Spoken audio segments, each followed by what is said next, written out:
Hello, my name is Rich Finelli, and I'm a front-end developer, and I've been building stuff for the internet for the last 6 years. We're here to master CSS, the incredible presentation language of the web. I'm going to help you build modern, responsive, and beautiful websites at an advanced level using CSS. In this first section, CSS Foundations, we're going to take a look at the course as a whole, as well as go over the fundamental concepts necessary to master CSS. The first video is an overview of the entire course. We're going to go over what we're going to learn in this course, expectations of you and your skill set. We'll also preview the site we're going to build and look at some of the tools I'm using in my workflow. CSS is the presentation language of the web. It describes things like the colors, fonts, and layout of your pages. As cascading style sheets, along with HTML and JavaScript, are the three core languages of the web. The more you know about all three of them, the better off you'll be.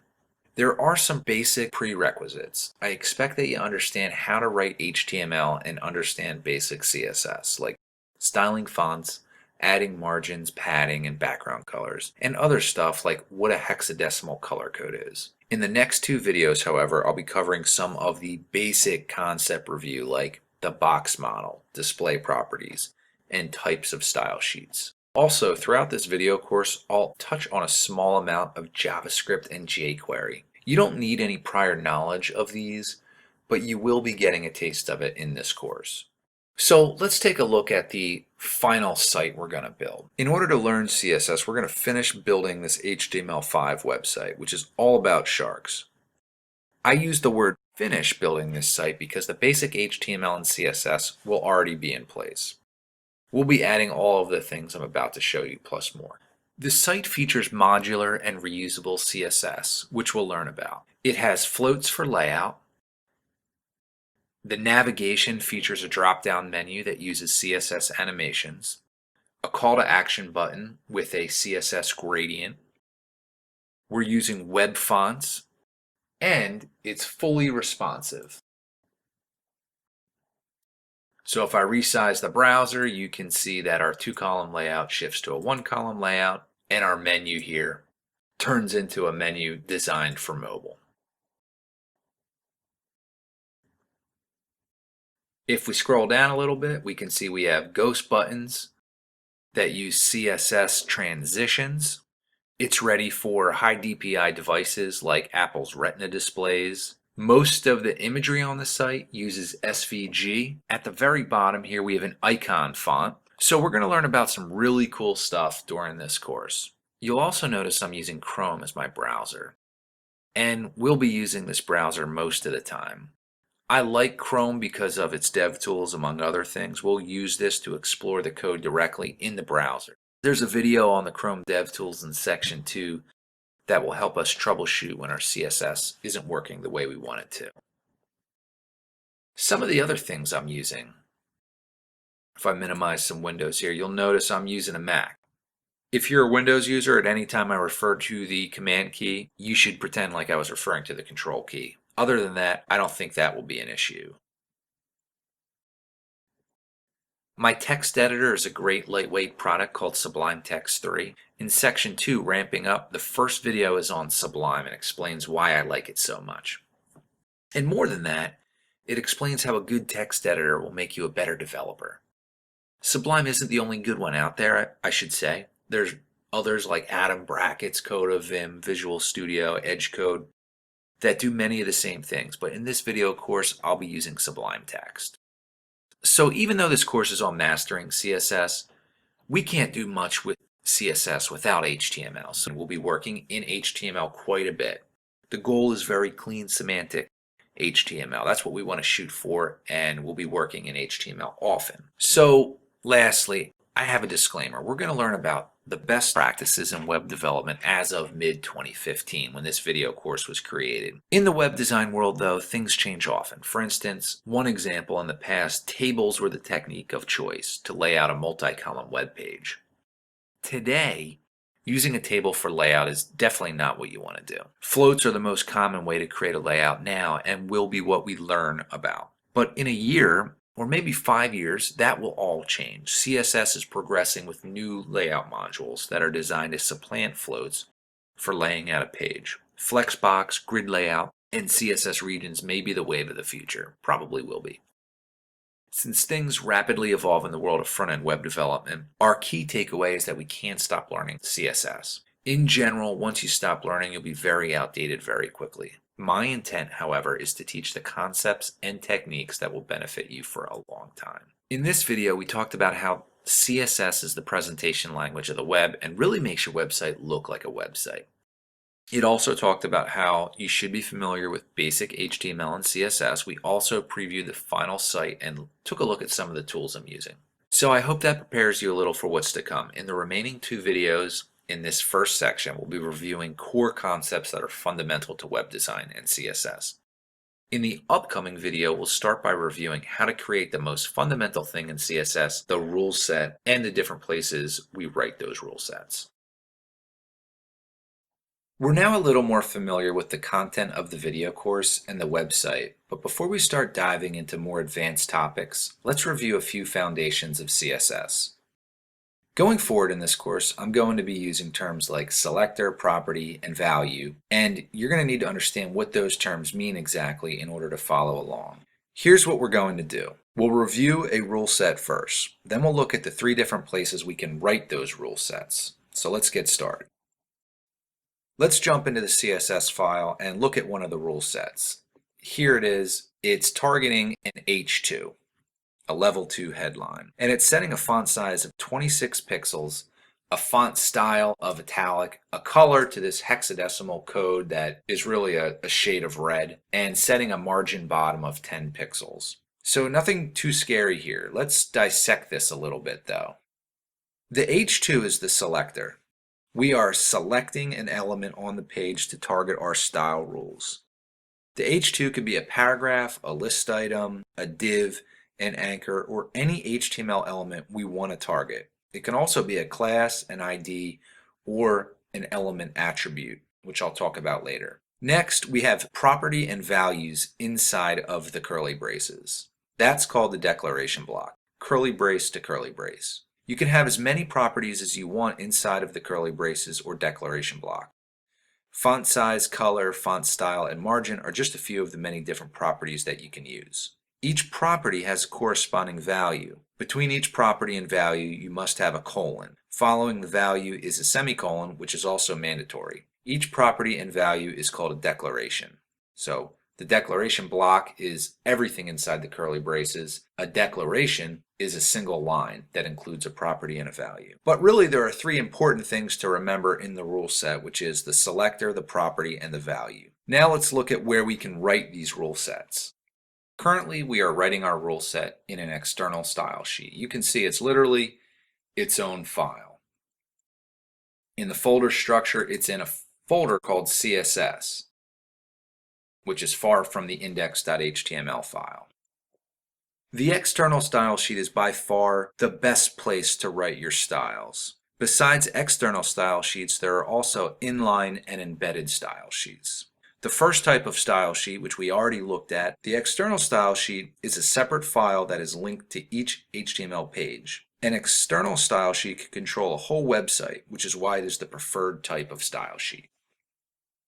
Looking at the HTML, in between the head tags, this is where you can link to your external style sheet. The href attribute points to the location of the file. So it's pointing to the CSS folder and then a file called style.css, which does exist, like we just pointed out.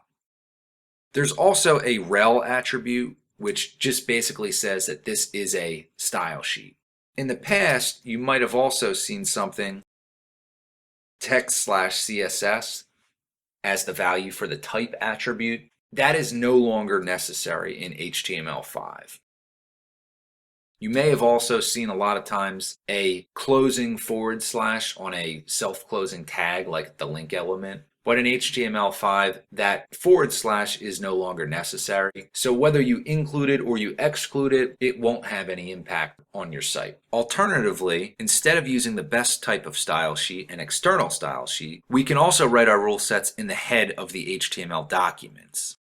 And this is called an embedded style sheet. There are plenty of reasons why not to do it this way. The main two reasons being, one, it dampers the workflow, and two, it only controls one page of the site. What we would do is we would simply, somewhere in the head, preferably before any JavaScript files, we would create this style open and close tag. And again, we don't need the type attribute. And anywhere inside this open style tag, we can start adding our rule sets. So before we even do that, let me move this over here. And now I could say H2, font size 50 pixels. I'll save that out and refresh. And you can see that now we have a 50 pixels for our level 2 headline. The font size increased. So again, this isn't the most preferred place to author your styles. Keeping them in an external style sheet will 99% of the time be the best place, but it is an option to embed styles in the head of your document. Finally, the third type of style sheet is inline. So what we could do is actually inside of the HTML element, we can write a style attribute. So this is a little different than external and embedded, which uses the traditional rule set. This is a little different. There's no selector, there's no complete rule set because you're writing it inside of an HTML tag. But we could say, font size is 10 pixels.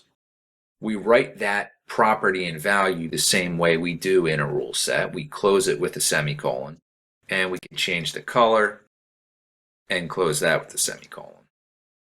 And you can see that took effect. This is by far the most inefficient way to write styles. However, writing the CSS directly in an HTML element gives it the most weight and will overrule all embedded styles and all external styles that target the same element, unless the important declaration is used. In section 4, creating buttons with modular classes in CSS 3, video 3, specificity rules, I dive into the cascade and other factors that make certain rules weigh more and override other rules. So, in conclusion, we created a rule set and learned what each part is called, specifically the selector, property, and value. This will be helpful for you to retain, as I'll be using this terminology often. We also reviewed the 3 different places you can create a style sheet, which are externally, embedded in the head, and inline directly inside of an HTML tag. Again, external being the most efficient, because it can control an entire website. This is the only place I write CSS if I can help it. In the next video, we'll review 2 more core concepts, the box model and display properties. In the last video, we reviewed the rule set and the different places we can write our rule set. In this video, we'll review 2 more foundations of CSS, the box model and block versus inline elements. These 2 topics are critical to completely grasp in order to master everything in CSS. First, we'll review the box model, and then we'll look at how that relates to block level elements, and we'll follow that up with some characteristics of inline elements. So first, the box model defines how wide and tall elements on a page will be. To determine width of an element, you add up the width plus padding left and padding right, border left and border right, and finally margin left and margin right. So let's take a look at this in practice by looking at the H1, which is the blue old chompy over here. And here's our H1 selector with a few properties already defined. Let's add in a background color of black, a width of 300 pixels, padding of 50 pixels, margin of 50 pixels, and a border of 10 pixels solid blue. And as I save that, for padding, margin, and border, that actually adds in 50 pixels to the top, right, bottom, and left. All 3 of them add it to all 4 sides. So these 5 properties are now in place, and looking at the browser, this H1 really looks like a box. We can see the border of 10 pixels, the margin, which is outside of the border, has 50 pixels, and the padding, which is between the border and the text, is 50 pixels. Then the width inside the padding is 300 pixels. So this element's width is actually 300 plus 20 plus 100 plus 100, which is 520 pixels wide. So even though we said the width is 300 pixels by defining the width property, the true space this element occupies is 520 pixels. Now, that is the traditional box model. I can modify this traditional box model using the property box sizing with the value of border box. So let's go ahead and do that and see how that affects it. Border box will include the width and height of the border as well as the width and height of the padding in the width and height calculation. So if I use 300 pixels as my width, the border of 20 pixels and the padding of 100 pixels will be subtracted from the 300 pixels width I specified. This is a more intuitive box model and is compatible in Internet Explorer 8 and up, as well as all other major browsers. Let's talk a little bit about block level elements. H1s, H2s, paragraphs, list items, divs are all examples of naturally block level elements. The key characteristics of block level elements is that they do two things. One, they expand the full width available. Two, they force a line break after, meaning they stack on top of each other. So let's remove the box sizing property as well as the width to demonstrate how they take up the full width available if no width is specified. And you can see it's taking up the full width available. And if I make my browser window larger, we can see it's doing that, aside from the margin that I set of 50 pixels on either side. Now, let me add two more of these H1s into the HTML and save that out. Now you can see how they stack on top of each other. Good old block level elements. Inline elements, on the other hand, behave differently. They sit next to each other horizontally, and they do not take up the full width available. They only take up as much width as they need. A few elements that are naturally inline elements are anchors, spans, I's, B's, strongs, and M's. Alright, so let me add 3 spans to the page. I'll scroll down a little bit, you can see them there, and what I'll also do is I'll target those spans and give them a background color of green, just to kind of see that they're distinct. Notice how they sit next to each other horizontally instead of stacking vertically. Nothing special, but we can see how they do not take up the full width available, only as much as they need. Some things that inline elements do not do. They don't respond to width or top and bottom margins. So if an element is naturally in line and you give it a width and you give it a margin top or bottom, it's going to do absolutely nothing. They just don't respect those properties, or those properties don't have an impact on them. So we'll remove those. There's one last interesting thing you can do. There is a display property that allows you to change a naturally block level element to inline and vice versa. So let's add display property with a value of block to our span and check that out in the browser. So I can just say display block. Now I can give it a margin top, and now it's respecting the margin top and bottom values. It would respect the width value if I gave it to it, but it also takes up the full width available. So you can see it extends all the way to the edge of our screen. We could have just as easily used display inline on our H1 to change the natural display from block to inline. Lastly, though, we can use display none, which totally hides the element from the page, which is extremely useful. So let's go to our H1 and say display none. Now it's invisible. It's no longer something that the browser is going to show us. To sum up, all elements conform to a box model. The box model changes a little depending on how the box sizing property is used, if used at all. And the box model changes based on whether the element is block or inline, the two most common display properties. Wow, so we accomplished a lot in the first 3 videos. Core concepts like understanding a rule set, linking to an external style sheet, box model, and display properties are vital to grasp in order to master CSS. In the next section, Ramping Up, we'll get into some tools that are necessary to write CSS, like a good text editor, a CSS reset, and Chrome's developer tools. Hello, and welcome to the second section of the Mastering CSS video course, Ramping Up. So in order to code great websites, we need to ramp up and learn about the things that will help us be better developers. In this section, we're going to look at text editors that speed up our workflow, CSS resets that reset the default browser styling down to nothing, the built-in browser developer tools to help us troubleshoot our code. Then we're going to look at renaming elements with classes and IDs, as well as qualifying our selectors by using descendant selectors. We'll start with text editors. HTML, CSS, and JavaScript can be written in almost any text editing application. That's one of the great things about the three core web design languages. The problem is that writing HTML, CSS, and JavaScript is extremely error-prone, especially when writing CSS. Commas, semicolons, and curly braces need to be typed in the right spots. Specific syntax needs to be adhered to perfectly in most cases, or else your page won't render as you expect it. This is text edit, which is pretty much the same as Notepad for Windows. Let me write some code. Start with HTML doc type.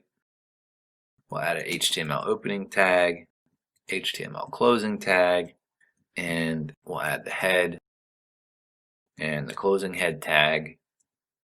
And as you can see, it's a pretty tedious process writing code here in text edit. I can write code here, but I'm really getting nothing out of it. No syntax highlighting, no nothing. Luckily, a good text editor can really do the hard work for you. In this video, we'll look at a very good text editor, Sublime Text 3, and some of the great features this application has to help you write HTML and CSS even better. First, we'll look at a few cool features like snippets, then we'll look at syntax highlighting, followed by code suggestions and multiple cursors. Sublime Text 3 is my text editor of choice, as it is so fast and easy to use. One of the things I love is how easy and natural it makes it to write code. So one of the things that Sublime Text allows us to do is everything and more I typed into text edit, I can just really type in HTML:5, hit the tab key, and I get a basic boilerplate for my HTML, which is a lot of code that it just wrote for me. So other things I can do is type in div and have that expand with the closing tag created automatically and the cursor right in between the opening and closing div tag. I can do that for any HTML element. Just type in like something like P and hit tab, and I get my cursor right in between it. So that's something like that is beautiful. Something that simple is really nice to have. So we can take this one step further and install the Emmet package, and I highly encourage you to do so. This will provide even better code snippets. In fact, the HTML:5 code snippet that I wrote, this one here, that's actually an Emmet snippet. It doesn't come standard with Sublime. But the ability to install packages, which are basically plugins in Sublime, is another reason why it's so powerful. There's a package for everything you need that doesn't come out of the box with Sublime. So let's say you need syntax highlighting for Cold Fusion code. There's a package that will do that for you. I have an article on my site that covers package installation, which is pretty simple to do if you check out richfinelli.com/installing Sublime Package Manager. By far the best package and the first one you should install is Emmet. With Emmet, if I type in something like div greater than ul greater than li times 5, and then I type in an anchor, and then maybe something like curly braces link $, that expands to a div with a ul with 5 list items, each with an anchor tag, each with the text link 1, 2, 3, 4, 5. This is just one of the nice things that Emmet allows you to do, for example. Also, a nice thing that you might have to do, since I have 5 LIs, I may need to type in the same thing in each one. If I hold down my command key and click, I can actually create multiple cursors. So now I can type the same thing in 5 different spots. Now, another cool thing is, let's say I want to type in some placeholder text. I can type in lorem 10 or lorem 12 or lorem 15, any number, and hit tab, and it automatically expands to that many random words of lorem ipsum text. So let's switch over to CSS for a second. There are more basic features, just like syntax highlighting, that makes your job much easier. Notice how the rule sets all follow a color scheme. The selectors are red, properties are blue, the values are purple. This will start getting embedded into your subconscious mind. What Sublime Text does for you is subtly point out your mistakes. I commonly type in a semicolon where the colon should be. Something like this. This will cause your CSS to not work. The syntax highlighting, though, tells me that something is wrong because the color scheme is now different. It's easy to spot a color difference, whereas it's harder to see the difference between a colon and a semicolon if you're not looking for it. There are also some cool features like code completion and code suggestion. So if I start typing in something like border, what I get are all the different properties that start with border. So I'm looking for border radius, so I can just go to that one and hit tab, and it automatically completes it for me. And there are so many other reasons why I love this text editor that I won't go into. It comes at a cost though, $70. However, they have an unlimited free trial that you can use to determine whether or not you like it or not. And trust me, you will. Now, I'm not saying that Sublime is the only text editor you should use or try. There are other very good editors like Coda, TextMate, Vim, Atom, Brackets, Edgecode, and others. If you're using something else that does most of these things I'm talking about and works for you, then stick with it. Mainly, I just want to make sure you're not using Notepad or TextEdit to write your code, as that would be very painful and unproductive. So in this video, we learned about code snippets, syntax highlighting, and code suggestions and completion that come with a good text editor. A good text editor is essential to writing good HTML and CSS and will make our lives much easier. In the next video, we're going to learn about CSS resets and how they help us create a very good starting point for writing CSS. So in the last video, we learned about the power of a good text editor. In this video, we are going to use that text editor to explore a CSS reset. There are a lot of pieces to starting a website that need to be in place that are typically part of your HTML boilerplate. I call these pieces your base layer. A big part of that base layer is a CSS reset. A reset allows you to eliminate browser inconsistencies with default browser styling and really eliminate all default browser styles in general. This allows you to provide handcrafted styles using CSS. In this video, we are going to first load in a CSS reset. Then we're going to examine that reset and see how it's doing what it's doing. Finally, we are going to add to and customize the reset to fit our needs. So there are a few different resets to choose from, but I've been hooked on CSS guru Eric Meyer's reset. Let's go grab it from his site. meyerweb.com/eric/tools/css/reset is where we can find it. So if we scroll down a little bit, we can start from the top here and we can just highlight all of this code until we get to this closing curly brace. Switch over to Sublime, and I have the style sheet open and I can paste it in there. So before I save that, let's open the index file. And one of the things you can do with Sublime is you can right click on your HTML file. You can say open the browser and it'll open your default browser. In my case, it's Chrome. So this is what the site looks like without the reset. So now let me go to the style sheet. I'm just going to save that and go back to it and refresh. Looking at the browser, all that CSS we added, it actually took out some styling from the site. And that is why we call it a reset. All the text looks the same. No margin, no padding. So let's go examine. First, up at the very top, there is a CSS comment that credits Eric Meyer for the reset. We'll leave that in there. Next, we have the bulk of the reset, starting right here.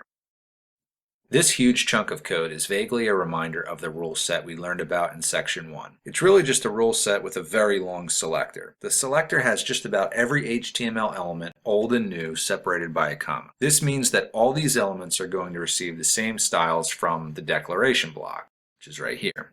So pretty much every HTML element, including HTML, body, div, span, etc., are getting a margin of 0, a padding of 0, a border of 0. Margin 0 is the same as 0 pixels. You just don't need to specify pixels if the value is 0. The same thing goes for padding and border or anywhere where you see 0. This really is removing the default margin, padding, and border from all elements. Right below that, we have the font size of 100%, which is kind of saying make all the fonts the browser default, which is kind of saying make all fonts 16 pixels since the default browser font size for most desktop browsers is 16 pixels. Below that, right here, we have the new HTML5 elements and we're setting their display to block. This allows some older browsers that don't recognize these new elements to now consider them block level elements. So this allows HTML5 to work in some older browsers. Next, we set the body to a line height of 1. Line height is a property that cascades downward, meaning if we set it on an element like the body, it will be inherited down to all other elements it contains. The value of 1 is a unitless value. 1 is equal to the font size. 1.2 would be 1.2 times the font size.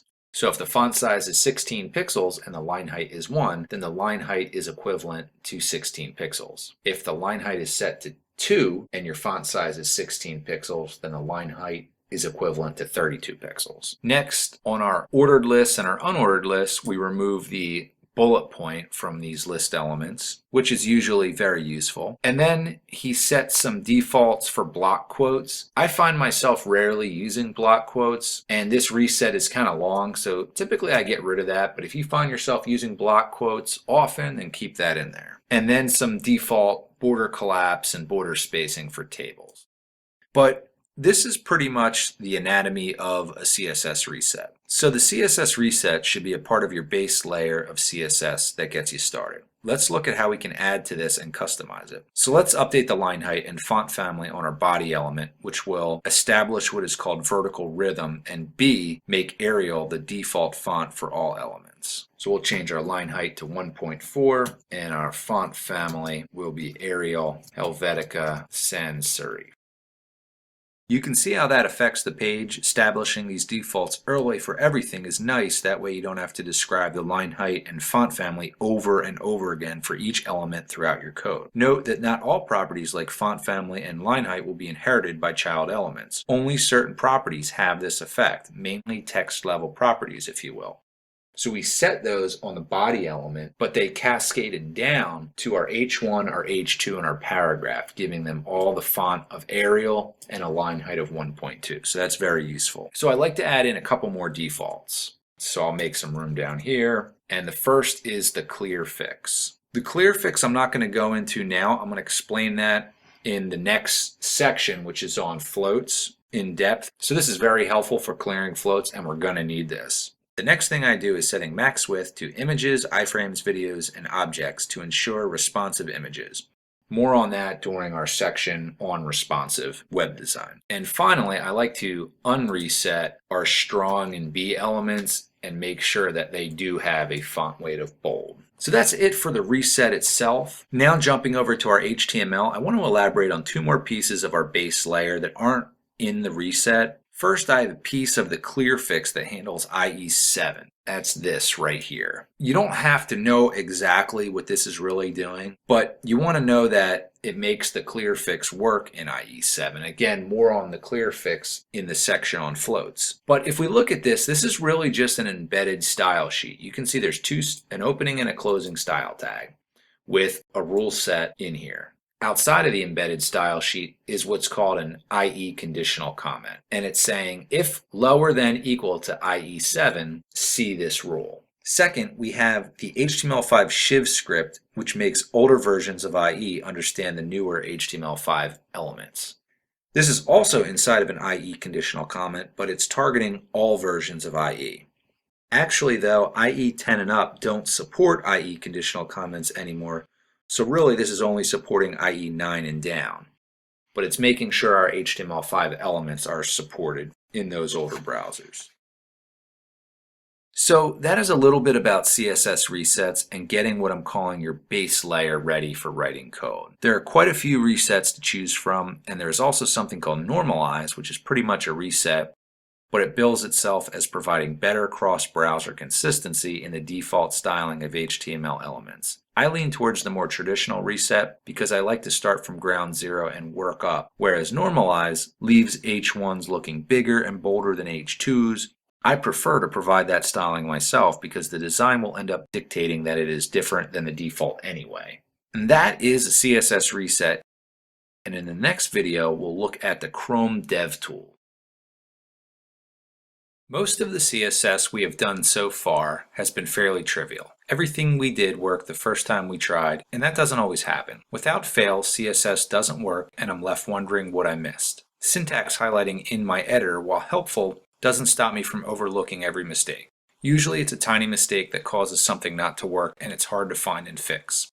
Enter the Chrome Dev Tools. First, we'll simply look at how to open the Dev Tools. Then we'll modify some CSS in the inspector, and finally look at the console to find errors.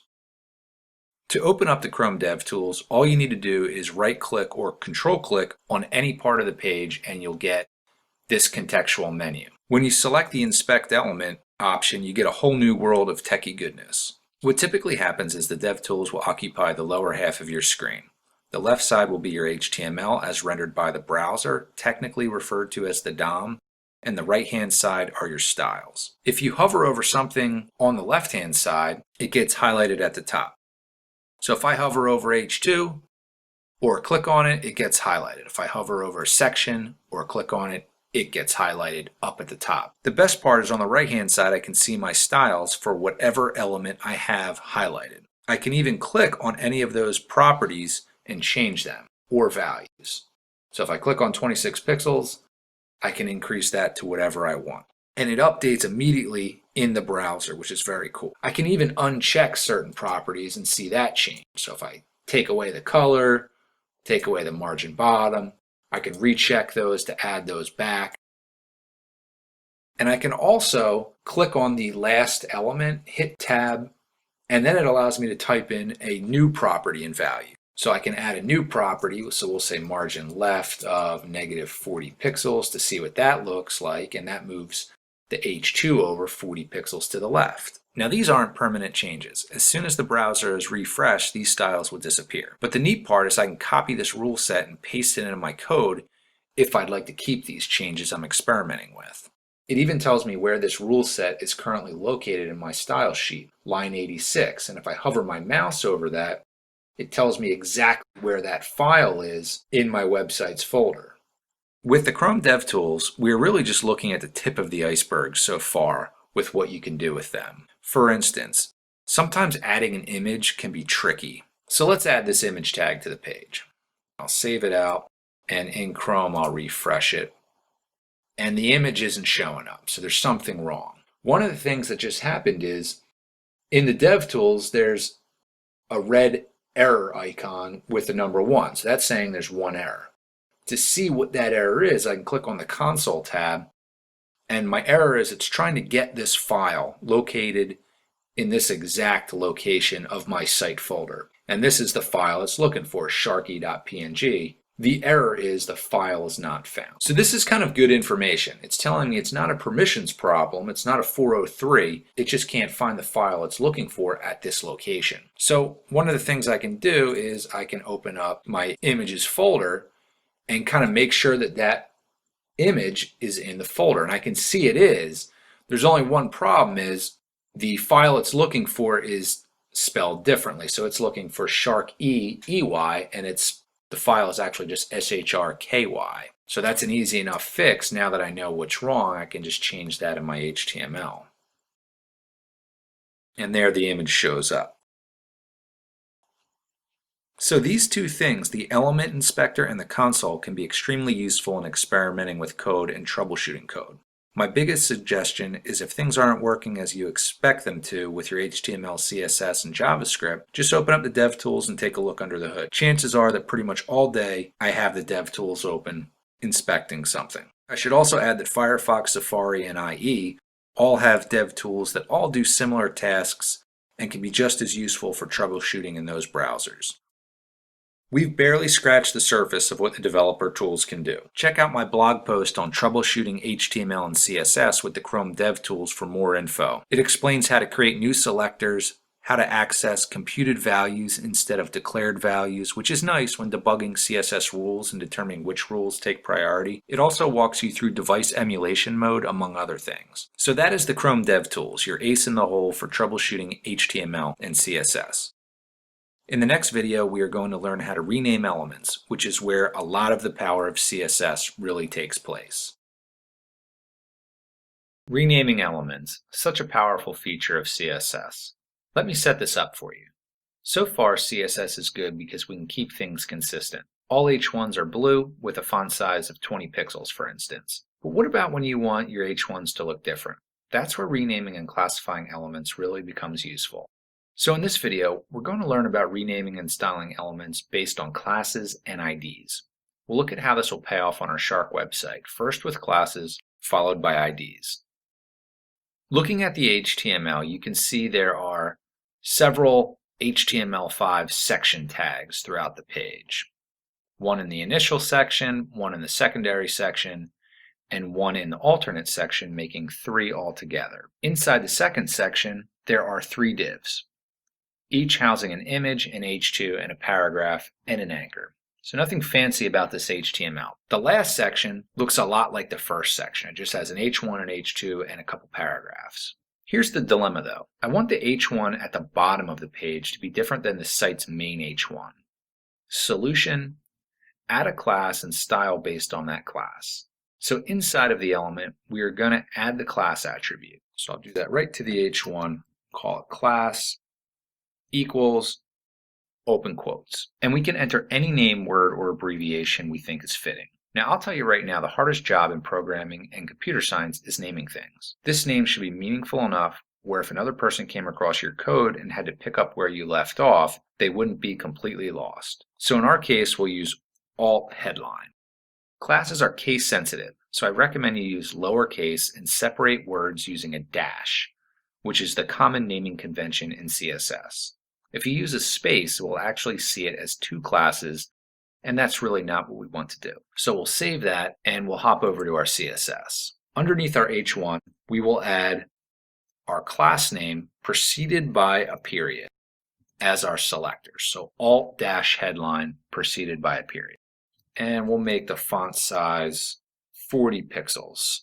So before I save that, I'll make this window smaller and scroll down to the bottom here. So we got a 70 pixel. Once I save this, now we got it at 40 pixels. I also put this new rule set below the original H1 rule set, and since it comes second, it overwrites the one above it. But actually, that's not what's happening here. Even if I were to switch this rule set to be above the H1, and I'll do that real quick, refresh it, you can see it's still 40 pixels. That's because classes carry more weight than an element when used as a selector. For good measure though, let's keep the alt headline rule set below the original H1. Now, classes are also used for classifying multiple elements. So if I wanted to change the H2s in the middle section to all be the same, but different than H2s elsewhere on the page, using a class would be perfect for this. Let's add a class to all these divs and call it column title. I'm going to go to each H2 and I'll use Sublime's nice multiple cursor feature. Say class equals column title. That didn't actually do anything yet because we haven't added any CSS, but let's go over to our CSS and we'll add underneath the H2, we'll add dot column title, and we'll say font style is normal because we want to get rid of that italic. Our color is this blue color, and we'll make the font weight bold. So I'll save that. And now these H2s underneath each image is different than the other H2s that I have elsewhere on the site that are red and italic at the bottom and the top. So classes can be very useful for naming and classifying groups of the same element that you want to look the same. Next, let's rename an element using an ID. So let's scroll up here to the top, and in our HTML, let's go to the H1. The first H1, let's give it a special ID called main site title. ID equals, and we'll call it main site title. With an ID, again, I can use whatever name I want inside the quotes. It should just be meaningful. Now over in the CSS, we'll come down here and we'll add main site title. The main difference here is instead of a period with IDs, you're going to use the number sign or pound sign or hashtag, whatever you want to call it. And in this case, we'll just say the color is different. The color is deep pink. And you can see that changes just this one H1 that has the ID. Now, what you're probably thinking is, what's the difference between a class and an ID? Well, for one, an ID has more weight than a class by far, literally 100 times more weight. Keeping your selectors lightweight is one of the keys to having modular, reusable CSS, which we'll talk about more later. So what does having more weight really mean? It means it's more specific, and an ID will overrule any prior or later class selectors defined. We'll do a deep dive into specificity rules and weights in Section 4, Video 3. Specificity rules. But for now, just know that IDs will overrule classes when targeting the same element. Also, an ID is unique and therefore can only be used once per page. Because of these two reasons, primarily the first reason, I rarely use IDs for styling because classes will almost always more than suffice. So renaming elements with a simple class is so unbelievably powerful and probably the most useful thing in all of CSS. Naming classes, although sometimes tricky, is important to make it semantic or meaningful. For example, if you are naming your blog post container, it's okay to name it blog post container because that perfectly describes what it is. IDs, although they have their time and place, it's best to just use a class in most circumstances to keep your specificity low. In the next video, we'll learn about how we can be even more efficient with descendant selectors. Renaming elements with classes, like we learned in the previous video, is an extremely powerful feature in CSS. However, that's not the only way to target a specific type of element. Descendant selectors will allow you to target elements page based on their ancestor elements. This is a lot of times very necessary because you only want to apply margin or a new font based on the context of the element. So you can use a descendant selector to get that context without putting a class on every element every time you want to target it.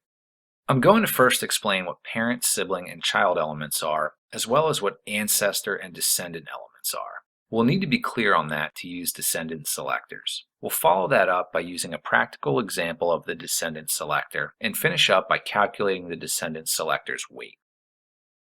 Let's take a peek at this nicely nested HTML. So basically what we have here is a section tag.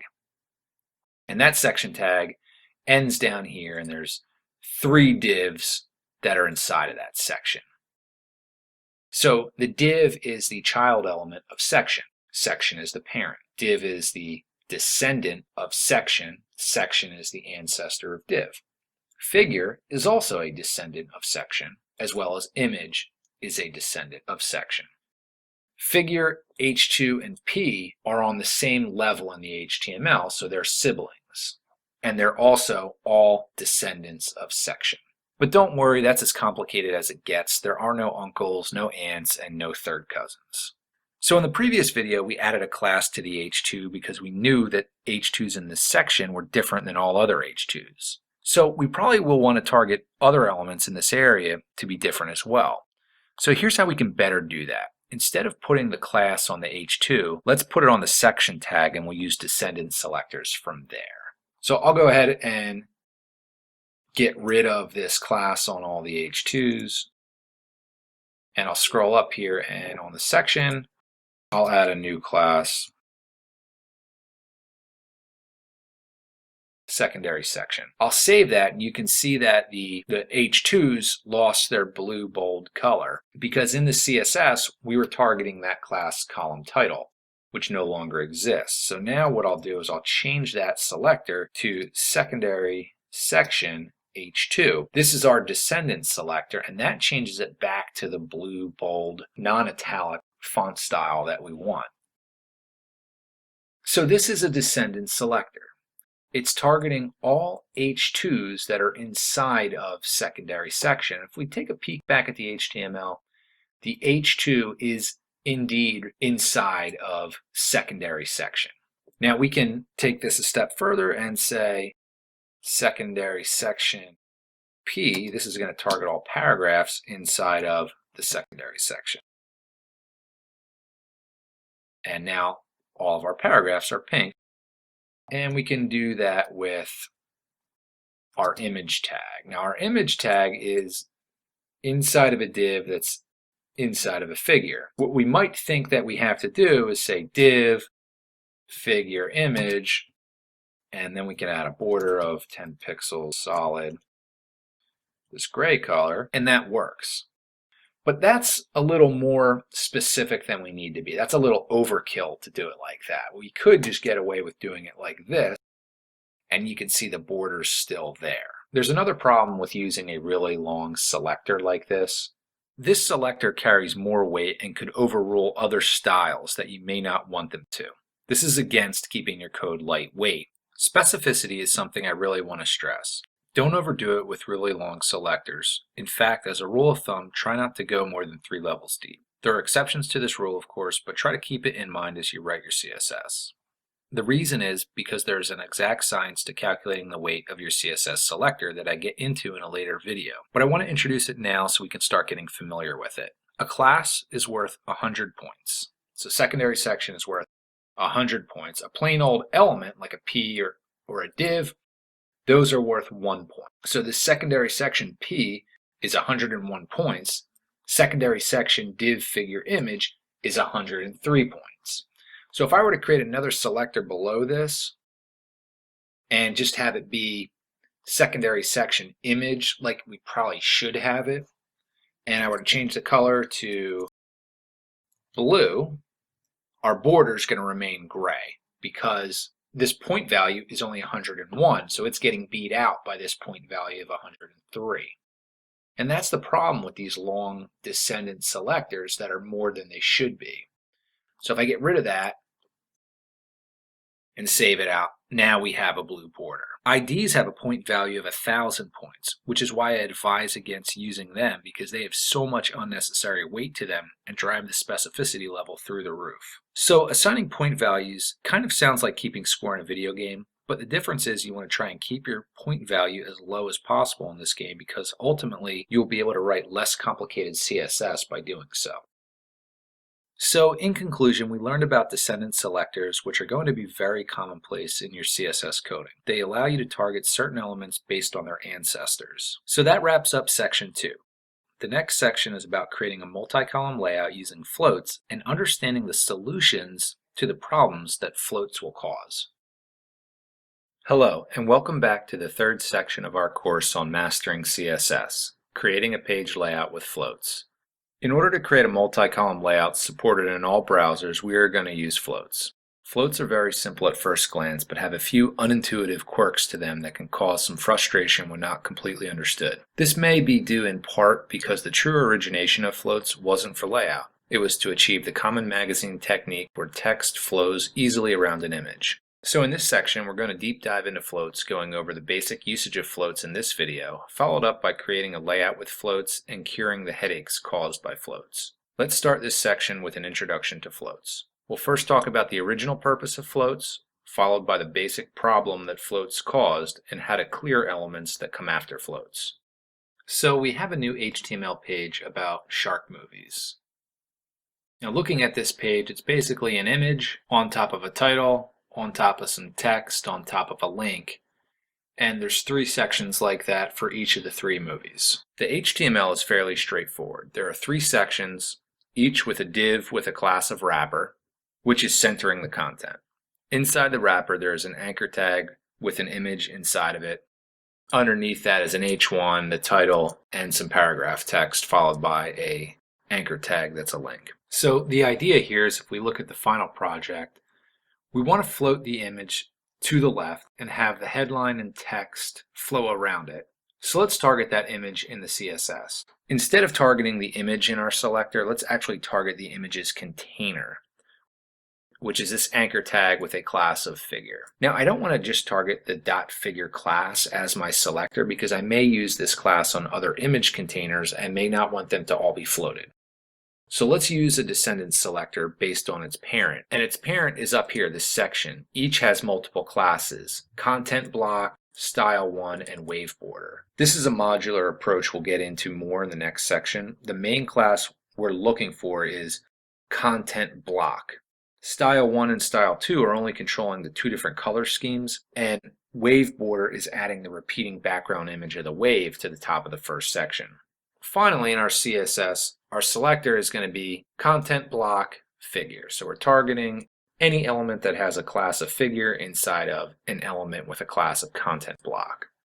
So what we'll do here is we'll say float left. And we'll refresh. And wow, that was almost too simple. We achieved almost exactly what we set out to do for all three sections. So let's add a background color to the H1 and the P. Just kind of see what's going on here. We'll just give it a background color of green. Notice how the backgrounds go behind the image. The text is flowing to the right, but the elements themselves are no longer seeing the floated element, the image, as part of the normal flow. Floated elements themselves change when their display properties are affected. For instance, the anchor tag, or really the anchor with a class of figure that was floated, starts acting like a block level element. It will now respond to width and margin top and bottom. As we've seen, it already responded to the margin bottom. However, it won't necessarily force a new line. So let's float it right, and that should have a very similar effect. And I'll refresh, floated right. I can use the clear property to stop elements underneath the floated element from misbehaving. For instance, let's add the clear property to the paragraph. So we'll say clear both, which clears both left and right floated elements. After I refresh, you can now see the paragraph text sits below the floated element. And I'll do the same thing for the H1, and that will sit below. I can also just say clear right because the float is floated to the right. And that works. So the H1 also sits below the dot figure. However, clear left here, that wouldn't necessarily, because there are no left floated elements here. None is the default value for both float and clear. So I can either say clear none on both of these, and now it goes back to how it was before we added the clear property. But since clear none is the default value, I can just take that whole property away from both of these selectors, and it has the same exact effect. I hardly ever use clear left and clear right. The both value seems to be more than adequate most of the time. Okay, so in this video we've seen the traditional use of floating elements and how elements underneath the float flow around the floated element. This can be stopped using the clear property. This technique is useful, but honestly, floats are even more useful for building multi-column layouts. In the next video, we'll build a multi-column layout. Honestly, floats were pretty much designed for flowing text around an image. However, floats are also the most common way of building a multi-column layout. In this video, we'll look at how to float elements next to each other in order to create a page layout. So what we have in the HTML in this secondary section are three divs. We want three equal columns with a small gutter or margin in between, like we have on the final site. On our current site, each future column is stacked on top. Right now we have rows, so we want to fix that using floats. Also, the problem is we had everything centered in the middle of the page, and right now all of our content goes from the edge of the browser window to pretty much the edge of the browser window. So let's fix that. To center a div is easy. All you really need to do is wrap that content in a div. So let's do that. I typically call that div that wraps all the content, I typically call it a wrapper, and that's kind of an industry standard. It's a common class name, we'll say. So I'm going to indent that and save it. This is going to be a more reusable class. So to center a div, we're going to give it a margin, and we're going to use the two value syntax. Top and bottom is going to be 0. Left and right is going to be auto. We also have to give it a width, 960 pixels. So without a width, you really can't center it using this margin technique. And there we have it. All the content is centered inside this wrap. The wrapper class, like I said, is nice and reusable too. I'll use the wrapper class anywhere on the site where I want to center a collection of elements. So back to the order of business here, floating the three columns on our home page. To do this, I want to give each div a class of column that we can style. So in the HTML, let's go to the divs, and we'll use the nice multiple cursor feature.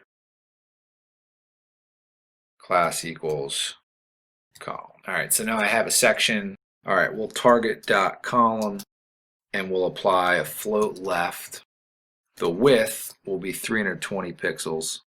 Ideally, whenever you float elements, you want to try and add a width. If all 3 columns are 320 pixels, that's going to add up to exactly 960 pixels and fit the width of that wrapper perfectly. If I were to use a number that added up to more than 960 pixels, not all of the 3 divs could fit in that space, and one would wrap to the bottom. So you wouldn't have all 3 divs on one row. So it's important that the width of all of the floated divs is never more than the parent div. So let's save that out. We'll check it out in Chrome, and it looks like all 3 columns are floated next to each other. So that worked out pretty good, except we don't have any margin between. So let's go back to our code and let's give it a margin left of 20 pixels, actually 30 pixels.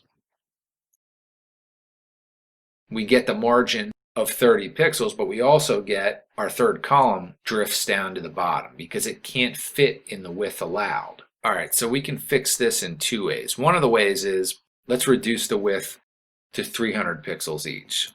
Now, we don't need a margin left on the first one. So like this first column has a margin left, but technically we don't need that because we don't need a left margin next to empty space. So we want to get rid of that left margin on the first one. The way we can do that is we can actually target dot column using a pseudo class called first child.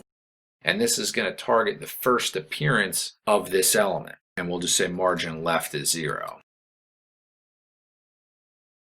All right, so we'll close the Chrome DevTools, and now we can see we get 3 equal columns with a margin left for each of them. So using this technique, we could have easily have done it with 2 columns or 4 columns or any number of columns. So everything is great, no problems at all, except that we are really tight to the bottom if we go down. Like I can't even scroll down anymore. We're literally sitting on the bottom. So let's see what happens when we add a margin bottom to the container that wraps around everything. Secondary section. We'll say margin bottom 40 pixels here. And after I save it out, that really does nothing. Let me further illustrate this problem. If I add a background color of green, you'd expect the entire background to be green. But the background isn't green. So let's actually inspect this element. Let's inspect secondary section. Yeah, the margin bottom is getting applied and the background color is getting applied, but we don't see the green. And what happens is when we put our mouse over that, what happens is you can see it highlights the space that it occupies in like that peachy color. The container is actually collapsed. This is what happens when all elements inside of a parent element are floated. The container collapses, floats are taken outside of the normal flow, and the container has no height because of it. So that does it for this video. A little bit of a cliffhanger here. We've learned the first part of creating a layout with floats. In the next video, we're going to solve the problems caused by floats. In the last video, we learned how to change stacked rows into horizontal columns in order to achieve a multi-column layout. We left off, though, with a confusing problem. Our containing element around our floated elements, which had the class of secondary section, totally collapsed and lost its height because all of the elements inside of it were floated. As a collapsed element, it didn't look like it was responding to our margin bottom we gave it or the background color. So in this video, we'll look at the 4 separate methods to fix this collapse, and we'll try to understand the best way to deal with it. First, we'll use the clear method, followed by the overflow hidden method, followed by the float method, and finally the most preferred method, the clearfix hack. So again, what we were looking at in the last video, the HTML is really 3 divs. Each has a class of column and is floated to the left. This collapses the parent containers, therefore the margin bottom of 50 pixels doesn't have any effect. We also have a background color of green on that. Let's go down to it. We also have a background color of green on it that we can't see. Floated elements are just out of the normal flow, which is why their containing elements have no height, because it's almost like there's nothing inside of them to prop them up. Let's switch over to the browser now and inspect this element just to see that in action one more time. So if we look at secondary section, it's collapsed. If we look at the wrapper's collapsed. And the secondary section, you can actually see that peachy color. That's the 50 pixels of margin bottom. If I uncheck that in the DevTools, you can see that there's nothing showing now. So we'll check that back. So the first method we'll use is we'll use an empty div to clear the floats. What we'll do at the end of that secondary section, we'll just create div.clear and save that. So we're just adding a class of clear to the div. And then what we'll do is we'll kind of go up to like the global section, like maybe like underneath the wrapper, and we'll create the clear selector and we'll say clear both. So if we save that and return to it, now we can see that we have our background color of green and we have that margin bottom of 50 pixels. So everything is working very good. However, we've added extra non-semantic markup to our page. We may even get an SEO deduction for this. So let's explore other ways to do this without adding extra markup. So let's get rid of that extra markup and our collapse will return. Yes, it does. So now we can't see that green background anymore. That's how we know the collapse is there. Next up is overflow hidden. What we can do is add the overflow property with a value of hidden. Overflow hidden is a true hack as it was never meant for remedying collapsed containers. It was meant for hiding any content, images, or text that overflowed its container. However, magically, overflow hidden also clears the collapse. And again, we can see that evident by the background color of green now shown. Small problem with overflow hidden is you may want content to overflow the container. For instance, a drop-down menu or tooltip, and overflow hidden will hide that overflow. No surprise there. So it's a solution, but it may not always be ideal. Like for instance, in our exact scenario, we may want this octopus to kind of creep out of its container. So let's go into the Chrome DevTools and let's give it a margin top of -50 pixels. And you can see now the top of that image is not showing. The overflow is hidden. All right, so let's get rid of the overflow hidden. We can also float the container to the left or right to prevent the collapse. So let's do that. Let's add float left or float right. Either would work. And now we can see we have the green background. The collapse no longer takes place, but the obvious problem is we're floated left. We wanted this div to be centered in the middle. So that kind of has an obvious drawback. There are some circumstances though, and some situations where that would be a perfect solution, but in this one, there's an obvious problem. We're no longer centered. We'll get rid of the float left, and what we'll do is we'll look at my favorite solution, and I think the best solution is what's known as the clearfix hack. If we look at the CSS up at the top, right below our reset, there's this little selector, this chunk of code called the micro clearfix. This code was actually part of our base layer of CSS. Basically what this does is create a pseudo element before and after any element with the class of grouping. That pseudo element has a blank space for content and the display is set to table. Then the after pseudo element has the clear property set on it, which clears any floats before it. Don't worry if all that doesn't make sense to you. It doesn't have to as long as it works, but for a quick overview on pseudo elements, you can check out this video on the A to Z CSS.com website, pseudo elements. You might commonly see clearfix as the class instead of grouping. I tend to use grouping because I think it makes more sense. You're kind of grouping elements, and that's a little bit more semantic. It doesn't really matter though. Clearfix, grouping, they both do the same thing. All right, so that's already in the CSS, so there's nothing more we need to do to that. What we do need to do is go to our secondary section and just add this grouping class to it.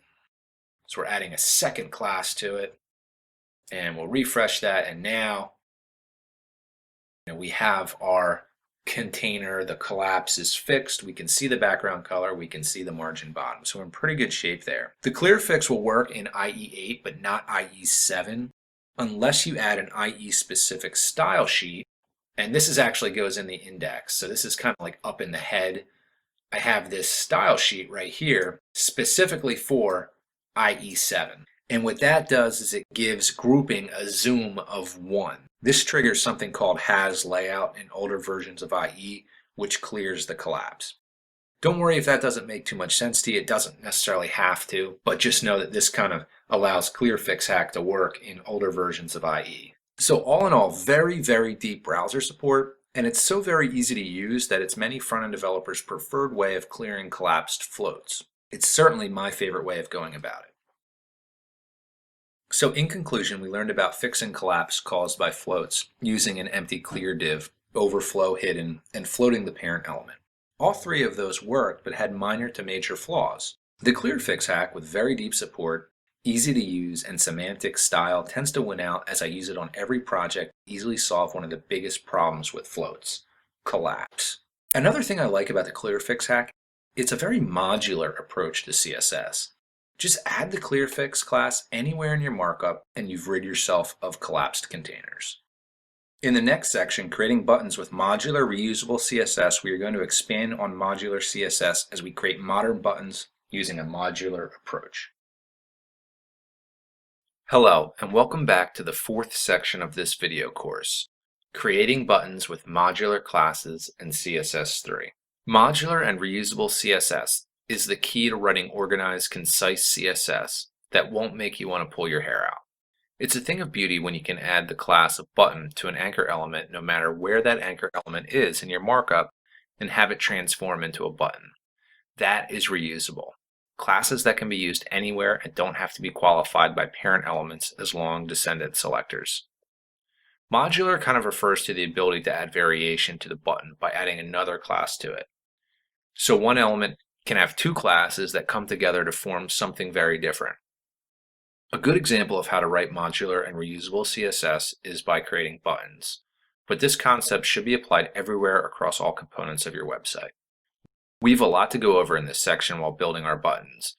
Modular CSS and multiple classes will be the first two videos before we switch gears and talk about how selectors can overrule each other in the specificity rules video. We'll then get into CSS3 pretty heavily with transitions, transforms, and gradients, and we'll go through every step of styling a big call to action button. In this first video, we'll start creating buttons with modular CSS classes. We'll find out what exactly is modular CSS and why it's useful. But first, let's explore the different button types used on this site. Up at the very top, we have our ginormous call to action button.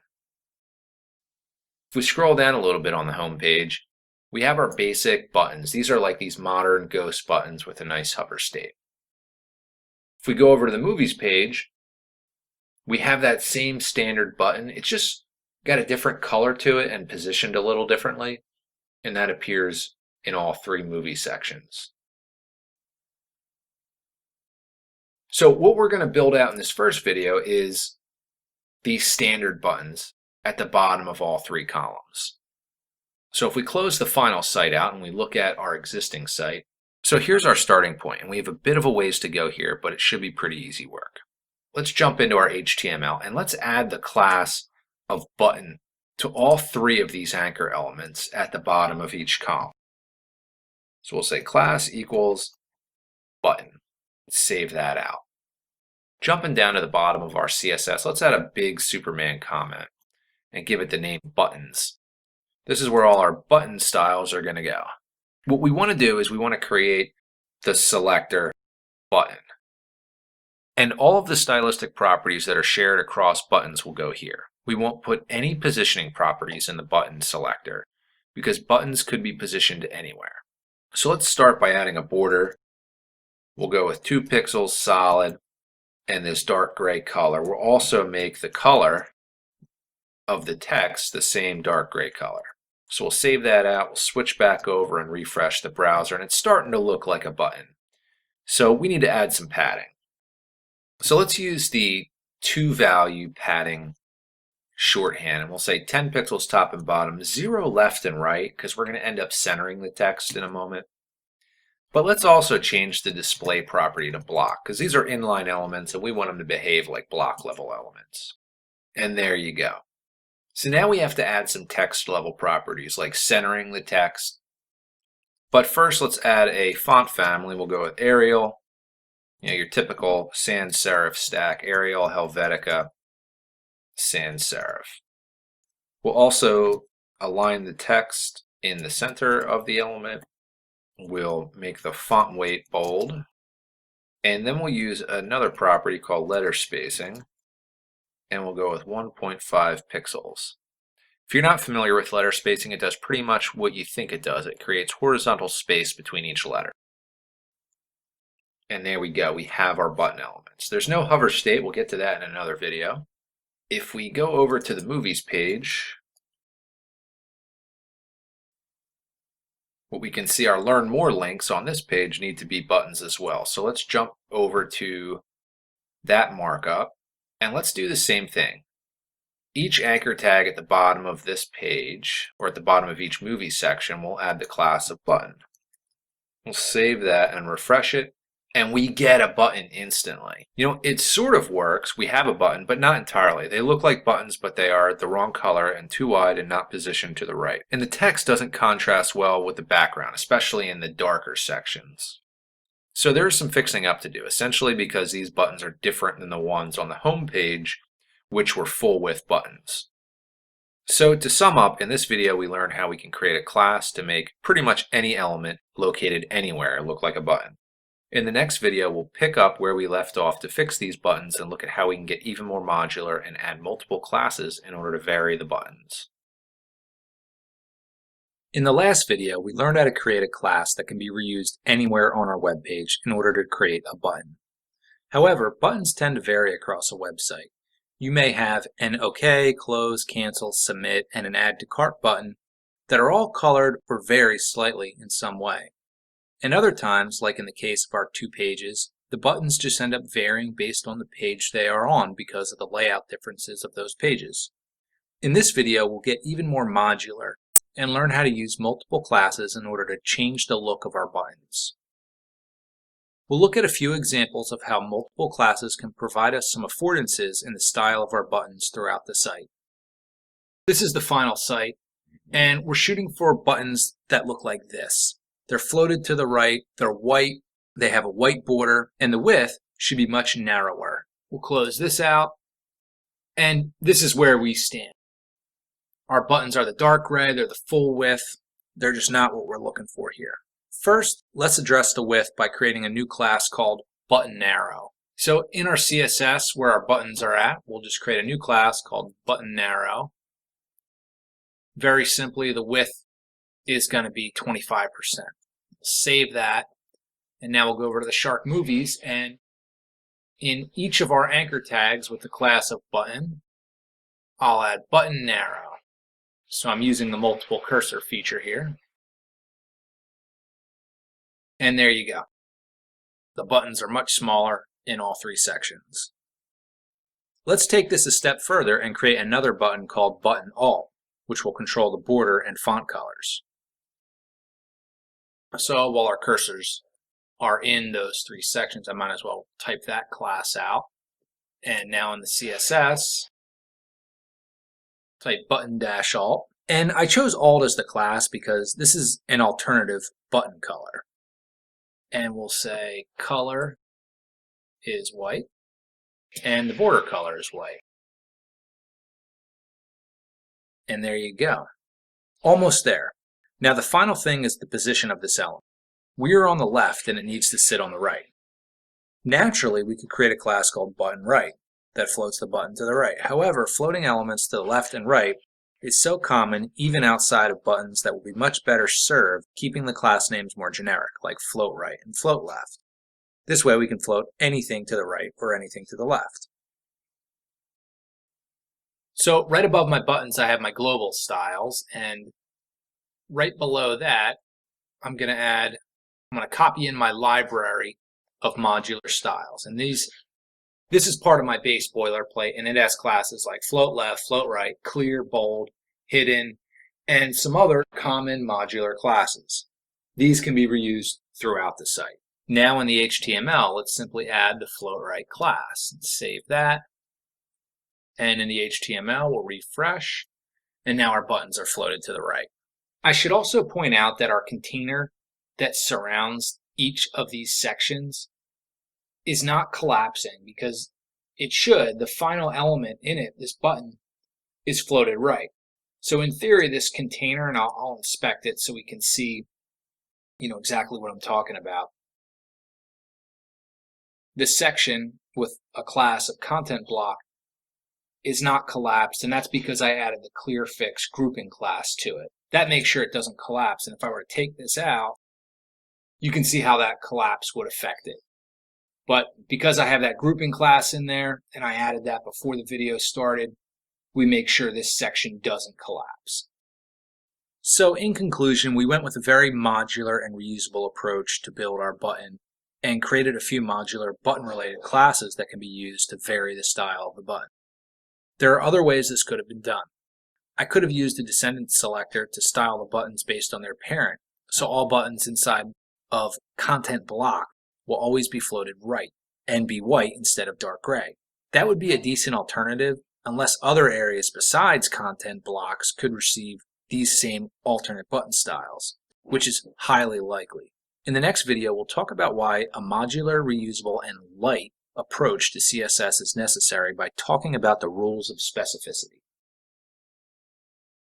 Welcome to the third video of this section, specificity rules.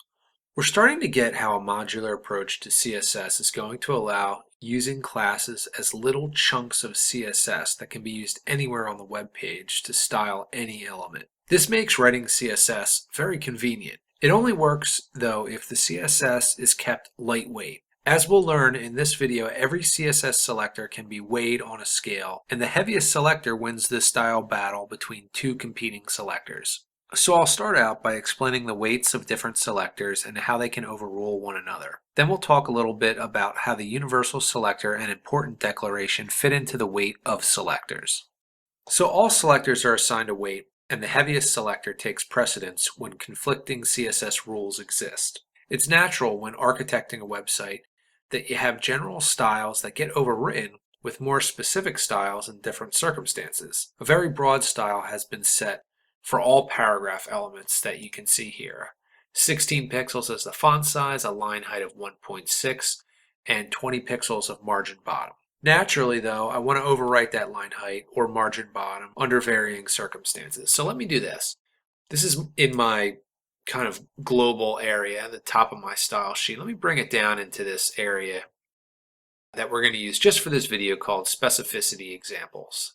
And I'll pop that in there as the first rule set, and we'll override it with content block P. This is a descendant selector, and we'll say line height of 1.8 and a margin bottom of 30 or 40 pixels.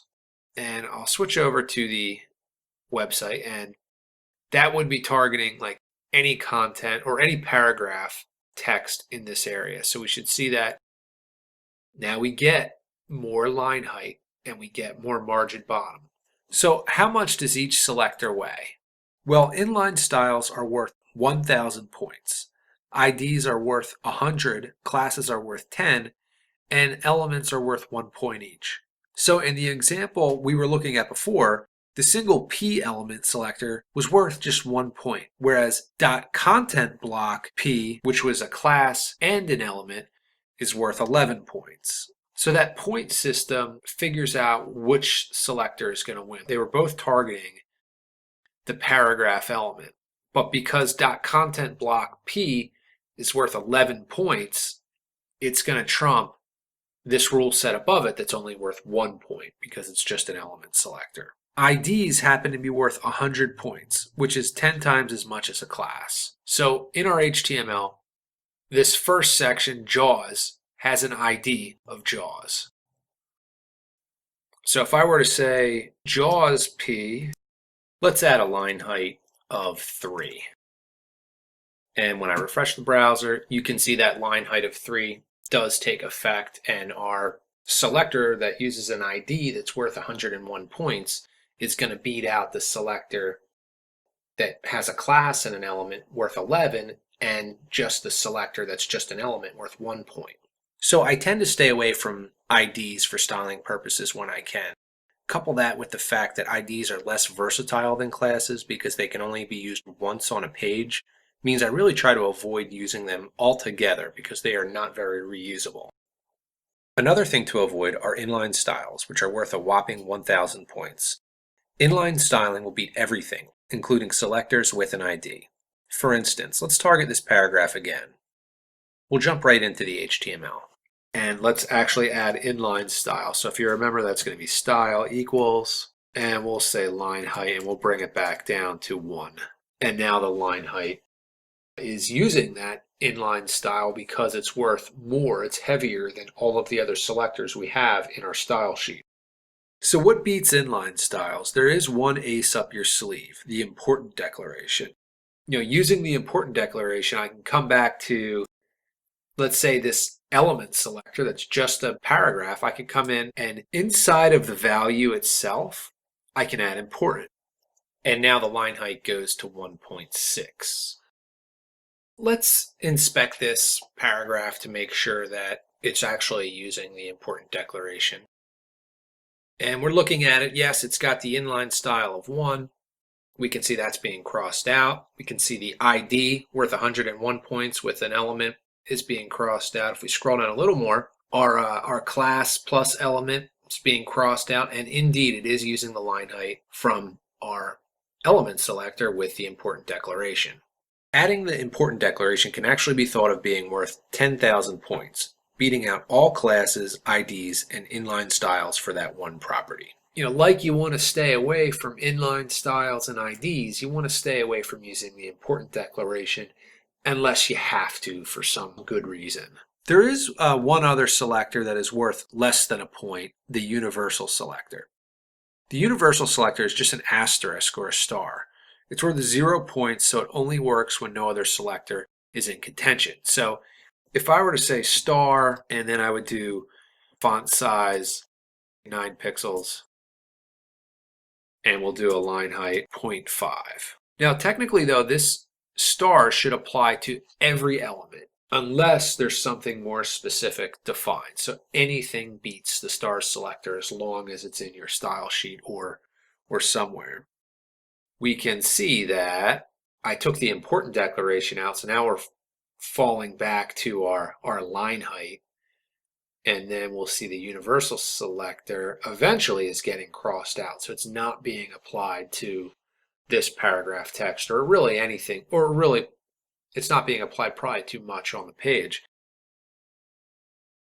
Because its weight is worth so little, a lot of times what you'll see is it can be used as a primitive reset, like a really simple one. You can say margin 0, padding 0, and just like something like that at the top of your style sheet can really reset the margin and padding down to 0 for every single element. So now if we look at our PowerPoint and we look at the chart, with important, you can kind of think of that being worth 10,000 points, although technically it's not, and the universal selector is worth 0 points. So remember that authoring CSS is easier when you keep your selectors lightweight because you can more easily create modular, reusable classes like button.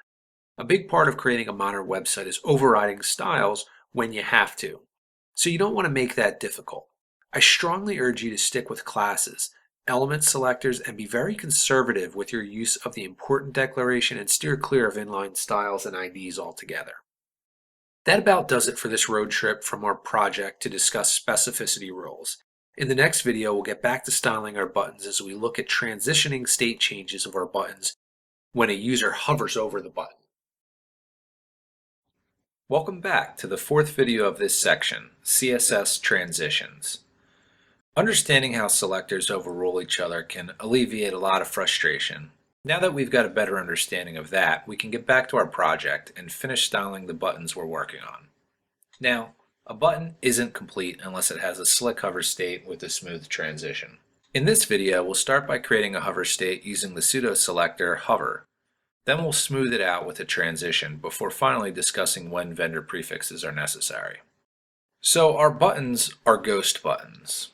They have no background color and a dark gray border and dark gray text.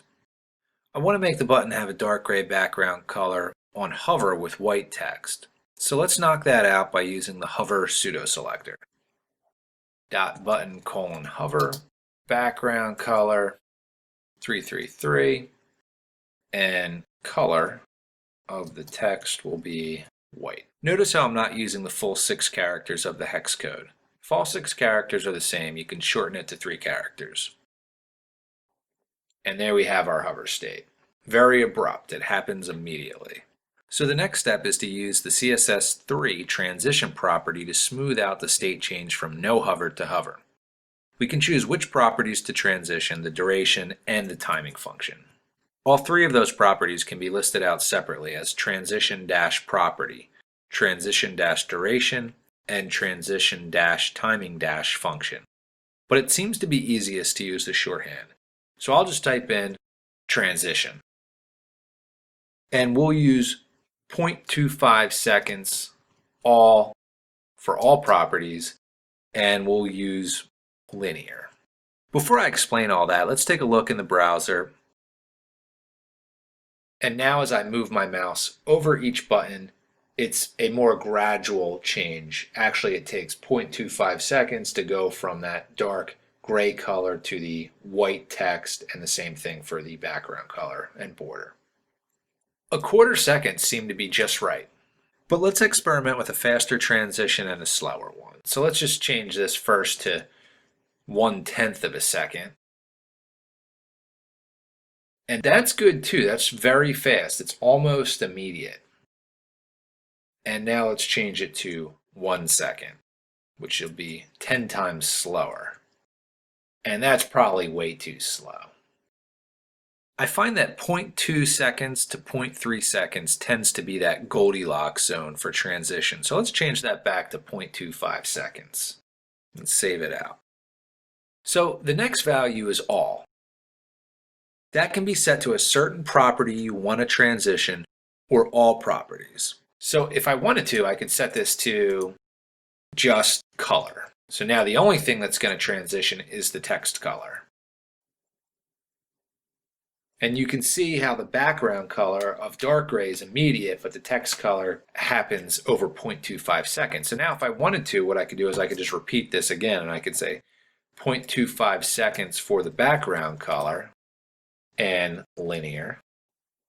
So now both the background color and the text color are transitioning. Now, I accomplished that much easier by using the all keyword to transition both of them, but this might be useful if I wanted one to be a lot slower than the other. So let's change the background color to 1.25 seconds. Refresh the browser, and the text transitions faster and the background color is slower. So that could be useful, not in our situation. So let's change that back to the way we had it. Now in our case, the timing function is set to linear. We can also use ease, ease in, ease out, and ease in dash out.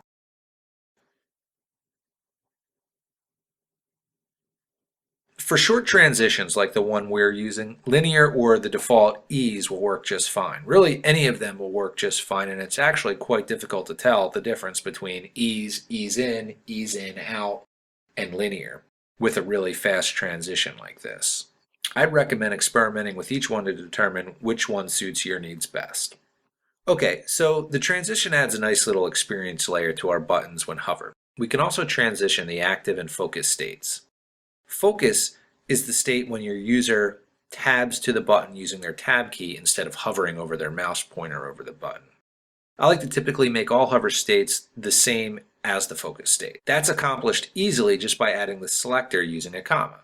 So just like we have dot button colon hover, we can do dot button colon focus. And now the focus state also triggers. So I'm hitting the tab key and the shift tab key to move from button to button, and their hover state is now also their focus state. So that's nice and accessible. As mentioned earlier, transitions are a CSS3 property. All major modern browsers support them: Chrome, Firefox, Safari, Opera, and Internet Explorer. Older browsers like IE9 and below don't support them. However, they still get the hover state, but it will be abrupt without the transition. This isn't a problem, as transitions typically aren't core features of your website, but more of a bonus experience. Still, they are CSS3 and we can get a little more mileage on them by including the vendor prefixed versions. -WebKit will be used for Safari and older versions of Chrome, -Moz for Firefox, and then -O for Opera. Now, Firefox and Opera are actually going to also use WebKit, so technically you don't need Moz and Opera, but for the older versions of those browsers, you can still include it. It's not really going to hurt anything in those cases.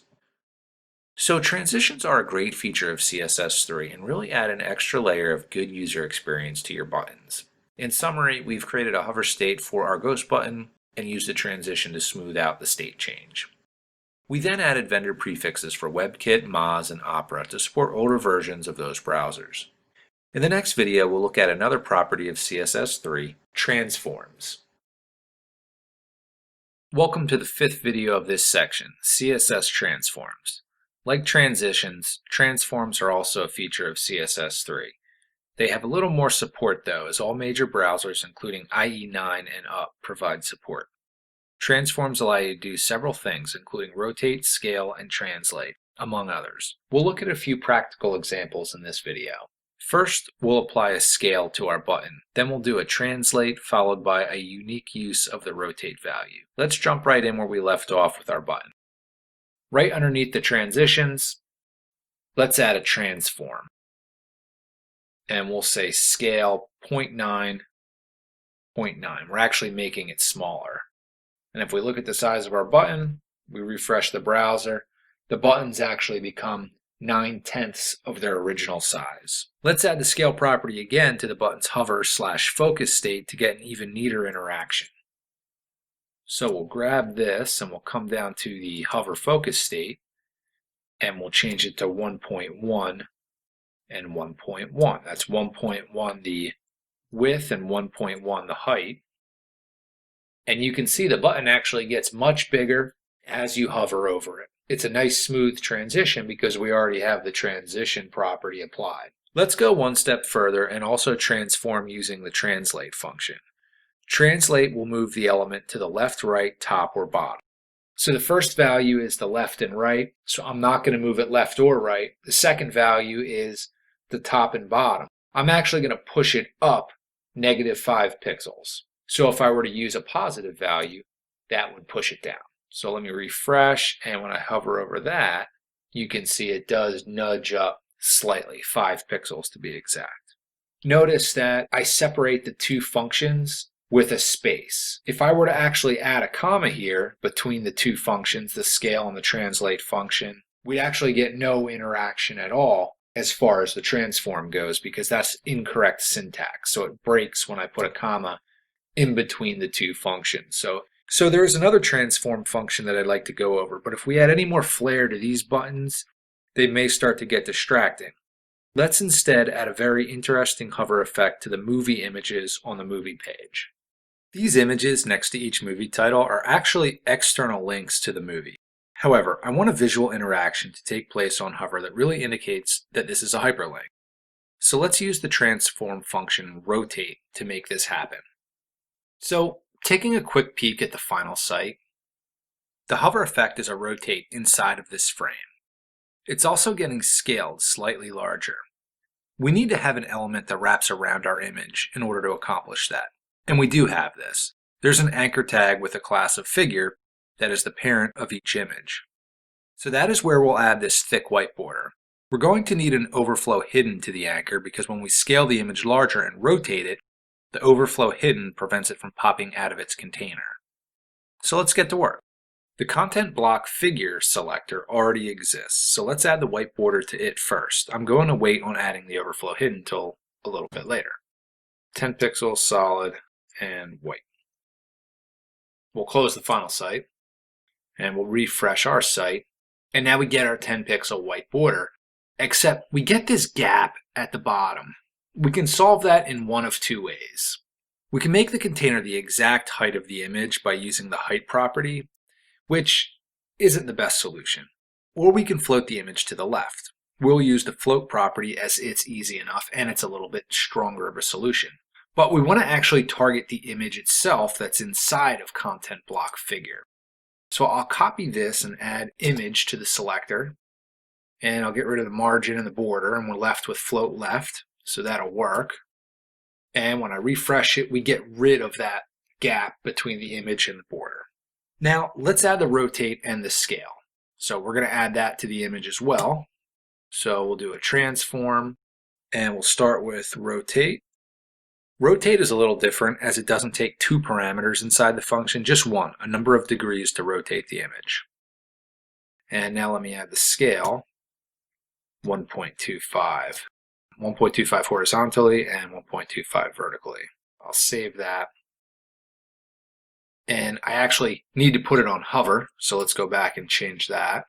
So we'll copy this whole selector and we'll call it hover. We'll get rid of the float left and we'll get rid of the transform on the non-hover state and save that. And now when we hover, it pops right out of its container. So let's add the overflow hidden to the parent dot figure selector that's right above it. And this is exactly what overflow hidden is for. And that works. We get to rotate, we get to scale a little bit larger, and we're contained inside of its container with no overflow. The change from default state to hover is way too abrupt though. Let's add a transition in order to kind of make that a lot smoother. So we want to add the transition to the non-hover state of the image. So let's add a transition and we'll say 0.25 seconds, all ease in, out. And there you go, that's it right there. So the last thing we have to do is add vendor prefixes to our transform and transition properties. So just like with the transition, I'm going to add the WebKit, Moz, and Opera prefixed versions of the declaration in order to support older versions of those browsers. Notice that with the transform property, I also added the MS vendor prefix. It just so happens that IE9 will support transforms if you provide the MS prefix. I didn't do that with transitions because adding the MS vendor prefix wouldn't make a difference since earlier versions of Internet Explorer just weren't built with transition support. So I'm not going to waste my time and type that in. So in conclusion, we took our experience layer to another level by adding the different types of transforms coupled with transitions to smooth out the transformations. And there are other transforms available that we didn't go over, like skew, translate X, translate Y, scale X, scale Y, etc. There are also 3D transformations that really take it to another level, although browser support for 3D transforms is a little bit lower. In the next video, we'll continue our style train by styling the main call to action button on our site. So we've really come a long way in this section with styling buttons. On the final site, we also have a call to action button on the home page that needs to be built out. So in this video, let's walk through each step of styling the call to action button. First, we'll add the HTML. Then we'll position it properly and add the appropriate CSS. And finally, we'll add a nice hover effect to it. So here's our current site, and if we switch over to the final site, this is the call to action button we'll be creating. Let's add in the markup. I'm going to use an anchor tag for the button with the text Go Premium. Right underneath that, let's add a P tag with the reasons why you need to click this soon-to-be gigantic call to action button. The paragraph tag also has an anchor in it to learn more about our fictional premium offerings. Now we're really creating a two-column layout in this top section. So we need to float the left chunk of content to the left and the Go Premium button to the right. So the best way to do that is to wrap both in a div with a unique class name, add widths to each, and float both of them. So let's add a div with the class of intro content around our introductory content, like the H1, H2, and intro paragraph. Let's also add a div called Go Premium around the call to action button and learn more text.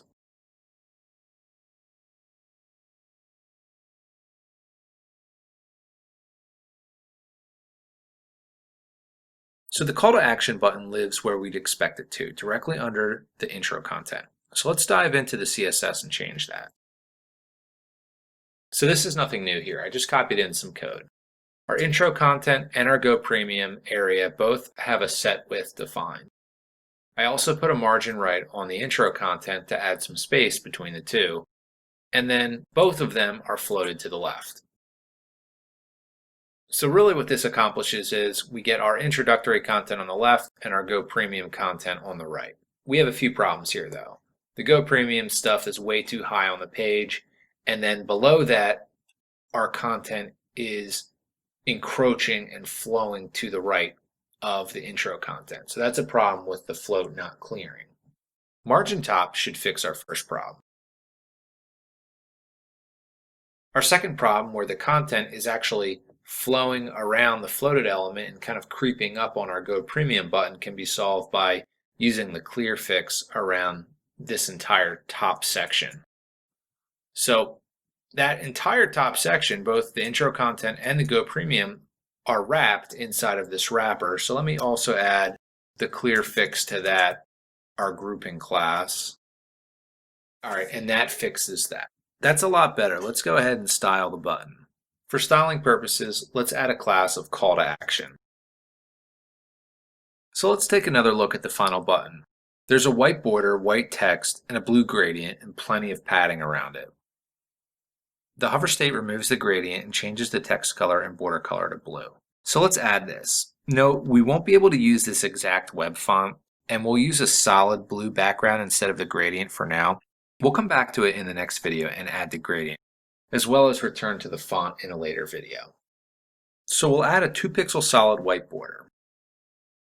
We'll also make the text color white, and we'll give it a background color of blue. And at this point, we might as well also add in the padding of 25 pixels top and bottom. We'll do 0 left and right because we're going to end up centering the text. So kind of funky looking, as the anchor is an inline element and its padding is not pushing down against the text below it. That's just how inline elements roll. The easiest way to fix that is to change the display to block. And that fixes that. We need to align the text center and add rounded corners now. We don't need to add the vendor prefixes to border radius anymore, as this CSS3 property specification is more mature than the transforms and transition properties that both require the vendor prefixes. All right, that's looking pretty good.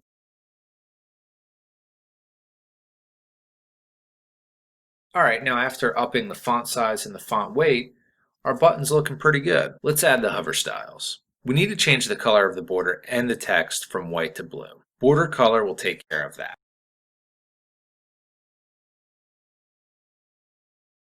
And using the background property with the keyword of none, we'll get rid of the background color. Very nice.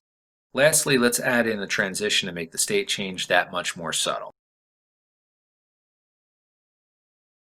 And with the transition added to the non-hover state of the button, we have a fully styled call to action button. Well, minus the correct web font and the gradient. So in this video, we positioned our call to action area and then styled the button itself to look extra awesome. In the next video, we'll finish the call to action button as we learn about CSS gradients. Welcome to the final video of this section, CSS gradients. So our big old call to action button is almost complete. We just need to add that gradient, which, like transforms, transitions, and border radius, is a module of CSS3. Since the gradient specification and syntax is somewhat lengthy and isn't consistent between browsers, probably the easiest way to use it is through an app that will create the CSS output for us. Normally, I shy away from things like this as I prefer to write my own code, but I make an exception for gradients. The ultimate CSS gradient generator seems to work very well for me. The site is www.colorzilla.com/gradient editor. The gradient that we're shooting for is fairly simple. It goes from a light blue at the top to a darker blue at the bottom. So the tool defaults to something like this. At the top right, there's even a preview. There are 4 color stops by default, and all we need are 2. So we're going to click on these guys and we're going to delete both of them. Now what we're going to do is we're going to double click on the first stop, and we're going to type in the color that we're going to use, which is 33D3FF, and we'll hit OK. It's a nice Photoshop-esque interface all around. We'll go double click on the second color stop, and that's going to be 0071AE, and we'll say OK. And this kind of looks like what we want, but we can even kind of mess with the stop a little bit. We can drag this a little bit. And I'm going to drag it about a third of the way over. That's kind of looks how I want it to. What I can even do is I can kind of adjust the height of this. And now kind of this is more the height of my button. So right about there works good. So the CSS output is right here, and I can just copy it. So it says it's copied to my clipboard.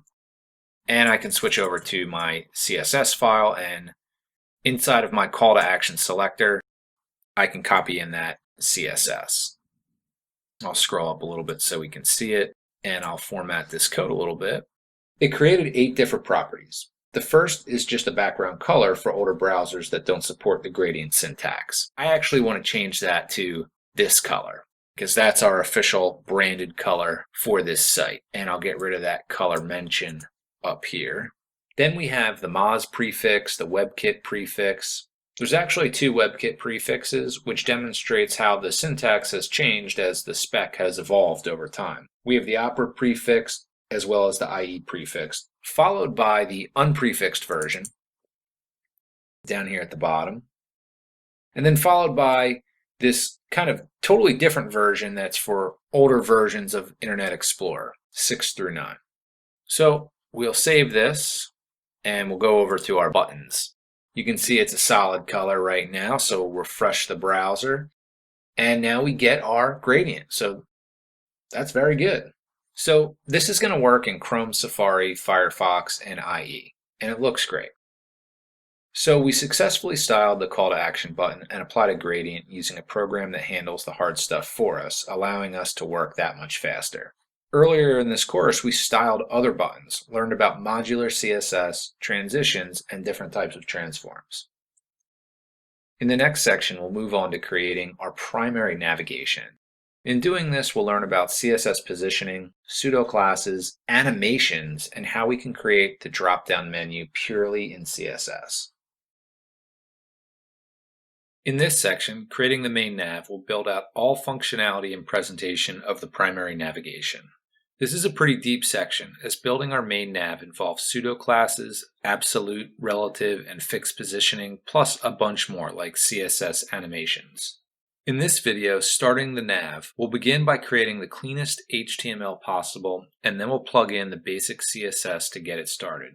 So this is what we're going for, a typical horizontal navigation. Some of the items have a drop-down menu. We also have the shark logo over there on the left-hand side of the nav bar that's kind of overhanging nicely. Let's jump right in and type out the HTML we need first. We'll start with this nice big fat HTML comment. As you may have noticed, I like these big guys because it's easier to locate the parts of my code I need quickly. We'll wrap everything in the HTML5 nav element and apply the grouping class because I know I'll be floating everything in there, so the clearfix will eventually be necessary so that the container doesn't collapse. I'll now add a figure element which will wrap my image. Next, I'll start an unordered list with the class of primary nav. It was long ago determined that it's very semantic to use a list for navigation because it's essentially a list of links. I'll start with 4 list items, and I'll put an anchor tag inside. I'm using this Emmet shorthand, which is a plugin for Sublime, which I talked about in an earlier video. I'll also use the hashtag for the href of each anchor tag, and then I'll type in the name of each link, and I'm putting them in the wrong spot. And we end up with a shark and 4 links all stacked vertically. So we need to lay these 4 links out horizontally like blocks. So we'll do that with floats and a few other properties. So in our CSS, we'll find the big block comment for the navigation, and we'll target the primary nav. Let's use a special type of descendant selector that only targets the first level of list items. This is important. I'm doing this because later we'll nest another unordered list within these list items to achieve the dropdown. If I use the typical descendant selector, something like primary nav li with no greater than symbol like this, that targets any and every li inside of primary nav. So children, grandchildren, great-grandchildren, etc. If I only want to target direct children, I'll use this selector, which is called the child combinator. The greater than sign between the elements ensures we are only targeting direct children. Alright, so let's just float those list items left. That's a start, lots more to do.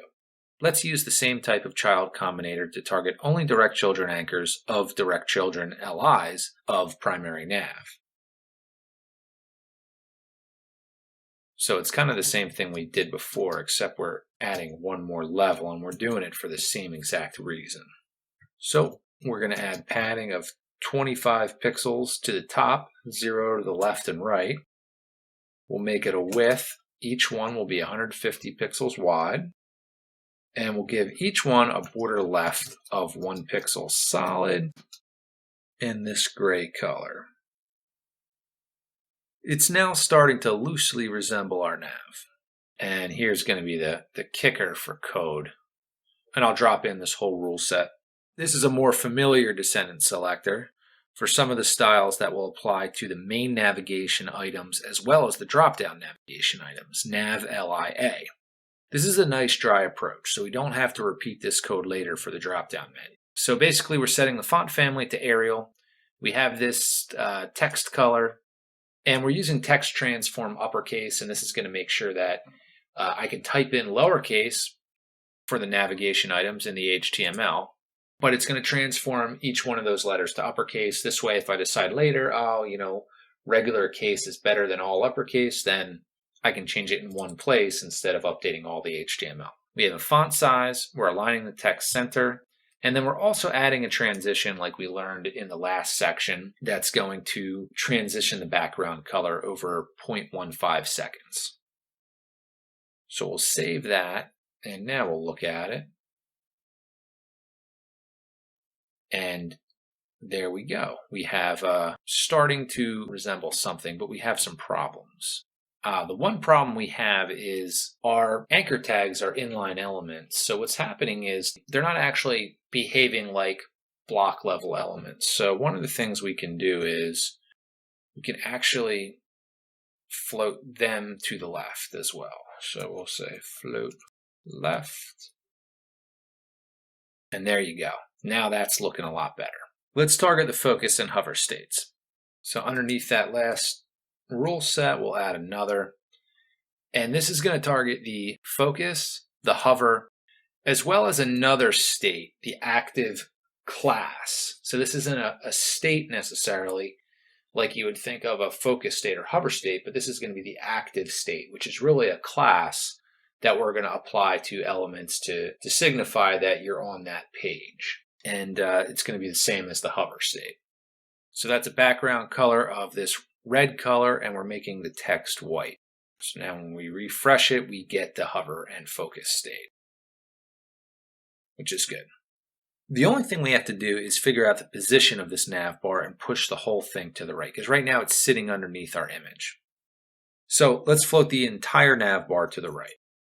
So we'll go back up to right above our first selector, and we'll type in primary nav, float right. Now this works out fairly well. We'll just have the entire nav sitting on top of the shark. We could fix this by floating the shark to the left, but a few nice features can be achieved instead by using absolute positioning, which is what we'll get to in the third video in this section. To wrap up, we built the HTML and most of the CSS for the first layer of the nav. In the next video, we'll learn about how pseudo classes can help with certain issues in our navigation. We've already learned about how we can add classes to elements to apply special style to them. This is always required going into the HTML and adding that class. Sometimes this can be a problem. For instance, when the content is generated dynamically through a content management system, you can't necessarily edit any element because it may not necessarily exist in a static HTML file. Enter pseudo classes. Pseudo classes allow you to target elements based on their position in the HTML as well as other qualities. In this video, we'll look at the first child pseudo class that can help us style our navigation. We'll then look at several other pseudo classes like the last child and nth child.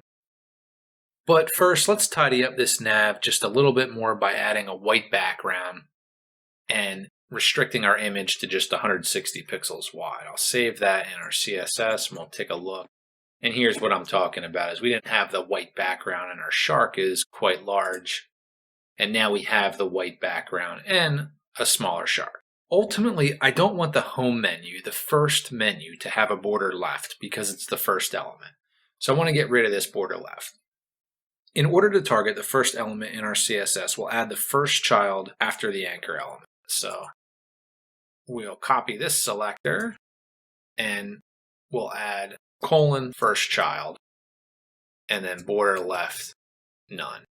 Not what you expected. It actually removed all of the border lefts from every anchor. That's because all the anchors are the first child inside of their immediate parent, the LI. So we should actually go about this differently, but let's take a quick look at the HTML and look that the anchor is the first element that's inside of the LI. There is no second element. So if we wanted to target the first element inside of the UL, it wouldn't be the anchor, it would be this list item. In our CSS, we'll actually move the pseudo class off of the anchor and onto the LI. We'll save that. And now we have our border lefts on all of the nav elements except for the first one. One thing about first child is that it has to be the first element that appears inside of the parent. So even though we targeted the LI specifically as the first child of the primary nav, if we had something else inside of the UL before the first LI, then our selector wouldn't work. So let's take a look at that. Let's add an H2 in here. And this is not valid HTML, but for fun, notice that we get our border left back on the first LI. That's because it's no longer the first child. This H2 is now the first child. This is a common mistake when working with the first child pseudo class. So there's also last child. So what I can do here is copy this selector and I'll change this to last child, and we'll make the example a little more obvious by saying background color of a bright pink and a color of the text as white. And now our last child gets those properties applied to it, the pink and the white text. I prefer first child because it has deeper support, going back to IE 7, whereas last child support starts at IE 9. There is also nth child. This allows us to pick any occurrence of an element within its parent. So let's go and change this to nth child, and we'll say 2.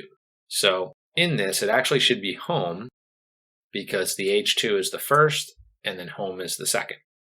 If you're a JavaScript person, nth child is not 0 index, so the first one is not 0. The first one is 1. And let's get rid of this real quick. So that should stay on the first nav item. You can also use the keywords odd or even. So if I were to throw even in there or odd, so you'll get 2 and 4 with those properties applied. This is an excellent technique for zebra striping a table or list for added readability. Now there is also nth of type. So now I could say nth child, nth of type, and I could say 2. The difference between nth of type and nth child is it's if we were to add back our H2, nth of type is always going to be referring to the LI. It's not going to be referring to just any child inside of primary nav. So now if we save that, and we return to, if we return to the browser, now we can see that the second LI has those properties applied. So nth of type is kind of a little more intuitive than nth child. Browser support for nth child and nth of type are also available for IE 9 and up, as well as all other major browsers. In this video, we learned about a few pseudo classes that allow you to target elements based on their order in the HTML or other qualities. And when I say other qualities, I'm mainly referring to state-based pseudo classes like hover and focus, which we've been using already up to this point. In the next video, we'll switch gears and learn about CSS positioning to further advance our navigation. In this video, we're going to start using the different CSS positioning properties as well as their complementary offset properties. First, we'll absolutely position the shark in place, and we'll follow that up by using fixed positioning for the entire nav bar. We've got our menu sort of in place, but the shark clearly sits on top of the nav. So we can see the shark's on top and the nav's right below it. We need these to be aligned horizontally more or less. We need to fix the shark so it overhangs the nav bar as well. We'll also want the entire nav to be stuck to the top of the browser window. So let's add position absolute to the figure inside of the nav. Create a new selector here. Nav figure, position with a value of absolute. Right away, that looks a lot better. So let's talk about this. All elements by default have a position of static, where static elements adhere to the normal flow, meaning they stack on top of each other as long as they're not floated. Changing the position to absolute takes it out of the normal flow. Its block qualities disappear and other elements aren't affected by it at all. It almost can be thought of as existing on another plane or level. Once positioned absolutely, you can start using offset properties such as top, right, bottom, and left. So let's do that. And we'll say top of negative 50 pixels and left of 50 pixels. And these are going to function a lot like margin top and margin left, as you'll see. We can see we're 50 pixels from the left and we're negative 50 pixels from the top. So what happens when we switch the top property with bottom and the left property with right? It actually moves the shark all the way to the bottom and the right. This makes it a lot more clear how the offset properties work. We're actually offsetting from the right 50 pixels and from the bottom negative 50 pixels. The offset properties are based on the browser window now, but typically you don't want to do that, and instead you'll base the absolute position off of its parent element by setting the parent element to position relative. So let's do that. And the parent element of figure is the nav. So we'll set that to relative.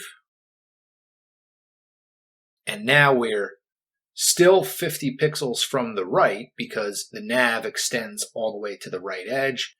And we're negative 50 pixels from the bottom because the nav ends right about here.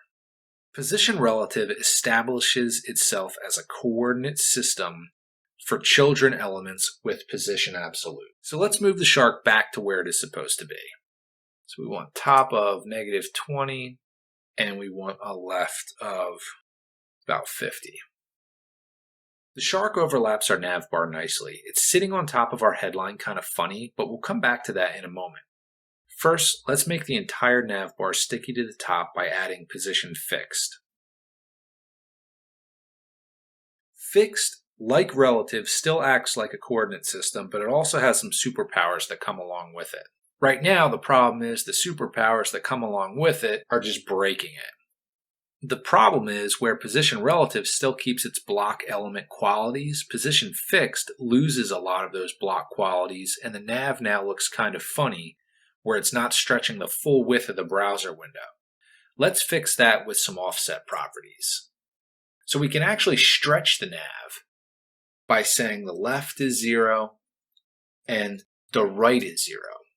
Let's also add a top of 0 to make sure there is no doubt it will be positioned at the very top. Notice as we scroll down, the nav and everything inside the nav stays sticky to the top, and everything else moves underneath it. When we scroll all the way up to the top, and I'm actually all the way at the top right now, our site title now sits behind the nav. This is because the nav bar is no longer part of the normal flow. So let's fix that by adding some margin top to our intro content and a little more margin top to our Go Premium button. So let's say margin 150. And now we're looking very good. So we've learned about relative, absolute, and fixed positioning. We've also learned that the default position for every element is static. Relative creates a coordinate system for child element. Absolute allows you to move an element to its own universe and position that element aggressively based on the closest relatively positioned parent element. And fixed position will make the element sticky based on the browser's viewport, not based on any relatively positioned elements. Both absolute and fixed positioned elements will serve as coordinate systems like relative to other child elements. In the next video, we'll look at building the drop-down menu where we'll again use absolute positioning. In the last video, we used relative, absolute, and fixed positioning to position our shark and make our nav bar stick to the top. In this video, we're going to create a pure CSS drop-down menu. We'll start by adding the markup and follow that up by adding the CSS. Typically, when building a component like a drop-down nav that's hidden from view, I'll build it as if it's not hidden. Then, once it's complete and fully styled, I'll create the drop-down behavior. That's what we'll do here as well. So let's create the HTML. For the menus, it's best practice to build them inside of an unordered list, where each menu item is an anchor inside of a list item. With drop-down menus, we'll nest another UL inside of the list item with the drop-down. So we're going to nest it right here. So we'll pick on the movie's main nav item. Any nav item that will have a drop-down will add a special class called has submenu.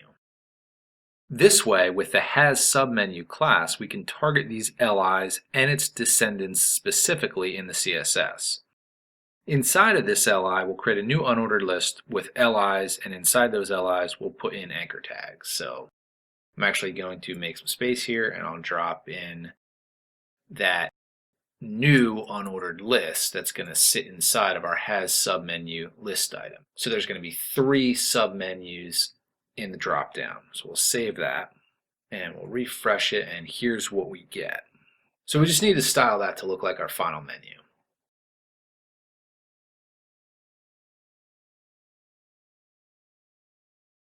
I want to separate the drop-down nav styling from the main nav styling, so we'll do that by creating this big comment we have here underneath the main nav. So the main nav just sits right on top of it, and now the drop-down will kind of have its own little section here. So let's start by targeting only the UL inside of has submenu.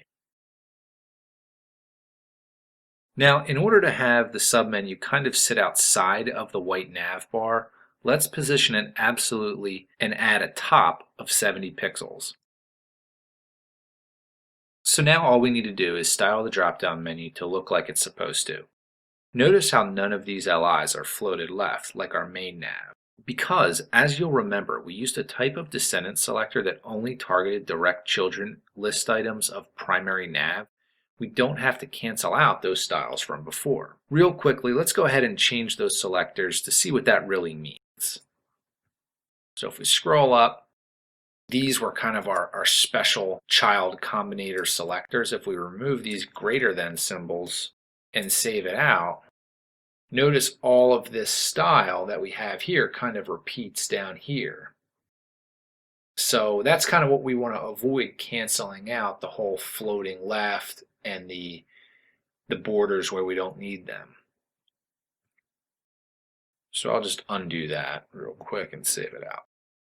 All right, let's add the white background and the borders. So background of white, and I'm going to drop in the border bottom, left, and right. I don't want a border top, so instead of using the border shorthand, I'm going to use border bottom, left, and right respectively.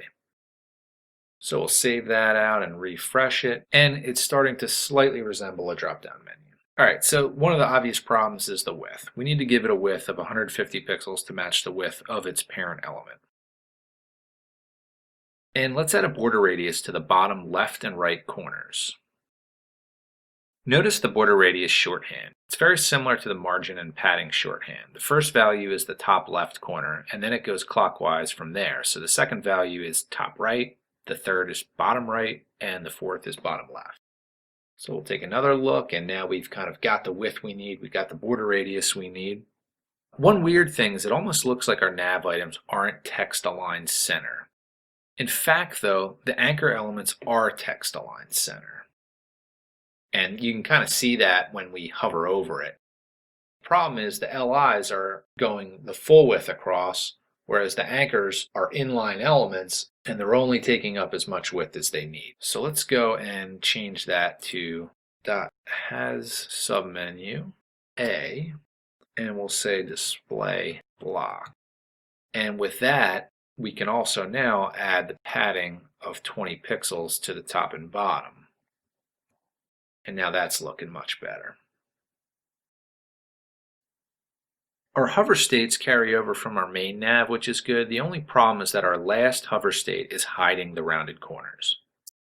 There's 2 ways we can solve this. The first is by using the last child pseudo class that we learned about a couple videos ago to target the anchor in the last LI of the submenu. That would work just fine, but if we wanted to get even deeper browser support, we can use a different technique that uses overflow hidden on the UL, the parent.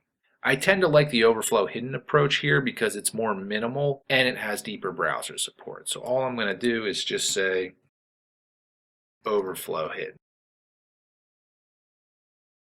And now that fixes that. So now we're left with the static menu. It's always open. We need to create the drop-down behavior when you hover your mouse over the movie's main navigation item.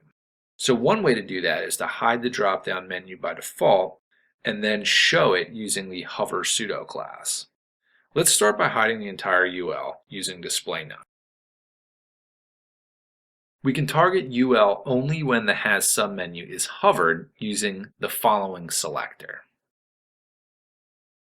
So we're saying whenever you hover over the movies menu, because that one has submenu, the UL that sits inside of it is going to be displayed. And then by default, that UL, which is the drop-down menu, won't be displayed. And there you go. No submenu, submenu. One thing I should mention as well is that display none has accessibility issues, as some screen readers won't announce the content with display none. The alternative is to use an off-screen hidden trick, which is a little extra work, but well worth it.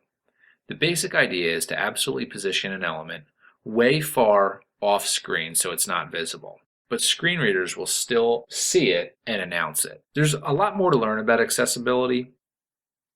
I recommend starting by checking out this article for more information just on how to use like off-screen hidden techniques. And then, go from there with accessibility. It's always good to kind of make your website accessible to everyone.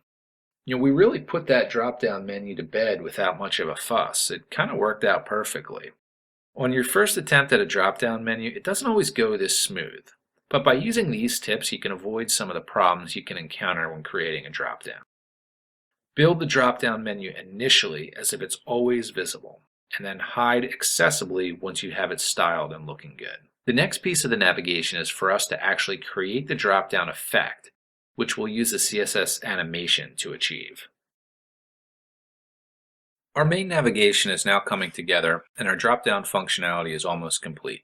One of the last finishing touches required for the drop-down is a CSS animation to allow the drop-down menu to animate downward smoothly. Animations are a lot of fun, and the modern browsers Chrome, Firefox, Opera, and starting with IE 10 all support them. IE 9 will still get our drop-down menu. It will just instantly appear instead of animating downward. An animation is very similar to a transition, but instead of simply animating a state change, we can animate static elements and use different animation properties and keyframes to control the animation. We'll get more into that later in this video. So here's what we're going to do in this video. We'll define the animation name, animation duration, and animation timing function inside the selector of the element we want to animate. After that, we'll go ahead and define the keyframes of what we're going to animate. So let's target the hover state of the has submenu that is showing the UL through displayed block. That's down here. So we'll scroll this up so we have a little more space. For now, I'm going to use WebKit only prefixes since the non-prefixed version isn't supported in the latest version of Chrome as of the time of this recording. We'll go back once we're satisfied with the animation and add in the non-prefixed versions. So to do an animation, what I'll do is I'll add in the WebKit animation name, or really it's the animation name property just prefixed with WebKit. I'll use slide down as the animation name. I can name this anything I want provided I don't use any spaces. Like class names, I can't begin it with a number either. Also, the keyword none can't be used as an animation name as it's reserved for removing the animation. Next, I want to specify the animation duration in seconds and the animation timing function. I'll use ease, but you can also specify linear, ease in, ease out, and ease in out, the same timing functions we used for transitions. So that by itself doesn't do anything. We have to specify what happens when we animate using @keyframes. Again, we'll start with the WebKit prefixed version. We'll specify the animation name slide down. So @-WebKit-keyframes space, then our animation name. So this has to match the animation name we provided above, and it does. And inside the curly braces, I'll specify the to and from time offsets followed by curly braces. So we'll say really from curly braces, and then 2 curly braces. What's inside the from curly braces will be the starting point, and what's inside the 2 curly braces will be the ending point of the animation. We could put several properties inside of the animation. Let's start with the translate y transform function of negative 100%. So WebKit transform translate y negative 100%. This is going to move the unordered list up negative 100% as the starting point, with the percentage being the height of the element. So negative 100% is going to be the full height of the element. So negative is going to push it up vertically. Translate y is new. It's a lot like translate, except it's only for vertical translations. Translate x can do horizontal translations. Inside the 2 curly braces, we'll set the translate y to 0%. So taking a look at that in the browser, and we have the menu animating downward. So far, our animation could have just as easily been done with a transition, as nothing new was really introduced. But the power of animations comes where we can set additional keyframes. I'll change the from and to 0% and 100%. So now we're going to say 0%, 100%, and now instead of just adding a start and a finish, now I still have a start and a finish, but I can also add any number of stops in between those two. But just to make sure this works, I'll save it and refresh the browser, and you can see that still animates the drop-down menu sliding downwards. So now I can also add a new keyframe, let's say 90% with a translate y of 10%. So I'm going from negative 100% to 10% during the first 90% of that 0.25 seconds. Then the last 10% of that 0.25 seconds, the vertical movement goes from 10% to 0%. Gives the animation a little bit of a hop at the end, which we'll see in a second. So let's save that, come in, and now we can kind of see it hops at the end, which is nice. Not only can I add multiple keyframes, but I can also add multiple properties per keyframe. So let me also add opacity. So we'll say we're going to start at invisible, and we're going to end at an opacity of 1, which is fully visible. And I won't animate anything with opacity at the 90% keyframe, or I guess I should say the 90% stop is what we might call that. So let's take a look at that. Not only does the menu animate downward, but it also fades in. In conclusion, we have our drop-down menu animation in place. Animations are supported in IE 10 and up, so older versions of IE and other older browsers won't see the animation, but they still have access to the drop-down menu and all of its content. Since in our case, it's just an extra touch to the overall experience, it's not crucial that older browsers will miss out on this, since they can still get all of the core content they need. In the next video, we'll continue with CSS animations by experimenting with our shark logo to create a far more robust animation. Finalizing the nav. We're all but done with our main navigation. We learned a lot so far about this process. We have a couple small things left to do. First, we'll fix a z-index issue, which I'll elaborate more on in a moment.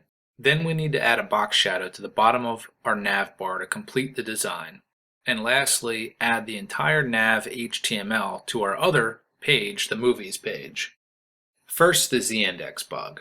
If you notice, when I hover over the movies main navigation item and our dropdown appears, a couple things happen. One is one of the nav items in the submenu gets highlighted automatically. Two, the nav is actually animating on top of the movie's main nav item. So if I were to go in here, and I already have it open, but in Chrome, in the DevTools, they have this little play button, and it allows you to slow down the animation speed. So if I were to hover over it now, you can see that it's dropping down on top of the movie's main menu item. So that's our problem, and that's why we're ending up with open water highlighted. So this bug, so to speak, can be fixed with a new property called z-index. Z-index sets the stacking order of elements that overlap. Our drop-down menu appears on top because it comes after the anchor main nav item for movies. Naturally, absolutely positioned elements will appear on top of elements that do not have a position property set, which is why the dropdown appears on top of the main nav. The value for z-index is a number. It can be applied to elements that are set to position relative, absolute, or fixed, as well as elements with opacity less than 1, or with a transform applied, as well as other situations. So as long as we have our drop-down menu, a z-index less than its container, we should be good to go. On the has submenu A, what we'll do is I'm going to apply a position relative, and this way this element is going to accept a z-index, and then we'll add a z-index of 10. Now back on has submenu UL, we don't need to put the position to relative because it's already set to position absolute. So it will accept a z-index of 5, which is less than 10. So we should, in theory, have our bug fixed. So let's check it out. And at full speed, yes, none of the menu items get highlighted when you hover over it, and it appears behind it. Now just to be sure, let's slow it down again. And now you can see it is appearing behind the movies menu, which is great. Now for the box shadow. So you can see we have this box shadow now underneath of the main nav. So let's add that. Well, really it's already added, but let's see what we have there. In fact, what I'll do is I'll just get rid of it and we'll start over. So the property is box shadow, and box shadow is a CSS3 property. We're targeting the nav element, and we'll use the unprefixed version, which is supported in all major browsers starting with IE9 and above. We don't have to go back and add all the prefixes just because it's the specification has matured enough where all the browsers are supporting the non-prefixed version. All right, so the first two values are the X and Y. So for the X value, the left and right, we're going to leave it at 0. And for the Y value, we'll do 8 pixels, which is going to make the box shadow emanate downward. If I used a negative value, that would have it emanate from the top of the nav. But we want it to emanate from the bottom of the nav. The next value is the blur. So we'll set 15 pixels. If I were to leave it at 0, we would get a hard 8 pixel border. So the blur is kind of what makes it look more like a shadow than a border. And the final value we're going to use is the color. And I'm going to use a new color value, RGBA, which is a CSS3 color value. And what we'll do with that is we'll say 000, and that's going to be the red, green, and blue are all going to be 0, which is going to be like a black. And then the A is for alpha, and we'll set that to 0.1. And we've already seen the final output of that, which is our box shadow. So I'll just uncheck that. That's what it looked like in the last video, and here's with the box shadow. And sometimes with these CSS3 properties, it's nice to come into the dev tools and see what it looks like with more blur. You can see it fades away, and then with less blur, it turns into a more hardened shadow. But I think about 15 was just right. And you can see what it looks like with a greater opacity, or really a greater alpha channel, I should say. So instead of 0.1, 0.25, and not really that noticeable, and 0.5, a little bit darker. Oh, a lot darker. I was missing the parentheses there.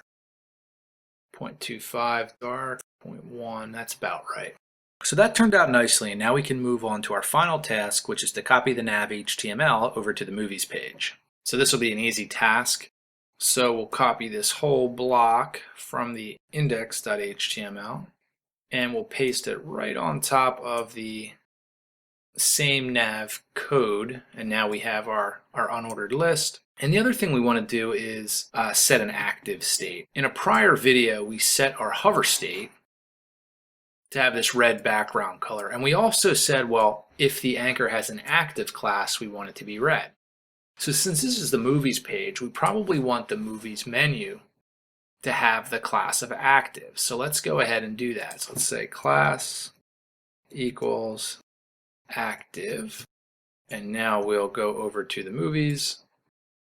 So this active state allows our visitors of the site to easily recognize what page they're on. And we have our drop down working as well. Now the navigation is going to be the same no matter what page I'm on. So if I had 10 pages, I would have to copy and paste that to all 10 pages. Unfortunately, with HTML and CSS alone, there really isn't a way to create one file that will handle all places that the nav will appear. This would be ideal, but we'd have to turn to a back-end language, content management system like WordPress, or JavaScript framework like AngularJS to handle something called an include for the header or for the nav. And that about does it for building our navigation. We're in pretty good shape right now, so we'll wrap up.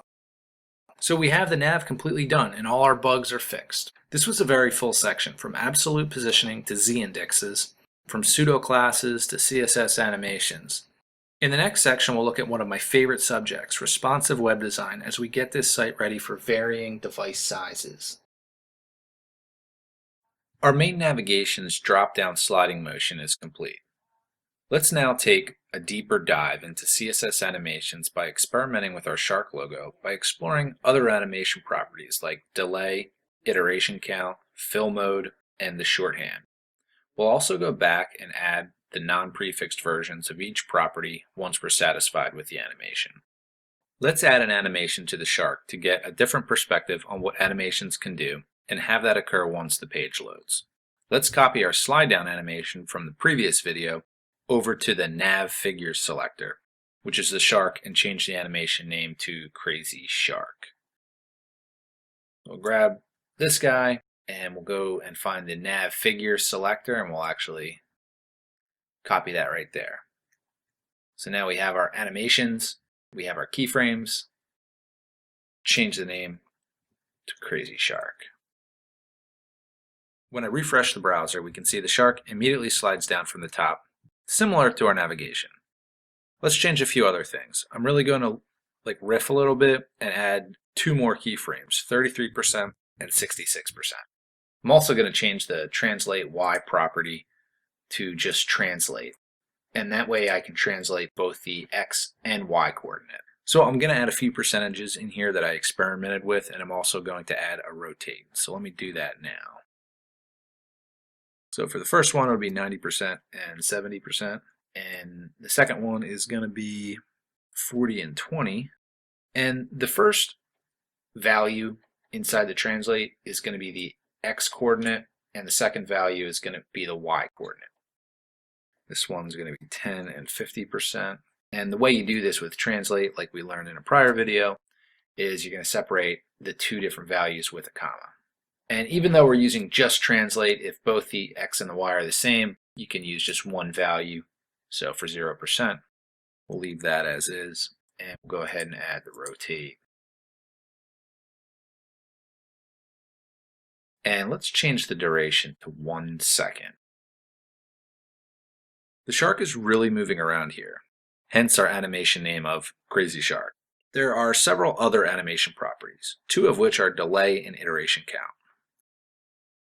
Both I find useful. So let's do WebKit delay of 2 seconds. That's animation delay. So a delay of 2 seconds and an iteration count of 3. 1, 2 seconds. 1, 2, 3 iterations. We can also endlessly repeat the animation if we want to. We can just add the keyword of infinite there, and then it'll just keep going forever.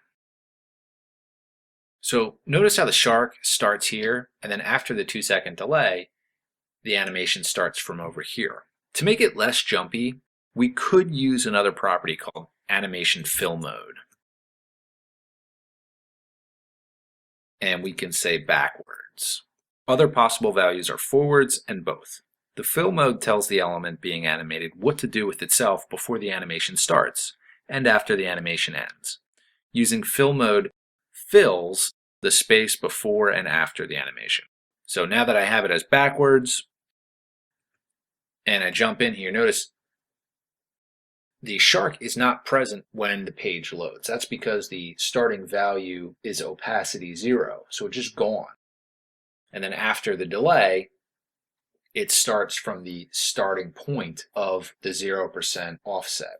So the other thing is if I wasn't having the final stop land the shark in its like static position, because I'm saying no translate, no rotate, and really no opacity. So the shark is there. Like what if I ended the transition where, or what if I ended the animation with the shark X 10% and then 70%, rotate 10 degrees, and an opacity of 0.5.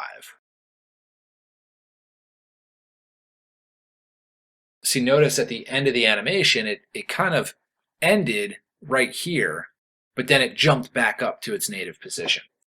We could use animation fill mode forwards, and let's get rid of the iteration count so we don't have to wait for it to run 3 times. And at the end of the animation, it stays where the animation ended. So that's kind of neat. But because I used forwards, we also, let me refresh the browser, we also had this jump from the top to where the animation starts after the delay ended. So there's one other thing we can do, like I mentioned before, is there's another value to the fill mode called both. So there you go. The fill mode is now filling in before the animation starts, and it's filling in after the animation ends. So I'm going to remove the delay.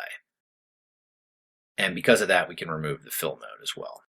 I'm also going to tone back this whole animation. I'm going to remove the rotation. And I'm going to put the translate at the last stop to be 0%. And the opacity to be 1. So this way our crazy shark is a little less crazy, but still crazy enough. So after refreshing the browser, we get a more toned down animation. We're going to have to add the non-vendor prefixed version of the name, duration, and timing function. But instead of doing that, let's make our coding lives easier by using the animation properties shorthand that combines all of the animation properties into one line. So what we can do is we can remove this and these two, and then we can say 1 second and then ease. And we'll save it, and now we'll refresh the browser to make sure that still works, and it does. So now that we have the shorthand in place, it's going to make it a little easier to add in the non-prefixed version. So we can just copy this, get rid of WebKit, and now we have the non-prefixed version. We should do the same for the @ keyframes. So I'll copy and paste that, and I'll just get rid of -WebKit, so it's just @ keyframes. Now I also want to get rid of each of the WebKit prefixes that are inside of the stops as well. Now notice that I'm not adding the animations with the Moz vendor prefix, as Firefox supports the non-prefixed version. Now let's refresh this, and the animation works in Firefox as well. For more information on CSS animations, I recommend checking out my article, CSS Animations Aren't That Tough, at richfinelli.com/CSS Animations Aren't That Tough. In conclusion, we've explored other animation properties like animation delay, iteration count, and fill mode on our way to creating a fancy over-the-top animation. We also simplified all these properties into a shorthand. Finally, we went back and added in the non-prefixed version of each property for greater browser support and also future browser support. In the next and last video in this section, we'll add a box shadow to our entire nav, as well as fix a quote-unquote bug with our drop-down menu Z-index. Hello, I'm Rich Finelli, and welcome back to Mastering CSS, Section 6, Becoming Responsive. Up to this point, we've built almost everything with a fixed size. Our layout had a fixed width, our images had fixed widths, our menu had a fixed width. This is not going to deliver a good experience to phones, tablets, and the multitude of device sizes that are out there. Luckily, responsive web design is here to transform our static website into a fluid, mobile website. There are 3 main pillars of responsive web design: fluid grids, flexible images, and media queries. We'll discuss those 3 fundamental CSS foundations of responsive web design, as well as how to build accommodations for the primary navigation on mobile, and finally the viewport meta tag.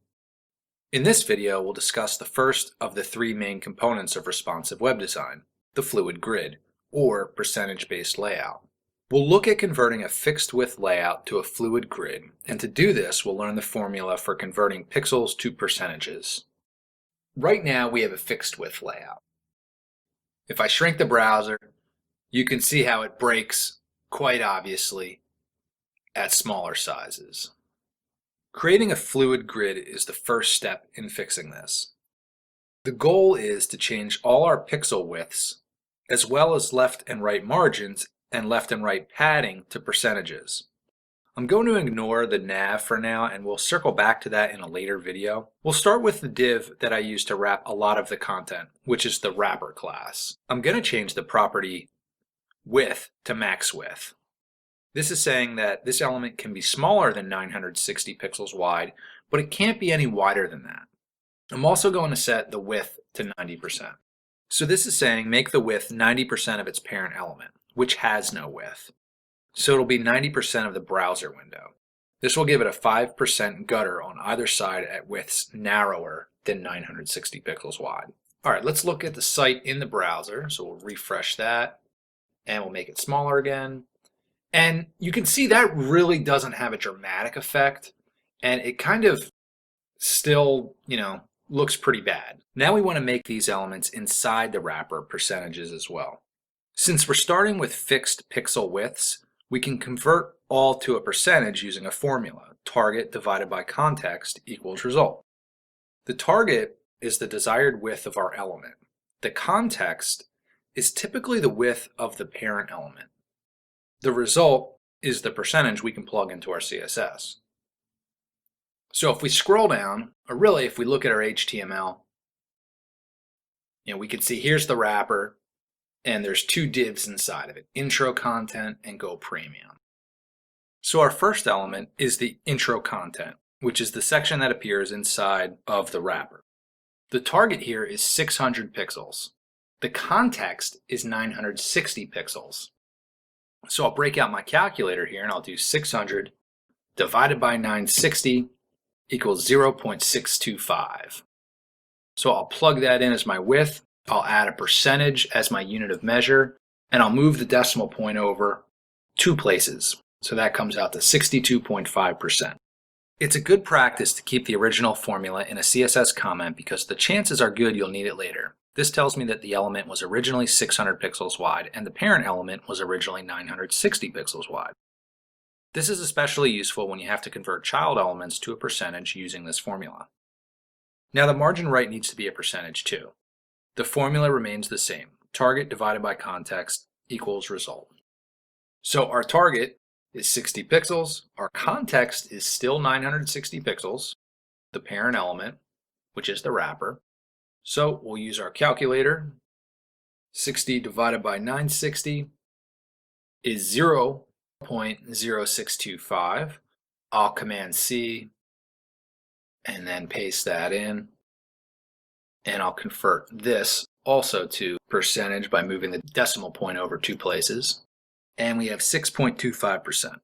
Next up is our call to action buttons container Go Premium. With a width of 300 pixels, that needs to be a percentage. So let's do the same thing. We'll get our calculator back. 300 divided by 960. We still have the same parent here. Is 0.3125. I'll Command C that and paste it in place. Move the decimal point over, add percentage, and then I will put that in a CSS comment over to the right in case I need it later. Now I think we're ready to look at this in the browser. If I refresh and make it smaller, this looks a lot better. The intro content and the call to action button are getting narrower as the browser window gets smaller. Eventually they start to overlap, but that's okay. At least we have a fluid foundation for this top section. Now we have to go and take a look at these 3 columns underneath of it. They're kind of breaking as the window gets smaller. So let's take a look at the HTML for this. This is our secondary sections. And these 3 columns are also inside of a div with a class of wrapper that was also originally 960 pixels wide. So we'll continue to use that as our context while we convert our dot column width from pixels to percentage. All right, so all the way down here at the bottom, each column is 300 pixels wide. So 300 divided by 960, we already know is 31.25% because that's the same exact calculation we used just before this. Now the margin left is 30 pixels.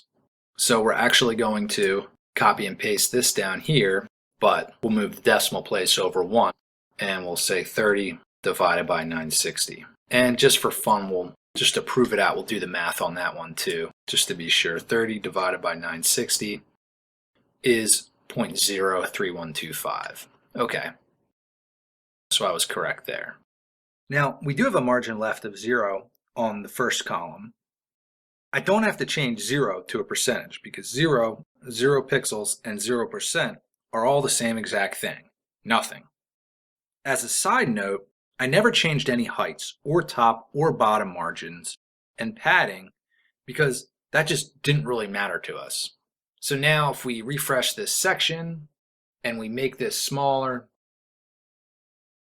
we can see now our 3 columns are shrinking proportionately as our browser window shrinks. So everything now on our homepage is fluid except for our nav, which I'm going to leave as is for now. I want to handle that totally differently, so we'll leave it as a fixed width. We never had to change a padding left or right to a percentage, but the process to do so is very similar. You use the formula target divided by context equals result. But the context is a little different now. It's the width of the element itself, and not the width of the parent element like it is for width and margin. The only caveat to that is if the element itself doesn't have a width defined, you use the width of its parent.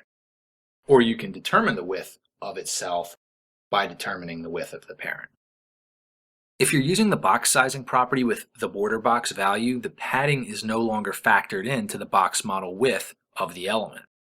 Therefore, you can leave it as a pixel length and just convert the width and margin to a percentage. So box sizing border box is definitely your friend. Let's search for some other edge cases by searching our CSS for the keyword of margin. So I'm not worried about bottom or top margin. We already have that left margin. We're not worried about 0.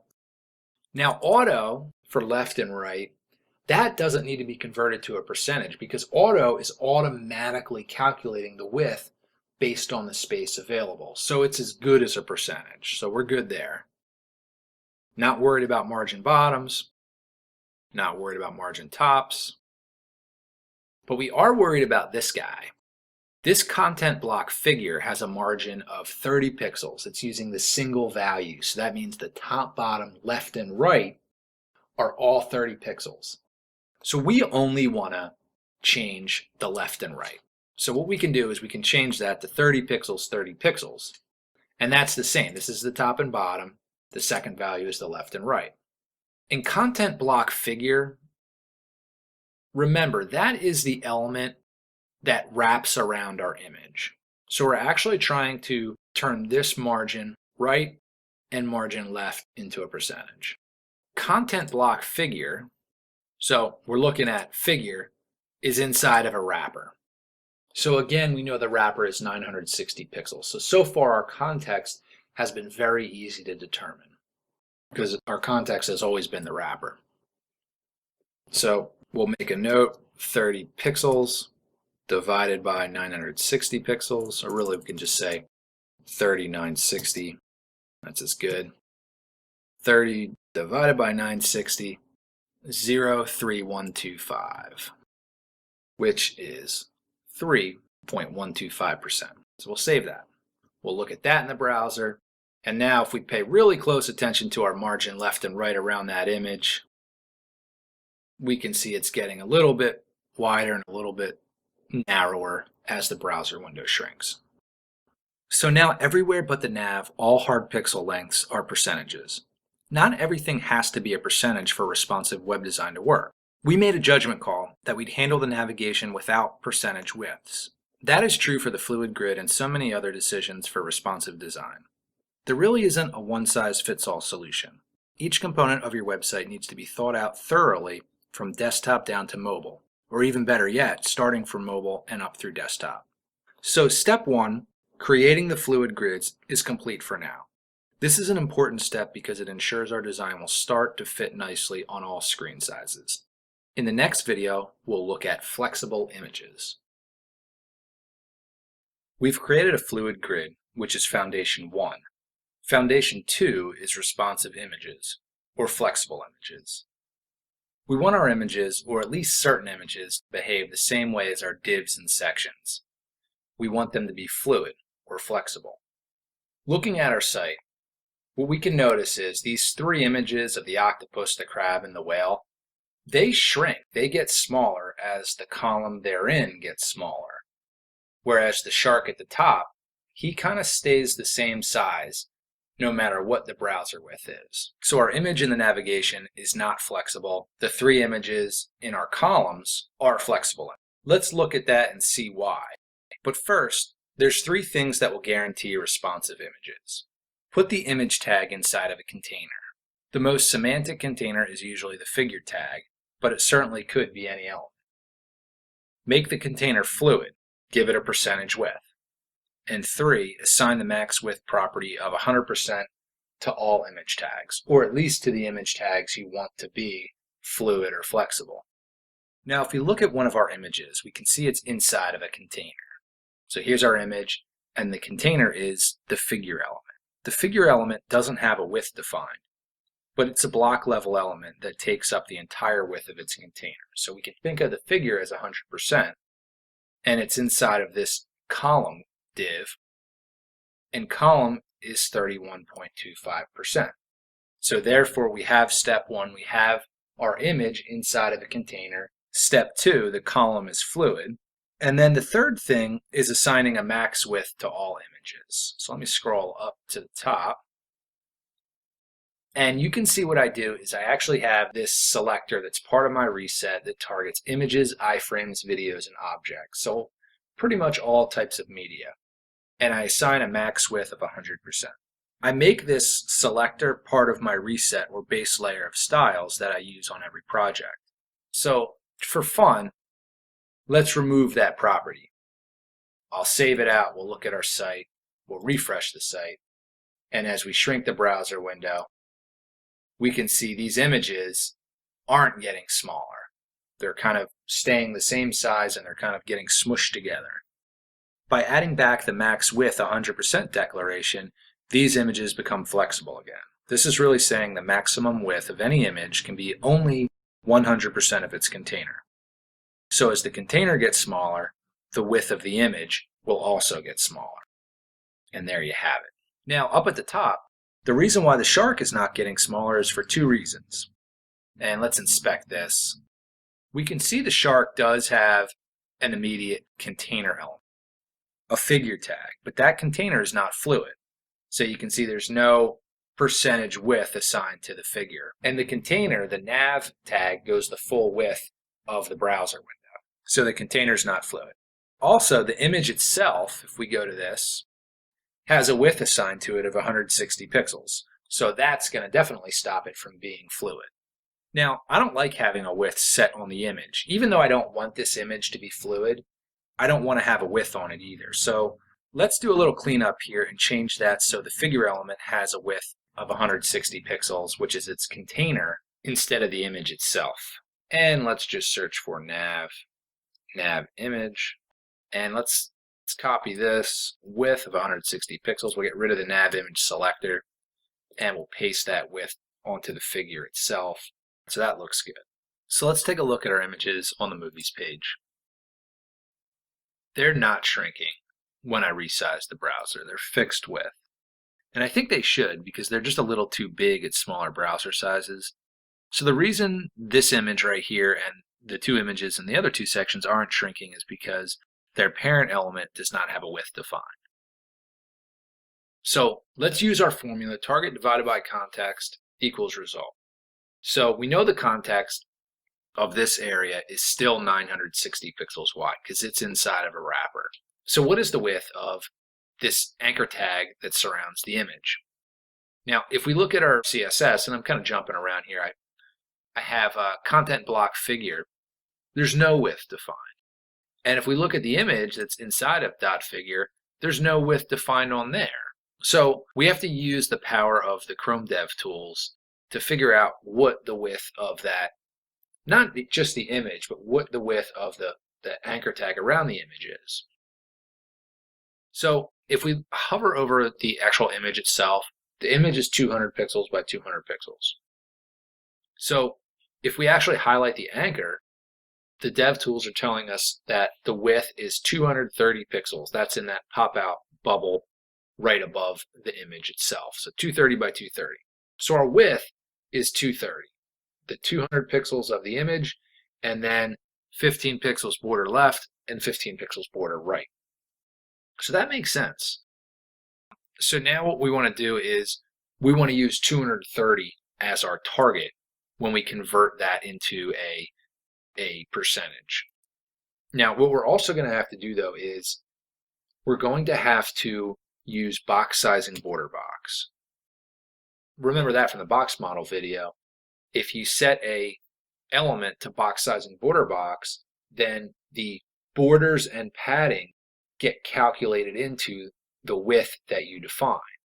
So that's why we're using 230 as our width here, or as our target of our width. So 230 divided by 960, I'll create the comment already. It doesn't like that because I have an extra semicolon. So that's going to be our formula now. And we'll go to our calculator. 230 divided by 960 is 0.239583 repeating. So I'll copy that and paste it in. I'll add a percentage symbol and I'll move the decimal point over 2 places. So we get 23.983 repeating percent. And now if I refresh the browser and I make this smaller, we can see our image is getting smaller. So that's what we're shooting for. So good. So back to the code. Now this box sizing border box is very helpful, but I really could potentially be repeating box sizing border box a lot throughout my code. Let's remove it altogether. And let's add it to our reset a little differently where it should be. So I'm going to scroll up and I'm going to paste in this chunk of code, these 2 rule sets. Now as a part of our reset, every element will get box sizing border box. You can see where we've added it to our HTML element, and then use the star selector, which you'll remember from our section 4 video, specificity rules, applies to all elements. So we're saying box sizing border box on the HTML element only, but everything else for box sizing you're going to inherit from the parent. So the HTML is the parent of every element. So therefore you're inheriting that border box property to every element. All right, so we've taken a little detour from our flexible images, but that was something we needed to do to create a positive path forward. So in summary, our images are now flexible, but our site isn't perfect at very small browser widths. In the next video, we're going to figure out how to handle that and take care of it by looking at media queries. The first 2 foundations of responsive web design alone can only get you so far. The most important foundation is the media query. Media queries are basically if statements. For instance, if the width of the browser is less than 500 pixels, we can then apply different CSS based on these conditions. This is extremely powerful because at certain points our website really breaks and looks bad, and we're going to need to fix that with media queries. In this video, we'll figure out what a media query is, and we'll use them to fix the remaining issues with the site, especially at narrower widths. I want to go over a quick tip real fast. If we use the Chrome DevTools and we shrink our browser window, up in the top right corner, it'll show you the width and height. So right now, the width is at 948 pixels or around there. Another thing is, since we're going to be shrinking our browser window to kind of emulate tablet and mobile, it doesn't leave you a lot of room for the DevTools. So what we can do is we can click this icon to shift the DevTools over to the right. And now we can kind of have more space allotted for the DevTools, and then we can shrink our browser window to the width we want. So the problem with our site right now is once we reach a narrower width, the nav is now behind the shark. The call to action button, Go Premium, is smushed into the site title. And the 3 columns are way too smushed as well. So we'll skip the nav and we'll circle back to it at the end of this video. The main site title and call to action button are floated. At 1023 pixels, let's defloat these two sections and stack them on top of each other using a media query. So I'm going to put all the media queries kind of at the bottom of the style sheet. You don't have to do it this way, but that's what I'll do. Media queries always start with an @media. Then they have two parts. The first part remains relatively stable, the media type. Typically this is screen. You could plug in print and a few other options as well. Print would only be applied to print style sheets. But for the most part, that first part is relatively stable, screen. The second part determines when to use the media query. So max width of 1023 means anything 1023 and lower. Once the screen width is 1023 or more, then the media query will no longer apply. You can also use min width, and it has the reverse effect applying to everything 1023 and greater. In fact, you can use any length value as well as many other values. Commonly though, max width and min width work just fine for what we're trying to do. So now what I'm going to do is I'm going to create curly braces, and now it's almost like we just built a rule set. Inside the curly braces of the media query is where we can start writing plain old CSS that will only be applied under the if condition, only if the browser window is 1023 pixels or less. So let's remove the floats and make the width auto for both intro content and Go Premium. So I'll create two rule sets and I'll put my cursor in both of these. So we'll say float none, and then width is going to be auto. Save that. Auto is the default value for width, and block level elements default to 100% width. The auto keyword is used to automatically calculate the value. It has different values based on the property it's paired with. In this case, it basically means 100%. So if we were to save this and look at it, that was a problem. We have to separate the two parts with the word and. So now if I save it and look at it in the browser, now we can see our intro content is no longer floated and the width is the full width. And our Go Premium button is the same, but we have this big space that we need to get rid of. So we're going to say a padding bottom of 0 and a margin bottom of 30 pixels. Now on the Go Premium button itself, we'll do a margin top of 0. And we'll look at that. And now that's a little better. So we got our title, our subtitle, our text, our button, and that's pretty good. So I chose 1023 as the breakpoint because that is just 1 pixel under the width of an iPad held in landscape orientation. This way our media query will apply to all widths and devices less than 1024. As of 2015, I think it's easy to say that the iPad is the most popular tablet, but definitely not the only popular tablet.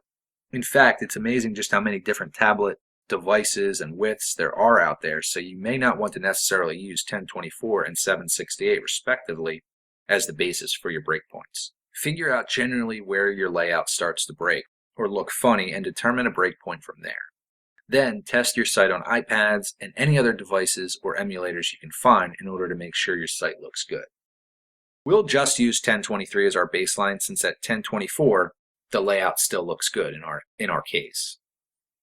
So now we just need to add in all the CSS to our media query we already know in order to make the rest of the site looking good, starting with the 3-column area. These are just too smushed.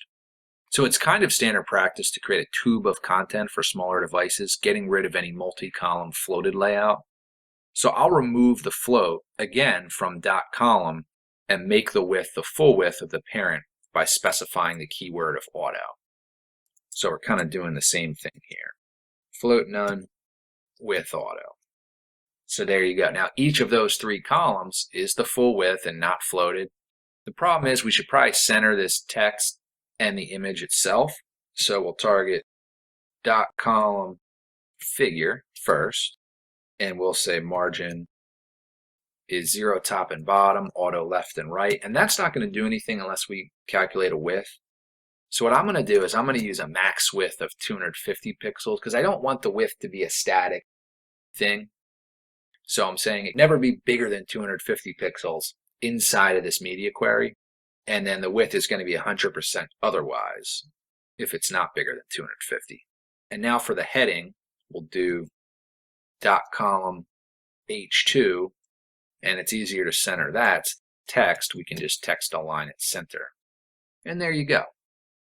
One thing I should mention is that there is another approach that we could take with our responsive design, and that is a mobile-first approach. Typically, this is best practice. We want to be thinking about the smaller displays at the same time or even before the desktop experience, as the name suggests. This way, the content and design take mobile devices and all their constraints into account at the very beginning, so they can be fully realized in the design and build process. Mobile first relates to much more than how we code our CSS, but the code part of mobile first is to only add in the CSS for mobile devices initially. So that means using min-width media queries to add in additional CSS for larger displays. So for instance, our layout wouldn't have any floats by default. It would be a single tunnel of content, which is usually standard for mobile. Then our media queries using min-width instead of max-width would add the floats that would be applied at wider screen widths to add in the multi-column layout. For more information on mobile first, definitely check out Luke Robolski's defining book on the subject, Mobile First, available through the abookapart.com website. Let's talk about this navigation now. Solving the navigation isn't as easy as what we just solved using media queries. At certain widths, our shark just gets in the way of the nav, and at some point we're going to have to do something with the dropdown as well. Also, if we were to add a few more nav items, then we'd have this problem at even wider widths. So we hit our first real challenge of what to do with the navigation. So there are certain design patterns that are emerging for mobile navigation. And here's a site that's curated by Brad Frost. It's bradfrost.github.io/thisisresponsive, and I'll click on patterns. And it's basically a collection of patterns for responsiveness. And he has a bunch of different ways you can handle navigation that have kind of proved themselves. And the first one we'll look at is this toggle one. And basically at a wide width, the menu kind of looks like ours. It's just some nav items up at the top. But now, at smaller widths, that's replaced with this menu link.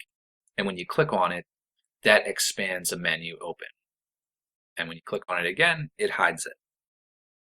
So that's what I want to do with our site. This will again require a little heavier use of media queries and some JavaScript or jQuery to kind of show and hide the navigation on click. So we've used media queries to change our CSS based on the width of the screen. This is tremendously useful as it fixed most of our issues at narrower widths. We still need to remedy the navigation though at smaller widths. In the next video, we're going to use media queries to drastically change our navigation so that it is hidden except for a menu icon that can be clicked on to show the navigation with jQuery. So far in this section, we've learned the three fundamentals of responsive web design: fluid grids, flexible, squishy images, and media queries. That's the easy part. The hard part is figuring out all the multitudes of tricky design challenges, like what to do with our menu on mobile, especially as we decide to add more menus. Luckily, this is the one area where a decent design pattern has emerged. We are going to forego the horizontal menu that shows each button on the nav in lieu of a hidden menu that is activated by click or a touch. On click or touch, the hidden menu will slide down vertically and show all menu choices. So we'll do this by styling the mobile nav in its open state. Then we'll hide the nav and add in the menu icon that triggers the mobile menu to open and close. Finally, we'll link our HTML to the jQuery CDN and our scripts file and write the small bit of jQuery needed to accomplish this. At the very bottom of the style sheet, I'll add in a new media query. And what I'll also do is add in a comment that signifies that this curly brace is the close of a media query, so we don't lose track of that tailing curly brace. So I want the new mobile nav to only be triggered at a new breakpoint, 900 pixels wide. That's when it starts to look funky and start breaking. Firstly, I don't want the nav to be sticky to the top anymore, so let's get rid of the fixed positioning and replace it with the default static position. Static positioning, as you'll recall from an earlier video, is the default positioning property and is the same as if the position property was never applied. Basically turns off fixed positioning and returns it as an element that behaves based on the normal flow. Next, let's tell all immediate list items of primary nav to float right instead of left. We'll also give it a width of 100% because these floated elements are only going to take up the width needed, kind of like inline elements. So we're going to tell them to take up the entire width available by setting width to 100%. Let's make some room here. And we'll do the same thing we did before, is we'll comment this closing curly brace so we know that's the end of the media query. Now let's focus on the anchors.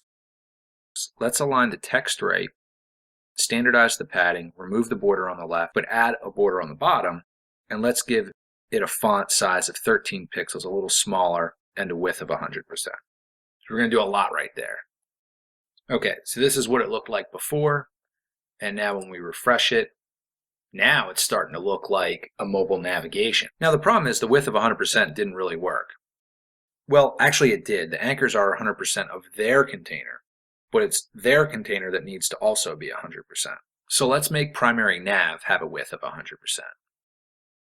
Much better. This resembles a menu for sure. The big elephant in the room is that the shark is just taking up too much space in the middle. Let's fix that. I'll make it much smaller, move it up and hug close to the left using the offset properties top and left, since this is already an absolutely positioned element. All right, looking good, except we forgot about the submenu. We have a design decision to make right now. Should we hide the submenu and not let any mobile users have access to it? Nah, that's no good. We can't obviously keep it on mobile like this, but I think we'll be just as well served by assimilating it into the primary nav. So I want to make it look exactly like the other major menus. So I'm going to target the has submenu UL. I'll change the positioning from absolute to static, change the display to block, remove the border and border radius, also make the width 100%. Wow, that looks pretty good. Let's also kill the animations as they no longer are needed. So we'll copy this rule set, change this to hover. We'll set the WebKit animation and the animation to none. That keyword will kill the animation. So perfect. The mobile navigation in its open state is now complete. Now we need to hide it and add an icon that will trigger it to open and close. Let's add a div right on the top of the primary nav in both the index.html file and the sharkmovies.html file. We'll give it a class of mobile menu icon. That's going to be important. So nothing shows up in the browser because this is simply an empty div. Let's use a background image to add the icon. I'm not actually going to put this in the media query.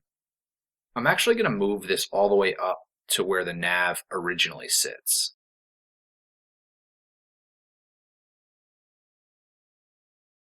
And I already have that image sitting in our images folder. I'll use 0 and 0 as my background position and no repeat to make sure that this image doesn't automatically repeat itself. All right, so still nothing will show up in the browser unless I add a width and a height. I know the image is 30 pixels wide and 26 pixels tall, so I'll use those exact dimensions. So now that sits at the top of the browser window, that 3-bar icon. I also want to float it to the right and give it some space from the edges by using some margin top, right, and bottom. And I'm also going to change the cursor. So this way it has a different look to it. So we'll see, that's what it looks like right now, just a regular cursor. Now when I refresh the browser, it moves over to the right, and now it kind of has like a hyperlink cursor. So in case anybody's using it, now we won't obviously see that on mobile devices, but for desktop devices or desktop browsers, that's kind of a little nice to have. Now let's hide the menu by default. Instead of using display none, which we talked about before is bad for accessibility reasons, let's explore another technique that hides the content more creatively so screen readers can still see it and announce it. So now we're going to go back down inside of our media query. So basically we're saying the height of this element is 0, it's nothing. And there you go. So now what we want to do is we want to activate that menu on click. So we have to link up to jQuery and our script file. We'll do that in the HTML. So we'll do that all the way at the bottom here. So I'll just copy in a link to the jQuery CDN that's hosted on Google's site. And then below that, we'll add a link to our script file. We don't need that. So we're going to put this file in the JavaScript folder or the JS folder, and we're going to name that file scripts.js. Let's also copy this to the movies page, and we'll put it all the way down at the bottom. Here we go. And let's go ahead and create that new JavaScript file. So I'll do a Command N to create a new file and a Command S to save it. And it takes me right to my 6.4 mobile menu site folder, and I'll add a new folder and call it JS. And then I'll name the file scripts.js and hit save. Okay, great. Now let's write some jQuery. Don't worry if everything here doesn't make too much sense to you. I'm not going to go into much detail as it's a little off topic from CSS, but it's needed for our responsive design. What I'm just pasting in here is called the document ready function. This simply tells the script to wait for the web page to be ready before this code gets executed. It's kind of just standard fare for jQuery. So I'll paste in our function here. First, what we have here is a jQuery function that is targeting the mobile menu icon class, specifically when you click that element. Once that element is clicked, 2 lines of code are executing. We're going to hone in first on the primary nav and toggle a class called active. So if you click mobile menu icon, it's going to add a class of active. And if you click it a second time, it's going to remove it. And it's going to kind of keep doing that for us, which is nice. The next line is targeting this. This refers to whatever thing we're clicking on in this case. And we're toggling a class called open. So if we save that, now let's look at the mobile menu icon and the primary nav. Both of those should get classes added. So when I click it, yes, we can see the mobile menu is getting open and the primary nav is getting active. When we click it again, they're both disappearing. So now we can go ahead and target those classes how we need to. So let's go back to our CSS, and I want to target the mobile menu icon .open. So .mobile menu -icon .open, and all we're going to do is just change the background image. So let me just copy this, and I'm actually just going to say background image. Get rid of this, and we'll change it to mobile menu close icon, and refreshing the browser when we click on it, now we get the X icon back to the menu icon, so that's good. And now I want to target the selector primary nav.active, and we'll say max height of 350 pixels.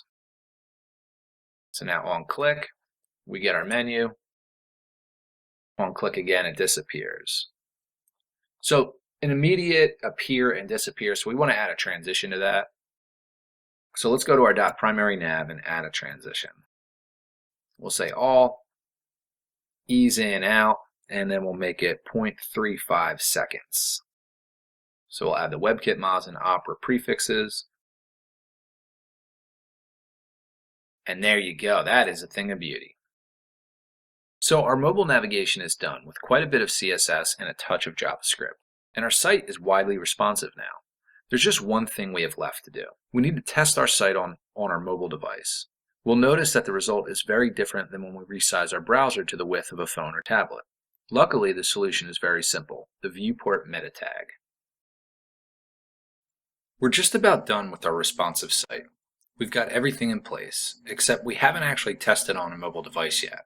In this video, let's test our design using Chrome's mobile device emulator, and then look at and try to understand the viewport meta tag. One way to test on mobile would be to push our site live and test on an actual phone or tablet. An easier way to do a simple test on a phone, but possibly slightly less accurate, is to use Chrome's device emulator. Within the dev tools on the more recent versions of Chrome, there is a new phone icon. After clicking that, we'll be able to choose a phone. So the last one I used was an iPhone 6, but you can see we can look at Google Nexus, HTC, LG, Motorola. We'll stick with the iPhone 6 for now. And a lot of times you can see that you have this little error icon there. What you really should do is after you choose a phone, you should refresh it, and then you can see it. That error state went away. So here, now we can see our site, but it doesn't look like the same as when we just minimized our browser window to be about the size of an iPhone or a phone. What's happening is most mobile devices are going to try and shrink your website to fit on the phone, and then if your site isn't responsive, it will look like the desktop version, only much smaller. So one noticeable thing is I'm not seeing the mobile navigation. There's a very simple solution, the viewport meta element. I'm going to copy and paste this into both the index and the Shark Movies page. And it's just a meta element with a name of viewport. And we'll come back to that in a second. But now what happens when I refresh my browser, now we're actually getting the mobile version. So this looks a lot better and it fixed our problem we were having. So here is the meta tag. I provided the name of the viewport, and then I have a content attribute with a couple different things provided inside of it. The first thing is width equals device width. That basically means don't scale my page down for mobile because I'm handling that with media queries. Also, there's initial scale equals 1.0, which basically says size it to exactly the width of the device and nothing more.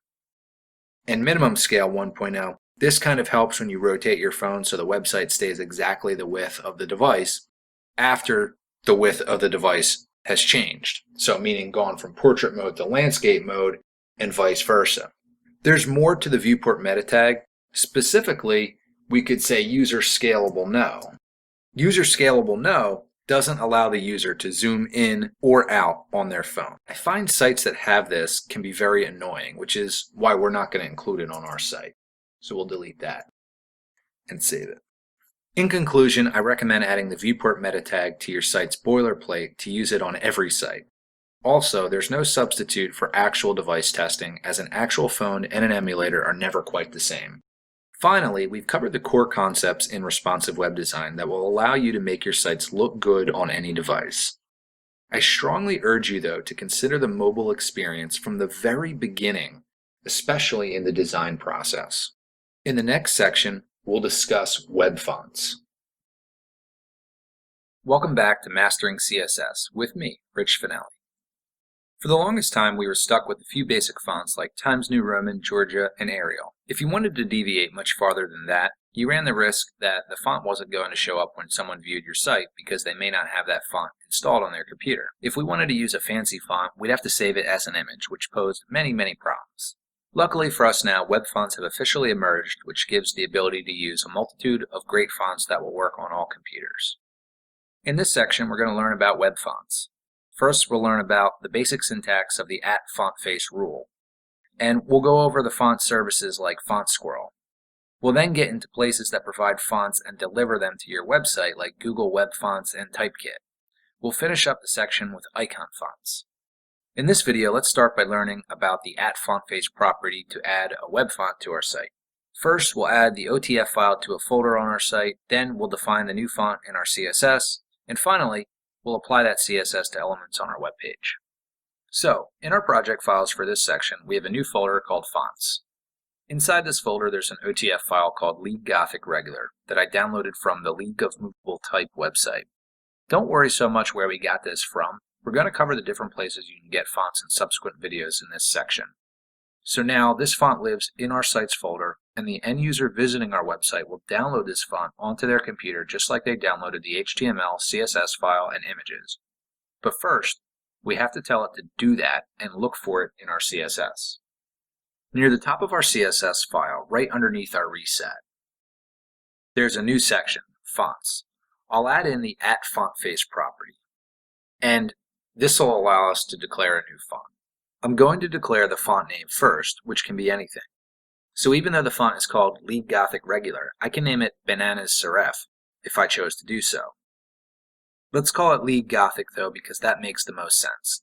I'm putting it in single quotes for two reasons. One, it's a web font, and two, it has more than one word, which should always be quoted. Next, I'm going to declare where this font exists. So we'll use the source, and then we'll say it's in the fonts folder, and the name of the font is League Gothic-regular.otf. And we want to make sure we spell that exactly right. And notice I use this / what that basically says is go out of the CSS file and then go into the fonts file and look for lead Gothic regular.otf. So now we can add this font to any rule sets using the font family property that we're used to. We can specify fallbacks like we normally do as well, just in case the fonts don't get downloaded. So here we have our H1 and our H2. Let's say H1 and H2 and paragraphs are going to get a font family of lead Gothic. And then we'll say Arial, Helvetica, sans serif. We'll save that and view the site. So this is what our fonts used to look like, and after a refresh, and bam, the very stylish web font is added to our website. It looks very good for the headlines, but this particular font doesn't look to be a very readable at paragraph size, so I'll remove it from the paragraph element as it would be torture for our visitors. So that's easy enough. I'll just get rid of the P from our selector, refresh, and there you go. In summary, we've successfully added a web font to our website. But what we did really isn't going to work in all browsers, unfortunately. And since typography may be the single most important thing on a web page, we've got to find a better solution. In the next 3 videos, we'll cover FontKit services, Google Web Fonts, and subscription web font services. All will provide the font files in multiple formats to support all browsers and provide the CSS needed to make sure each browser gets their most preferred font type. FontKits and font services are up next. On the surface, web fonts are pretty easy, but in reality, they get complicated when we want them to work in more than the most recent modern browsers. Some browsers use OTF, others use WAF, and some use EOT, TTF, or SVG. Fortunately, there are many font foundries and services that will provide all the required fonts necessary in order to deliver web fonts to your users, no matter the device or the browser. First, we'll download the full font kit for Lead Gothic and add it to our site folder. Then we'll implement the CSS necessary to make it all work. Okay, so let's go to the League of Movable Types homepage and download their flagship font, Lead Gothic. That's the leagueofmovabletype.com. And about midway down the page, we're just going to click on Lead Gothic, scroll down a little bit, and we'll say download. In Chrome, that's going to download a zip file in the bottom left corner. I'll just drag that to the desktop and leave it there. And now I'll double click on it. And what that does is it unzips it and puts it over here. So I'll open that up. They provide a number of resources. In the root folder are the desktop fonts. They're all OTF. In the world of desktop apps, you only need an OTF file. So I could right click on the font files, choose Open With from the context menu, and then select Font Book or Suitcase or any other program you're managing your fonts with. Then choose Install Fonts. This process is a little different on a Windows computer, but this would allow you to use the fonts in Photoshop, Illustrator, Sketch, and all your other favorite desktop apps you use to design websites with. I only mention that because these are the desktop fonts, and I don't want you to use those for the web. For the web, you want to go to the Web Fonts folder. This folder has 4 font formats for the 4 different font styles. So there's one, a regular, italic, and then you have the regular condensed and the italic condensed. And then within each one of those, so we'll look at the regular, there's an EOT, an SVG, a TTF, and a WAF. Those 4 files are what you need in order to get this font to work across all browsers. Let's move all these over to our site's font folder. So I'm just going to grab all these. And over here we have our site's fonts folder. And in the fonts folder, I actually have the Lead Gothic from the prior video. I'm actually going to move that to the trash so that doesn't get mixed in. And I'm just going to drag all of these into the fonts folder. And there we go. There's also a style sheet that we need. What I'm going to do with this is I'm actually just going to drag this over and plug it into Sublime. And then you can see this is the CSS we need in order to make it work. I'm going to grab this, copy it, and paste it into our CSS file under our fonts comment. So now we have all the fonts in one place. Instead of saving this as a separate style sheet and having a second link in the head of our HTML that links to the web fonts, we're just going to put it in our main style sheet. That way we have one HTTP request and our site's that much faster because it doesn't have to download an additional resource. So now we have the web fonts declared in our CSS. Let's take a look at just the first @font face declaration. Right here, this is a regular saying the font name is going to be League Gothic. That's the font family. It's just declaring the font name like we did before. Then it lists the source twice, once and then twice. The first one is pointing to an EOT file, and the second one is pointing to multiple files and specifying a format for each one. Embedded open type, WAF, true type, and SVG.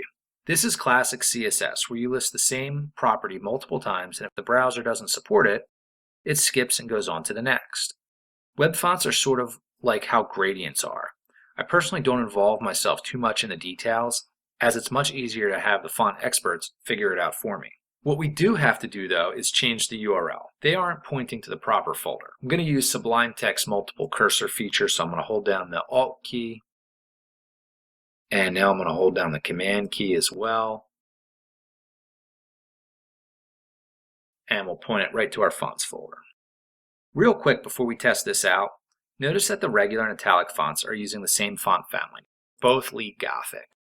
Whereas down here, the condensed are both League Gothic condensed.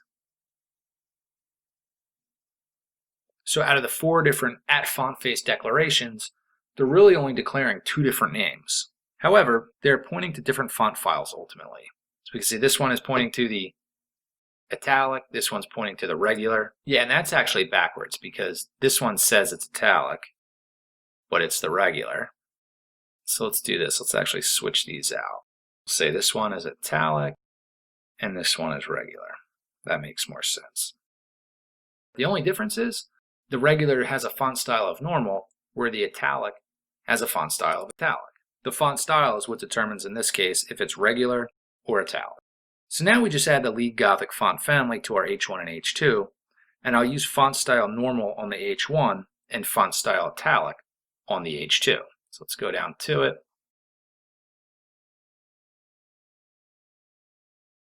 All right, so the H2 should be italic. So we'll go over to our site folder, we'll refresh it, and we get regular, and then down here italic. And that not only works fine, but it works fine in all browsers. In this video, we learned that web fonts are a little more involved than what worked for us in the first video. A font kit, which is really just a collection of font files that will work in most to all browsers, and the chunk of CSS to coordinate that. Most of the time, fonts are provided through a service, though, which is what we're about to see in the next 2 videos. Google Web Fonts, Typekit, and other services make web fonts even easier and offer high-quality fonts in many different weights and styles. In the next video, we'll use a font from Google Fonts. Hosting your own web fonts and using the proper CSS to support all browsers is slightly challenging. There are much easier ways to go about this. I really like Google Fonts. They are very easy to use and 100% free. The quality of the fonts is very good as well. In this video, we'll replace our hosted fonts with Google Web Fonts. The first step is to go to Google Fonts and select the 2 fonts we'll be using. We'll add a link to the CSS file in the head of both HTML documents. Then finally, we'll add the font name to parts of our website. So we'll go to google.com/fonts and we'll search for our headline font, Maven. What's cool, and most font services are doing something like this, is you can type in something like, in our case, our site title to see what specific words will look like in this font. So I can just say, Old Chompy, and get a good idea of what this font's going to look like. And I can even bump up the font size too. So let's use this font. If this was the only font I was using, I could do quick use and push this button. But I know I'm going to use 2 fonts, so it's better for performance reasons to build a font collection.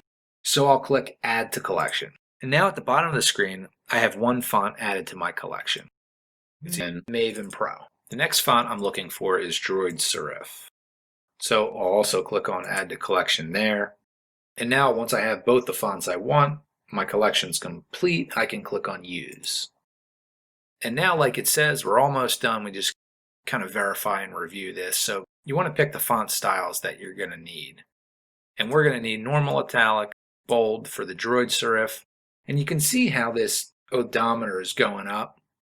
And we're going to need normal and bold for Maven Pro. And what's awesome is it even gives me this odometer that determines the impact on page load time. So right now I'm in the yellow. I would prefer to be in the green, but at least I'm not in the red. So we'll kind of go with that. Our character set, there's only one choice, Latin, that's what we want. And then the third part is we have to add the code to our website to make it all work. So I'll copy this, and this is really just a style sheet. In the head of our index page, I'll save that link, and I'll also add it to the Shark Movies page. We can see that this is the same link tag we used to specify our styles. In fact, the rel equals style sheet. And the href points to fonts.googleapis.com. So that's where it's getting the fonts from. And it actually shows me the two font selections, Droid Serif and Maven Pro. In the last video, you may remember that I was a little hesitant to create a separate style sheet for the fonts because each style sheet is a separate request. And the more requests you have, the worse off your load time is. Well, there's nothing we can really do about this. The Google font is hosted on Google's servers, so the trade-off for ease of use and close to 100% uptime of their servers is an extra HTTP request. Now back at Google Fonts. Step 4 is integrating the fonts into our CSS, so they show us exactly how to do that. So first, let's replace Lead Gothic with this Maven Pro. And we'll scroll down. Now the next step is to add in the Droid Serif. So we'll copy that. And I actually want to make all of my body copy, all paragraphs, anchors, everything but H1s and H2s. I want them to be Droid Serif. And what I'm going to do is I'm actually going to be a little extra cautious. And I'm going to add fallback fonts other than just the serif family name. And I'm going to specify the fallback is actually going to be Georgia and then Times New Roman. And then the default serif. So we'll save that. We'll go to our site. So we have our Lead Gothic, and then our just generic Arial. And we'll refresh. So this is very good. We have Maven for our H1 and our H2. And we have Droid Serif for all of our other copy and text. So in this video, we learned how to use Google's tremendous resource of free fonts, which are the easiest possible way on the planet to use a font, other than not specifying a font at all. In the next video, we'll look at another great font resource, Typekit, a subscription font service that provides a very large number of high-quality fonts. In the last video, we used Google Fonts. In this video, we'll look at Typekit, which is one of the excellent subscription font services out there. Why use Typekit though when there are free fonts provided by Google? I don't want to say you get what you pay for because I think that Google's fonts are quite good and very high quality. However, I think that the selection on Typekit and the quality of these fonts are very, very good. However, the best feature in my opinion is that this font service is free to all Adobe Creative Cloud subscribers. So if you are subscribed to the Creative Cloud suite, for things like Photoshop and Illustrator, you have access to every font on Typekit. If you're not a member, the font services are still worth it. Another cool thing is you can very easily sync fonts to Photoshop and Illustrator and use them for the web as well. So in this video, we'll add another font to our website from Typekit. We'll first select the font from Typekit, then we'll add it to our site. Okay, I'm here at typekit.com, and let's first sign in. So I'll sign in with my Adobe ID and my password. If you don't have an Adobe ID or you're not a member of the Creative Cloud or typekit.com, you would have to sign up instead of signing in. And the first thing I'm going to do is I'm going to select the font I want, which is a very popular one called Expo Sans Pro. So I'll click on that. So I'll click on Use Fonts, and I'll switch over to the Web tab. And now what I want to do is create a new kit. So we'll name it the name of our site, Old Chompy. And then for the domain name, I'm going to use localhost:888. And this is the slight downside of using Typekit. You have to select a domain. I've been working directly in the HTML files all this time locally. I haven't set up a local development environment until now. Normally, you don't have to do that until you start working with a backend system or content management system. Any type of backend code is going to require a server to interpret and process that code. Typekit, in order to ensure their fonts can't be used willy-nilly anywhere, want to deliver it to a specific domain name. I'm going to use localhost:8888, which is where my local server is running on my computer through MAMP. Setting up a local development environment is way out of the scope of this project, so don't feel like you have to follow along exactly with this particular step. I'm also going to put the domain where this site will eventually live publicly, oldchompy.com. So my fonts will continue to work after I push it live. So now I'll push the continue button. And now before we get into this embed code, let's go back over to the site. And let's look at this first part of the URL. Notice that I'm actually accessing my site differently now through the localhost:8888, which is where my local server is running. I'm only going to do this for this one video. Like I said before, don't feel bad if you're not able to follow along with this part of the video. And that's different from how I've been accessing it, which is directly through the file system, going to File, Library, Web Server, Documents, and then my site folder. Okay, so back to the embed code. This screen gives me the JavaScript embed code. So I'm going to copy that, and I'm going to go over to Sublime, and I'm going to go into the HTML file. I'm going to paste that script in my font section of the head of my HTML and save it. And I'll do the same thing in my shark-movies.html page, and I'll save that. All right, back over on Typekit, I'll push the continue button, and we'll move to the next step. Okay, so on this screen, if I click on the Using Fonts in CSS, it gives me the name of the font that I want to use, which is Expo Sans Pro. So I'll just copy that. And now I'll go back to the CSS file. And just for fun, we'll paste that in our H1 right before Maven Pro. And we'll save that. Now, before that's going to work, we actually have to come down here and click the Publish button. It's going to tell us it may take a few minutes to be completely distributed across the network, but usually it happens a lot faster than that. So what we can do is we can go to our site and we can refresh it. And now we can see a difference in the font. This is Expo Sans Pro. And this is really a gorgeous font. I almost like it better than Maven Pro. And that's one of the benefits of using Typekit or a paid font service, is that they have so many incredible fonts that are very high quality. But how do we really know that it's working? I mean, we saw the difference, so we know, but I like to use the font test to make sure. So let me inspect this H1. And over here, I can see Expo Sans Pro. And what I'm going to do is I'm actually going to type in Times New Roman right after that. Now what we would see is if Expo Sans Pro is not getting loaded in, we would see the font change to Times New Roman. So that means that Expo Sans Pro is working. But just for good measure, what I also like to do to make sure our test was working is I like to get rid of Expo Sans Pro now and make sure it goes to Times New Roman, and it does. So that means our test did work, and that's just kind of a little trick. Like ours was obvious. We knew that it was Expo Sans Pro because it was so much different than Maven Pro. But sometimes you load in a new font and you're not sure that it's definitely the font that you had loaded in because it's similar to the font you were using before or the next font in the stack. So it's a good practice I found to kind of test it to make sure you're using the right font.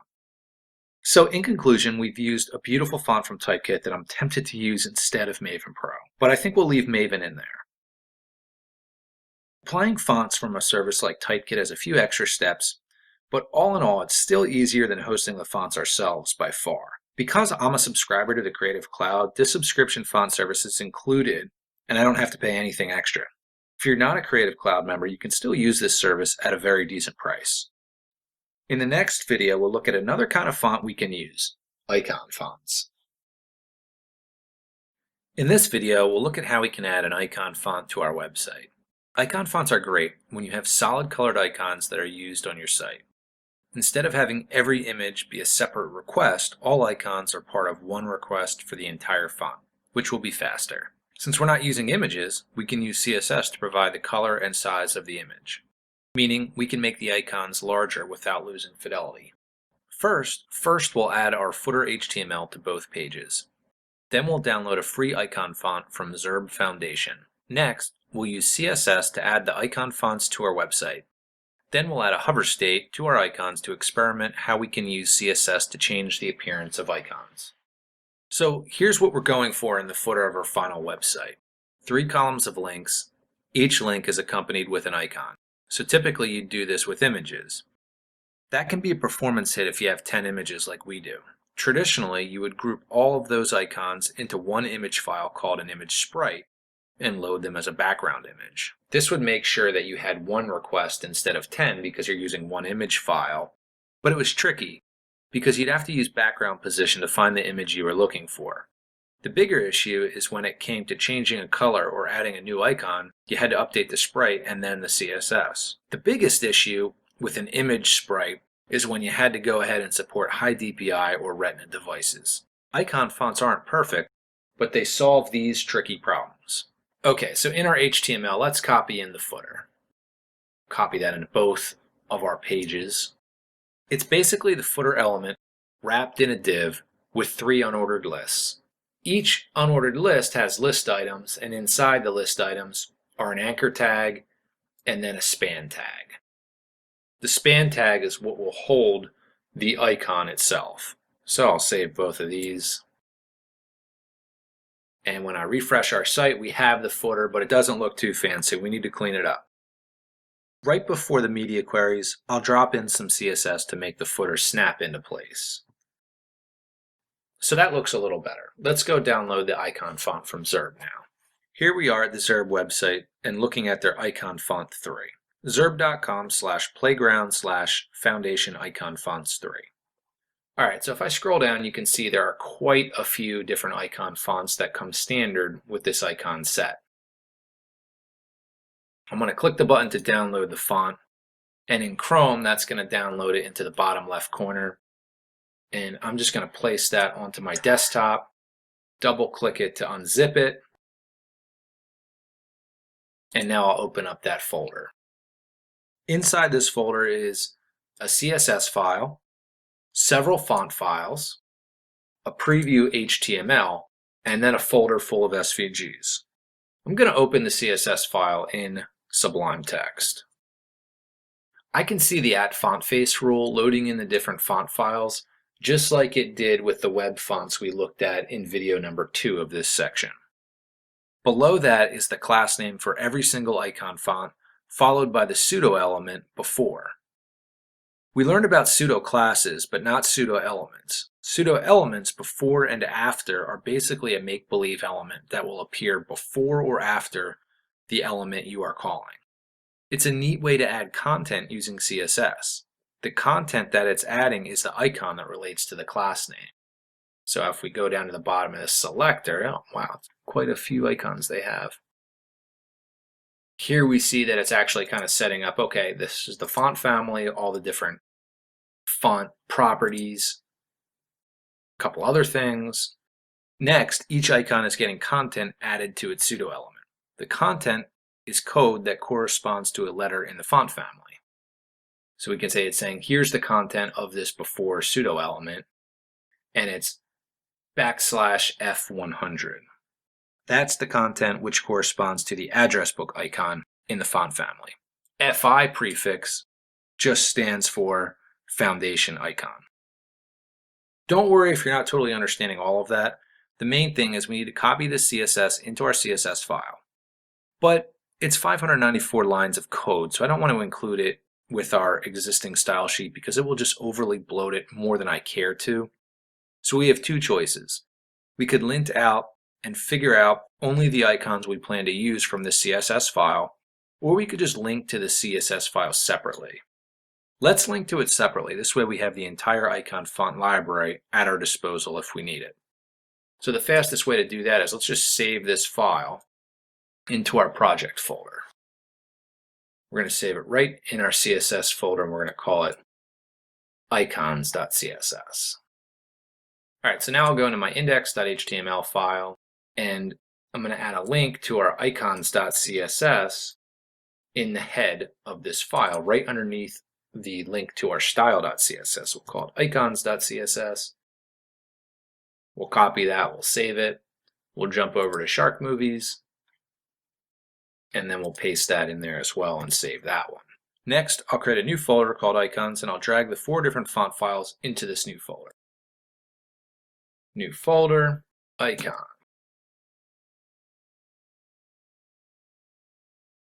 Okay, so those 4 different font files are in the icons folder. So now back in the CSS file, we just have to change the source to now point to where we just put those font files. So let's use the multiple cursor feature.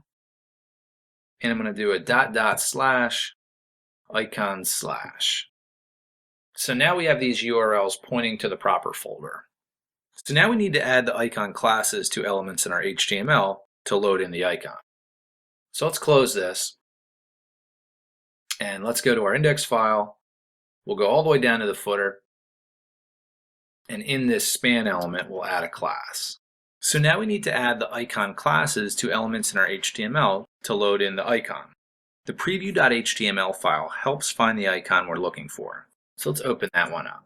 So I'm going to go preview.html, and here we can see the icons displayed at different sizes.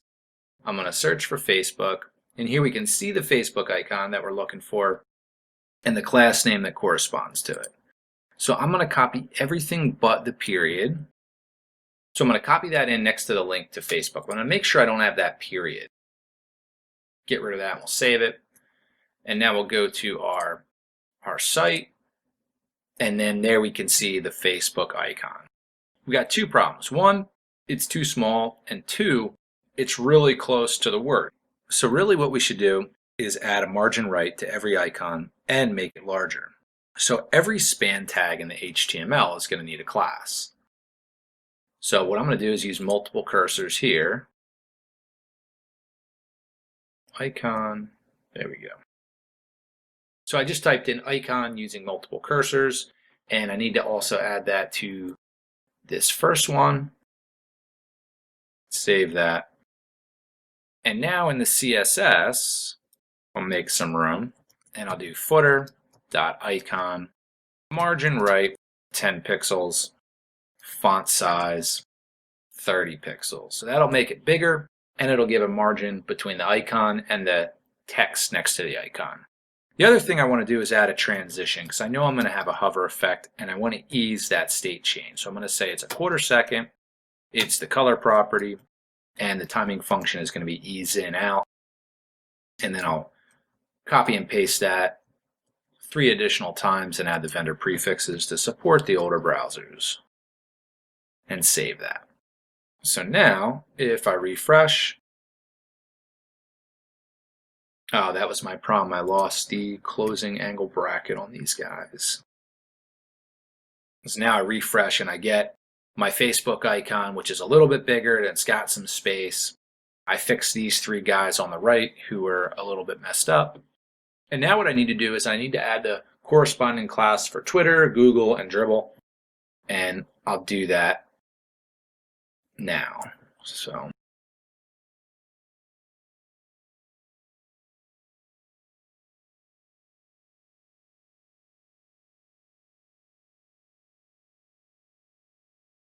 okay, so now we have all of our icon specific classes in place. And there we go, we have an icon for each link in our footer. The cool part about icon fonts is they will be crisp and clear on HiDPI devices, and we can change the color and other properties on hover, which we couldn't do with a normal raster image. Let's add in a quick hover state to all of these. So I'll do footer a:hover.icon. Color is going to be this bright red that we've been using. And this icon transitions nicely to a totally different color. In summary, icon fonts are an excellent choice for your website. In this video, we've built the footer complete with icons from an open source icon font from Zurb. Something I should note about icon fonts, I recommend using them on non-critical elements of your website because if for some reason the font doesn't load on your user's computer, there is no fallback. The fallback defaults usually to a square, or worse, totally unrelated character or letter. In our case, I think we are okay because in a situation where our icon font doesn't load, we still have the descriptions of the icon right next to it. The nice part about icon fonts is that just like any other font, they scale fluently to Retina devices. In the next section, we'll talk about Retina devices and get our pages ready for the world of HiDPI devices. Hello, I'm Rich Finelli, and welcome to the 8th section of Mastering CSS, Workflow for HiDPI Devices. Retina devices are now almost the default for Apple computers, tablets, and phones. And the word Retina is actually trademarked by Apple for computer equipment and is their branded way of describing double-density screens and devices. I'm going to use the word Retina to describe any device made by Apple or otherwise that has a high-density display. Everything on a Retina device is sharper and crisper because there are nearly 4 times the pixels. For every CSS pixel, there are now 4 device pixels, allowing for much higher quality displays. The downside is that our images we've used so far are actually not going to look so good on a Retina device because we haven't accounted for higher density displays. In this section, Workflow for HiDPI Devices, I'll go over a number of techniques for images to account for Retina. This includes making images twice the size, using JavaScript to serve 2x images to Retina devices and 1x images to normal devices, as well as a hybrid approach using 1.5x images. We'll also look into the CSS involved in serving Retina background images, and finally using SVG to account for Retina. This first video is on 2x images, or twice the width and twice the height images. The basic idea is to start with or make the image twice the width and height that we actually need. We'll then add that image to our HTML. Then we'll use CSS to constrain the image to the actual size it will be displayed on screen. The way I like to do this is the same way I like to handle flexible images in responsive design. I like to make sure that images will have a containing element with a set width and height value. Then I make sure the image itself has a max width set to 100%. So both of those things are already in place. All my images typically have a container, and in the CSS, all my images have a max width set to 100%. So let's get started with the raster images on the Shark Movies page. All right, let me inspect this element. We can see that these images are 200 by 200 pixels. Our goal is to replace these with images that are 400 by 400 pixels. I've already created 3 images that are identical to the original images, except they are larger and they are suffixed with the @2x.jpg to signify that these are the Retina versions. Switching over to the HTML, I'll add in @2x to the image file name for all 3 images. And I'll save that. Go over to the browser and I'll refresh it. And looking at this JAWS image, we really don't see any noticeable difference. However, a quick inspection shows the @2x image is being served, but it's being constrained to a size of 200 by 200. So you can see the natural is 400 by 400, but it's showing as 200 by 200.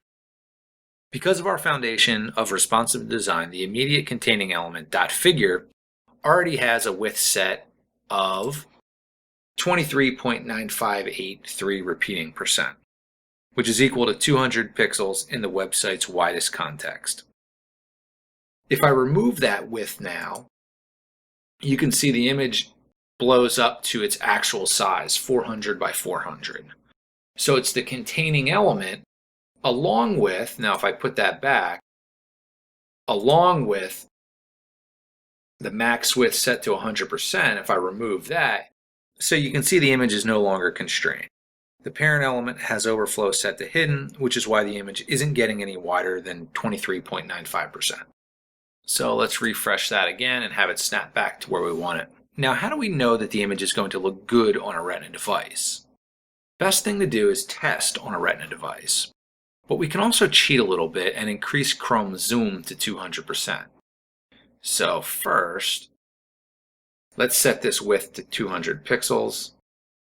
And then let's go to Chrome and let's say you're now going to be 200%. So we can see at 200%, the image is still very, very crisp. And this is kind of simulating a Retina device. So now let's kind of go to this image and let's remove the @2x. And now you can see the non-Retina version of the image is being served, and you can see how it gets pixelated.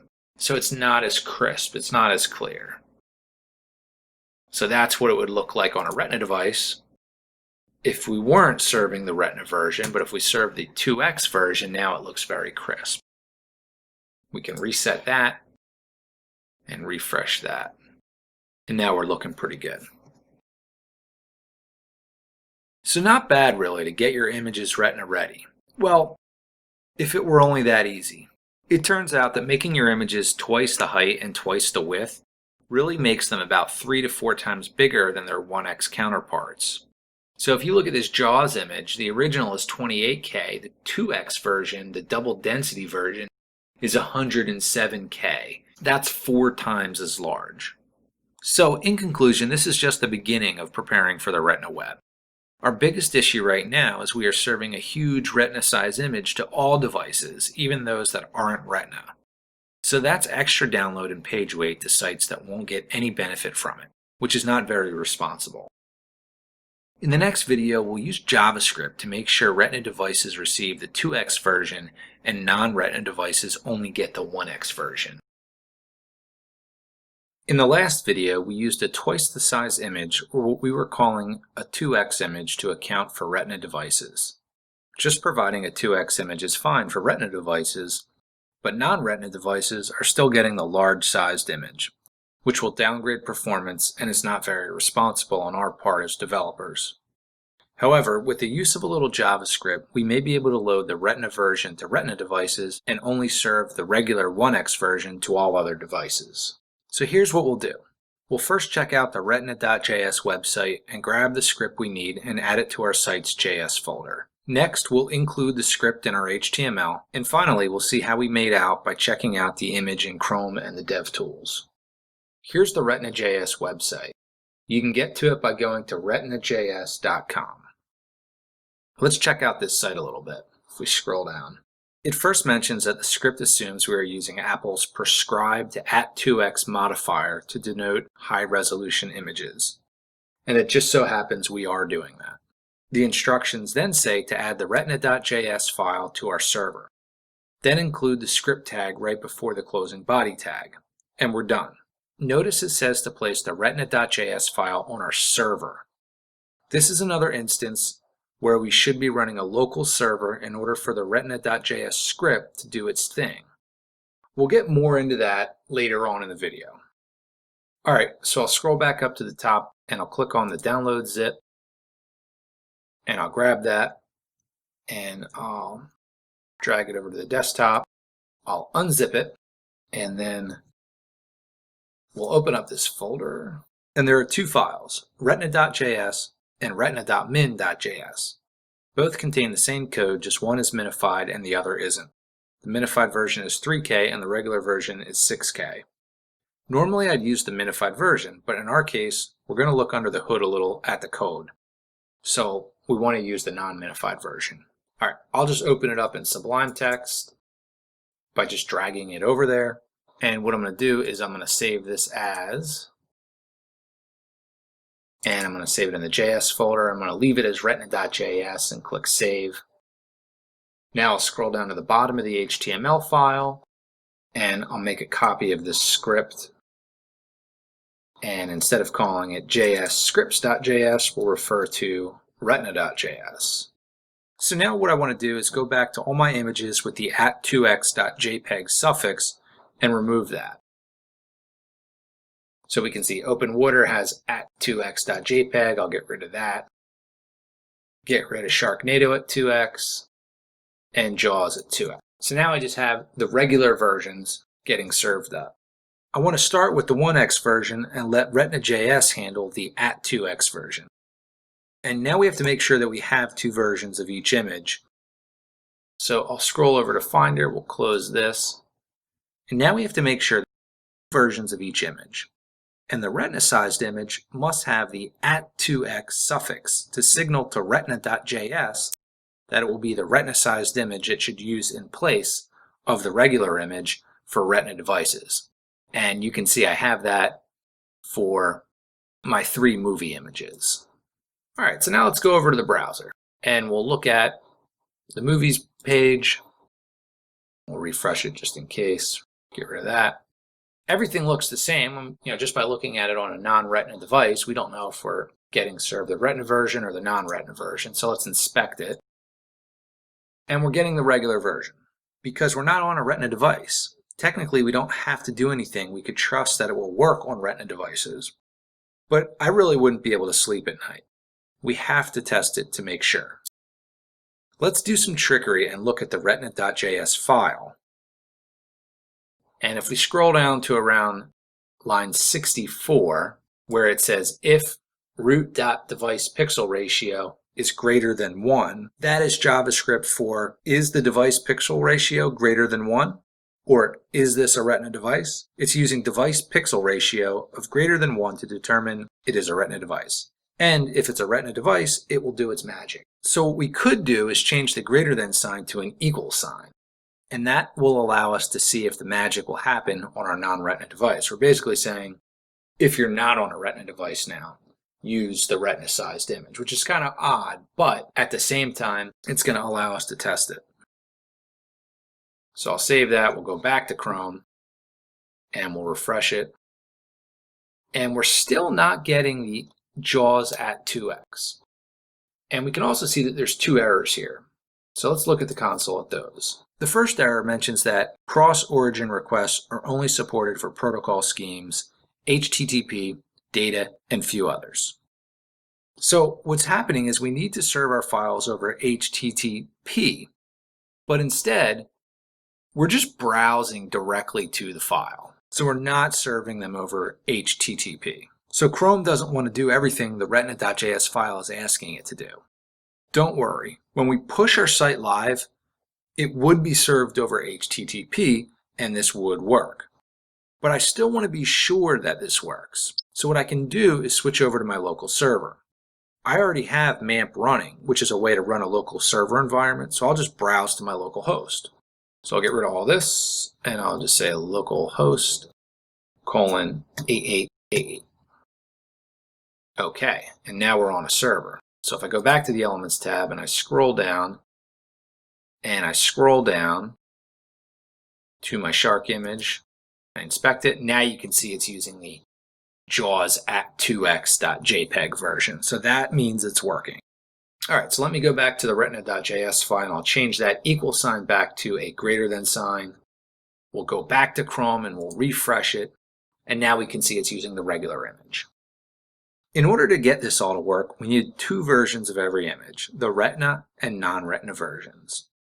And we needed to add the retina.js file and a link to it in the HTML. This JavaScript approach is good because it serves the best image possible based on your computer or device's capabilities.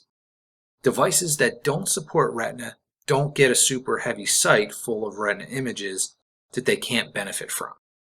The downside of this approach is that we're working with 2 images, which can be a major maintenance issue. There is a middle ground approach that uses only 1 image and no JavaScript that we'll talk about in the next video. The JavaScript approach for accounting for Retina devices is nice because it always serves the proper sized image to the appropriate device. As we've seen in the last 2 videos, we still have to create 2 images though, so that can become a maintenance issue, if not a maintenance nightmare.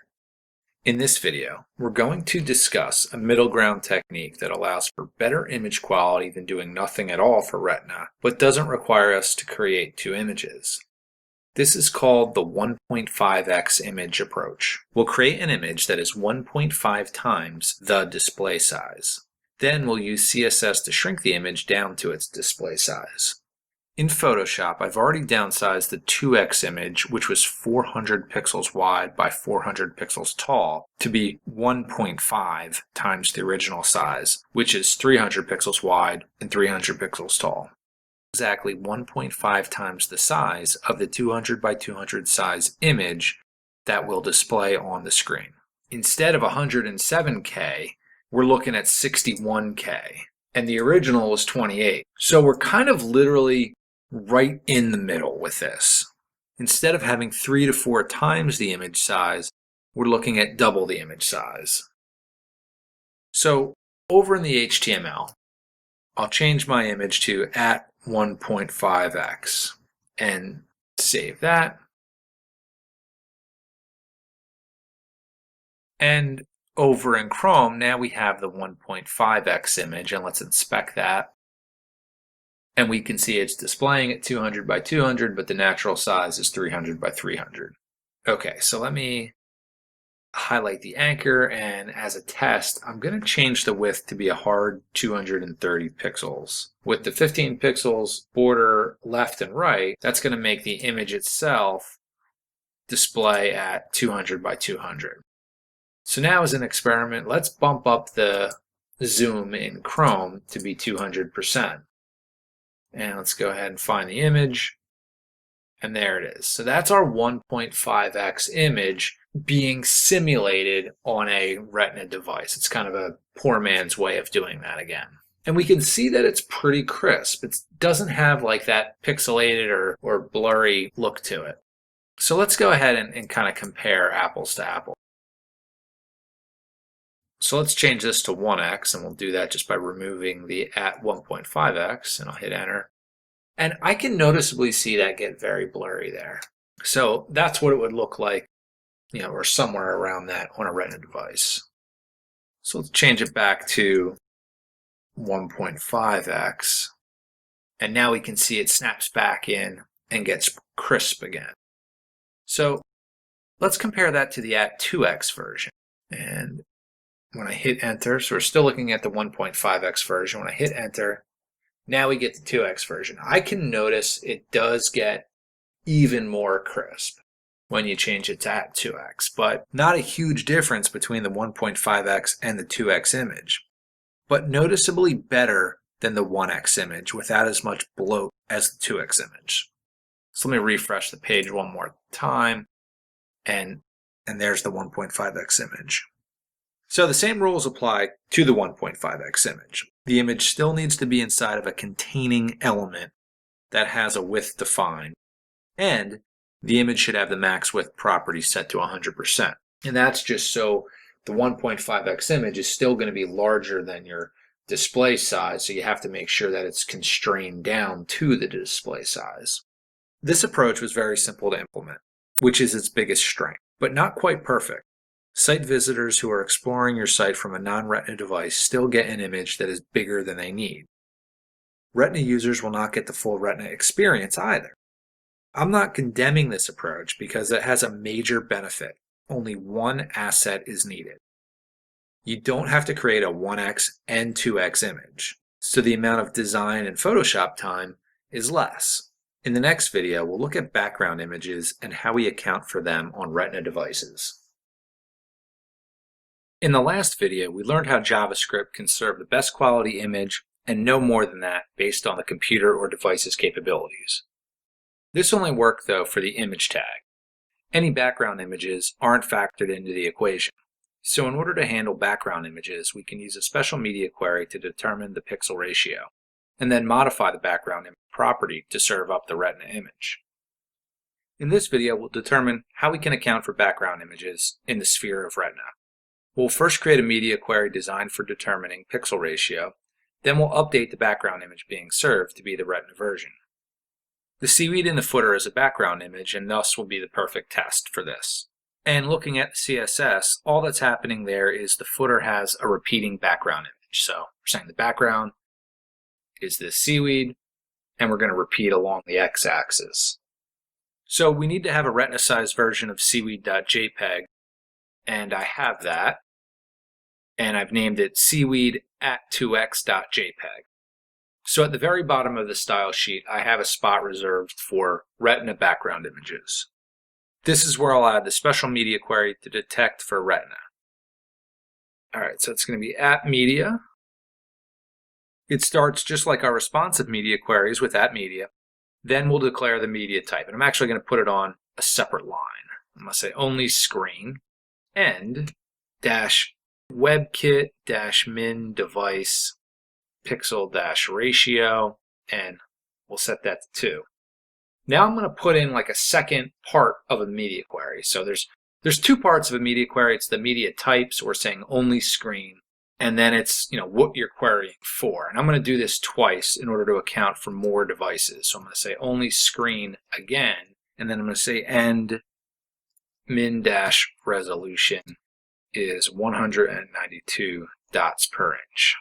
And now I'm going to have open and closed curly braces. So the first part of the media query is kind of familiar. We can kind of understand what's going on here. So we're saying WebKit, so that's going to refer to like Safari browsers and older versions of Chrome. And then we're going to say minimum device pixel ratio, and we're going to make sure we spell that right, of 2. So it's really saying if it's got twice the device pixel ratio. So that basically means Retina. The second one is doing kind of the same thing, except instead of using device pixel ratio, which is kind of a WebKit specific, we're just going to use min resolution 192 dpi. And that accounts for different browsers like Windows Mobile and some other ones. All right, so now inside of the media query, I'll target the footer and I'll change the background image to our Retina version. So I'll say footer, background image, and the URL is going to be /images and then seaweed at 2x.jpg. So I'll save that, and when we go to the browser and we refresh it, we're going to see no noticeable difference again. And we should inspect it just to make sure that if we inspect the footer, it's still loading up the regular seaweed.jpg. It's not loading up seaweed at 2x.jpg. And that should be obvious, as the reason is because I'm not on a Retina device. So we can, again, use some trickery to make sure this is working. And let's change the device pixel ratio to 1. And we'll save that. And refresh it. And now we are getting the at 2x version. And we can see that it's noticeably bigger. You know, that we have twice the size image, so it visually looks like it's twice the size. So it's not being constrained down to what we want it to have a display size of. So there's a property called background size that we want to use to fix this that we can add. So I'm actually going to put that up, not inside the media query, but I'm going to put that right in the rule set that kind of holds the non-Retina version. So this is going to apply to non-Retina devices and Retina devices. So we'll just say background size 200 pixels horizontally and 100 pixels vertically. All right, so let's save that out. We'll go to the browser, and this seaweed should shrink down to 200 by 100 when I refresh it.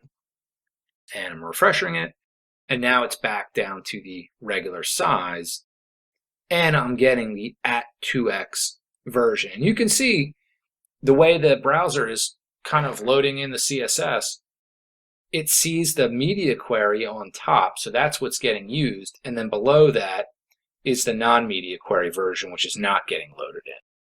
So that's exactly how we want it to work, which is good.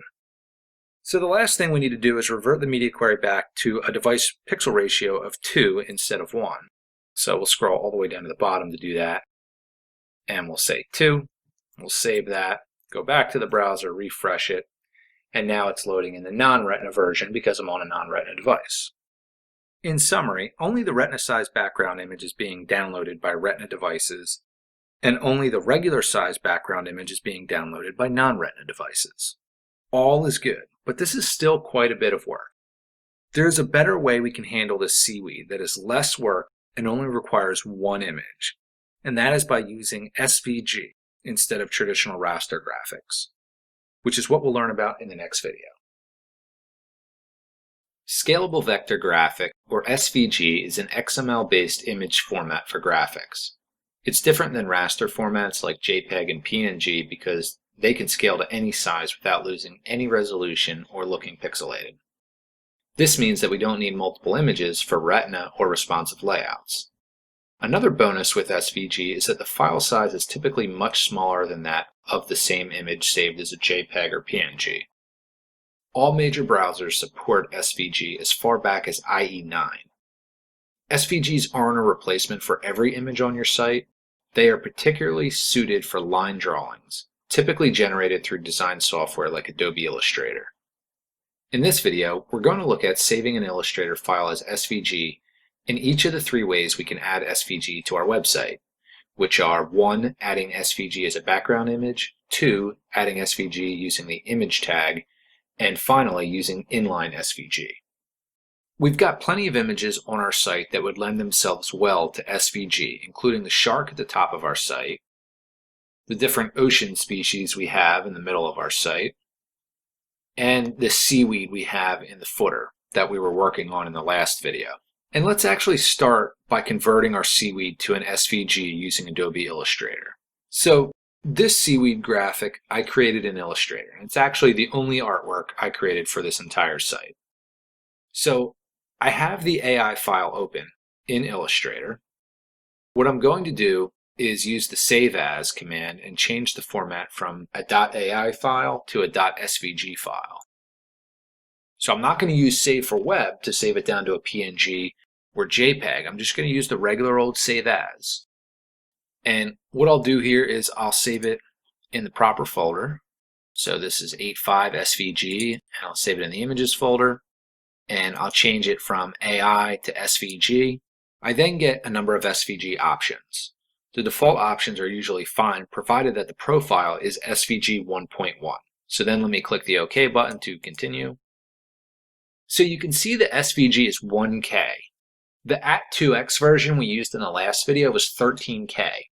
So not only is the SVG 13 times smaller than the At2X version, it's also 6 times smaller than the regular version. And that really is truly amazing. So now let's integrate this into our CSS. All I'm going to do here is I'm going to change this from JPEG to SVG. And since now we have an SVG that's going to work for non-Retina devices and Retina devices, what I can do is at the very bottom, I can come down and I comment out this media query. This is what we were using in the last video in order to serve the larger image to Retina devices. But we don't need all that code and we don't need all that hassle, so I'm going to get rid of it. All right, so I'll refresh the browser and it looks exactly the same. So let me inspect the element and we can see that it is serving up the seaweed.svg. Perfect. You can also use SVG as a regular image. And we have a couple images in the middle of our site, these different ocean species. I've already saved out a copy of the octopus, the crab, and the whale as a .svg. So let's go over to the HTML and let's simply just change octopus, crab, and whale from .png to .svg. And the name of the files are exactly the same. The only difference is the suffix is .svg instead of png. So let me save that. And the only problem is we can see the files look good, but it looks like they got a little bigger. So what I want to do is I want to make sure I constrain these down to the size I want. So let me go into the CSS and I'll scroll up to where this is being controlled. So I actually have a media query here that's focusing on, 1023 and lower. And this is where I actually have a max width set to 250. So let me do this. Let me copy this whole selector and delete max width 250. What I want to do is I don't want that to only work inside of the media query. I want it to actually be firing all the time. So I'm going to go up to where I have the 3 columns and I'm going to copy that selector in. I don't need the width and the margin auto and all that, but I do want to keep max width at 250. So now that we have that in the right place, I'll refresh it, and now these are the right size. Now they're being constrained to a maximum width of 250 pixels. So now our crab, our octopus, and our whale are looking mighty good and are instantly Retina ready. Now we have one other option for SVG called inline SVG. Since SVG is really just XML inside of a text file, we can actually embed that SVG code directly into our HTML. This makes it such that we don't have an additional HTTP request, and it allows us to alter the SVG using CSS, like provide a cool hover state or an animation. So that really gives you a huge advantage there that just can't be overstated. So what I'm going to do is I'm going to go to my images folder in Sublime Text, and I'm actually going to open up crab.svg, and you can see that, whereas the crab.png, Sublime shows an image. It's a cool feature of Sublime. But with the SVG, it actually shows the code. You can see it's XML, which is similar to HTML. I'll copy and paste all of this code and I'll go over to our index file, and I'm actually going to get rid of the entire image tag. I'm going to replace that with the SVG code. Now, the downside is it's a lot of code you're putting directly into your markup. You're still going to get better performance because you don't have an HTTP request for that, but I'm adding, close to, 30 lines of code for that. So I'll save that. I'll go to Chrome, refresh, and we can really see no change. The crab looks exactly the same. So we might as well inspect this element. And now we can see, this is the inline SVG code. And you can see how now you would think, okay, maybe, you can use CSS to change these properties because each of these paths is literally, a separate kind of node in the DOM. So like, for instance, if I wanted to, I could change the fill color of this to be, let's say, green. And now you got a green claw. So you can see how you might be able to change, those properties of the SVG, animate it, create a cool hover state or something like that using inline. You can't do that with SVG as a background image or SVG as an image tag, but you can do it with inline SVG. All right, so I'll refresh that. And since this is a different media format, it's not an image tag, it's not a video tag, it's really an SVG tag. What I want to do is I want to go into the top of my style sheet, into my reset, and this is where I was setting max width to 100% on things like images, iframes, videos, and objects. I'm going to add SVG to that list, and I'll save that. And that's just kind of more of a precautionary measure. SVG files can be very small and save you not only page weight, but time spent creating artwork and writing CSS. They are a win-win situation. The biggest drawback, though, is that the support is not available on IE8. If you are supporting that browser, you have two choices. The first choice is you can determine which images are less critical to your site. Like maybe the seaweed in our footer, and when IE8 doesn't get the seaweed in the footer, then it's not a big deal. The other choice is to provide a PNG or JPEG fallback for older browsers. One of the ways to do that is through Modernizer Feature Detection Library. It's very easy to use as it will detect if browsers don't support SVG and then allow you to provide a PNG image in place of the SVG using JavaScript. As less people than ever are using IE8 and more sites are dropping support for it, SVG is really becoming a very useful and responsible way to handle images. My favorite part of SVG is how useful they are for serving one image to both Retina and non-Retina devices. And that about does it for this section on Retina. Another thing I should mention, though, is when dealing with Retina images are the two new emerging technologies, the src set attribute and the picture element. Both have fairly low browser support because they're brand new, but both will be an emerging technology in the near future. The src set or source set attribute can be applied to an image and define alternate image files to be used based on the device width or resolution. Kind of like using Retina.js without the JavaScript, so it's kind of like a native implementation of Retina.js. As of mid-2015, browser support isn't across the board, but it's not terrible either. And if a browser doesn't support it, it will just fall back gracefully to the source attribute. So really, if you use it, there's really no harm, no foul, because you're going to get the original image. And let me switch over to the can I use support chart for the picture element. The picture element does a lot of what source set attribute does. Instead, though, it's a little more strict and more helpful for art direction, images that change based on width. The next section, wrapping up, is kind of like our last call for learning CSS, as we'll discuss the next steps and additional learning resources. Hello, I'm Rich Finelli and welcome to the last section of this video course, Wrapping Up. As we're at the end of this course, I wanted to walk you through some possible next steps in your web development learning progression, as well as go through some links and resources for more information on everything we learned up through this point. In this video, we'll talk about the next steps. The first thing is that you really need to check out a CSS preprocessor like Sass or Less. Both are very similar and do mainly the same things. CSS preprocessors are powerful tools that allow you to write CSS more easily using features like nesting, includes, variables, and mix-ins. I've used both Less and Sass, and I've been using Sass for a while now. And when I started to create the course materials for mastering CSS, I had almost forgotten what it was like to write CSS without Sass. Needless to say, it gets much easier using a preprocessor like Sass, and it keeps your CSS so much more organized and clean. So I highly recommend it. One simple yet powerful feature of Sass are the variables. You can see I have variables set up for colors. So I have a variable called blue, which is the brand color for blue I've been using throughout the site. And the same thing goes for red. Now, anywhere when I need to put the hard to remember hex value of 0072AE, I can now just type in $blue, and Sass magically takes care of it. An even better use of variables is for fonts, and that's where I think it really gets powerful. Because with fonts, you usually put in, font family, and then you put in a stack of fonts. So you have to start typing in quotes.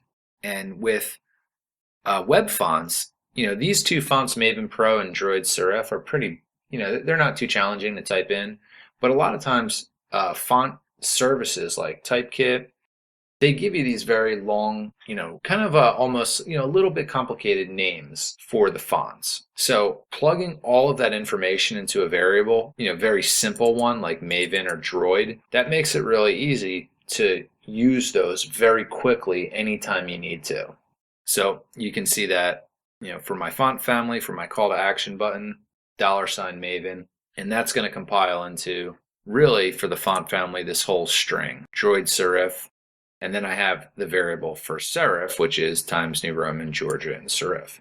So if we were to look at that on the site for the call to action button and inspect that, we can see first the background color of $blue did compile into 0072AE, and the font family is getting compiled into Maven Pro, Arial, Helvetica, and sans serif. Now there's an even better feature in Sass called mixins.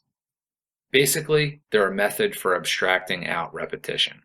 For instance, it's a drag typing in vendor prefixes for CSS3. But I can declare a mixin using the @mixin keyword and then create a template chock full of vendor prefixes. So I'm saying, okay, I've declared a mixin called transition, and then inside of that, I have my transition property with these values, and I have that repeated 3 more times for the different vendor prefixed versions and the non-prefixed version. And then what I'm saying is, okay, well, this has different parameters, property, duration, timing function, each with a default value that can be overwritten later. But the default values are, okay, we're going to transition all properties for 0.25 seconds using the timing function of ease. So now what that allows me to do is, if I want to use a transition, I can just include @include transition. And what that'll compile into is, you can see I have WebKit transition, Moz transition, Opera transition, and then transition. Now I want to kind of draw our attention up here because I noticed this while I was preparing for this video is, one of the things I could do with this button is I could replace this with @include transition. And that's perfect. Now, the problem is this transform, I never even created the vendor prefixed versions because when we were in development mode and development thinking, we were just trying to kind of make it work and make it look right, and we forgot to do that. But if we were using a mixin for scale, we would have never forgot because the mixin would have included all the vendor prefixes with just one line of code. So right there, that's a benefit we would have seen if we were using Sass. Beyond variables and mixins, there's also nesting, which on the surface may not seem too powerful, but it's extremely convenient. Instead of writing out descendant selectors, you can nest selectors inside of each other. So you can see I've actually nested the focus and hover selector inside of .button. As a rule of thumb, don't nest if you don't have to, as each time you nest, the selector gets more specific and weighs more. The trick to modular CSS is keeping your selectors lightweight. I also mentioned in the video 7.2 on font kits that Sass allows you to create partial files for different parts of your CSS and import them into your main Sass file. So up at the top of our SAS file, I have a couple imports. SAS will compile all partial SAS files into one main CSS file. So I've got my CSS broken down into smaller chunks. You can see I have icons, mix-ins, modal, modular, reset, variables, and then my main style.scss file. And they all compile down into style.css. And that's kind of made possible, by using these imports. The best part about having these multiple organized files is that, again, it compiles down into one file. So that means just one HTTP request instead of multiple. So that's a performance gain right there. So, those are just a couple of the very nice features of a preprocessor, specifically SAS, but SAS or less are definitely the next logical steps at this point. SAS is fairly easy to set up. It requires you to install Ruby and use something to compile it. The SAS you write needs to go through a compiler to turn it into regular old CSS, as the browsers wouldn't understand the SAS code. For compiling, you can use your command line to watch for changes to the SAS file, or you can use a GUI like CodeKit, which is what I like to use. I've used both and I prefer CodeKit over the command line because with CodeKit I can set up the project once and CodeKit watches that project for changes to the SAS file forever. To learn more about SAS, there's a good video course by Brock Nunn in the Packed library. Also, a very, very good book is SAS for Web Designers by Dan Cederholm, which did a really great job of explaining SAS in simple terms, and it's a very quick read. Another logical step for front-end developers is to learn JavaScript if you haven't done so already. With CSS, we can add interactivity through hover and focus states, but we can't do anything on click or swipe or anything like that. Enter JavaScript and jQuery. I recommend you learn the basics of JavaScript, but if you want to get a springboard into it, it's also very quick to start out by learning jQuery. So let's say we want to do something like display a modal when we click the Learn More link. So we have a modal that shows, and when I click on close, the modal fades away. So we kind of have it, really we have an animation there. We have a fade in and a fade out. So with jQuery, this is relatively easy. The idea is to create the modal in HTML and CSS as if it's always there. Here, if we look at the index.html, I basically created the modal and I put that HTML at the very bottom of the HTML file, and then I have a SAS partial file called modal.scss, which basically just styles the modal to make it look and be positioned where it's supposed to be. It's also set to display none, so by default it's not present. It's like our drop-down menu. By default it's hidden. So what we'll do is we'll go over to our scripts file, and we have a function to open the modal, which basically says, okay, when I click on the link with a class of Learn More, when I click on the Learn More link, I'm going to fade in the element with a class of modal Learn More. And if we go back to our HTML, we'll see that that's the class we have on our modal div, modal Learn More. So, that's very, very readable, a very small amount of JavaScript. So the same thing goes if we want to tell the modal once it's open, when we click on the Learn More link, we want to also close it when we click on the Close link. So we have a bit of JavaScript to do that. And, this is really jQuery. So we're basically saying when you click on Close Modal, we're going to have the modal Learn More fade out. So jQuery handles the animation of fading it in and fading out through predefined methods that they have created. And selecting the div that we want to fade out and selecting the item or the element that we want to click on is very, very easy in jQuery. To learn more about jQuery, I recommend checking out the jQuery books in the Packed library, particularly jQuery for Designers. Also, I recommend the jQuery course inside of csstricks.com/lodge, which does a really good job of explaining how to start using jQuery for those with no JavaScript background. Sass and jQuery are the logical next steps going forward, as Sass takes CSS authoring to the next level, and jQuery will give you the ability to add functionality and deeper interaction to your website. Not to mention, it will round you out as a developer. In the next video, I'm going to wrap up by recapping everything we've learned and pointing out a few good resources you can use to get more information on everything we learned. Hi, this is Rich Finelli. Thank you for watching Mastering CSS. I truly enjoyed putting this course together. During this course, we've covered a lot of ground, so I'm going to do a recap of the things we've learned and point you in the direction of where you can get more information on the different topics that we've learned so far. In this final video, we'll recap the site we built, and I'll provide some links to additional learning resources on the things we've covered. We started this course by reviewing the basics, like the box model and the difference between block and inline elements.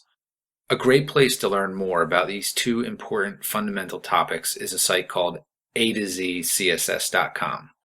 Here you can view some really helpful box model and display videos. We also talked a lot about floats and using them to create a multi-column layout, like we did here on our homepage. We talked about the problems created by floats, like collapse, and other content flowing around the float, and different ways to avoid those problems, like the clearfix. To learn more about floats, I'm going to point you right back to the A2ZCSS.com site and a short 6-minute video that emphasizes the basics of floats and how to get used to their quirks. We went on to learn how to create modular CSS.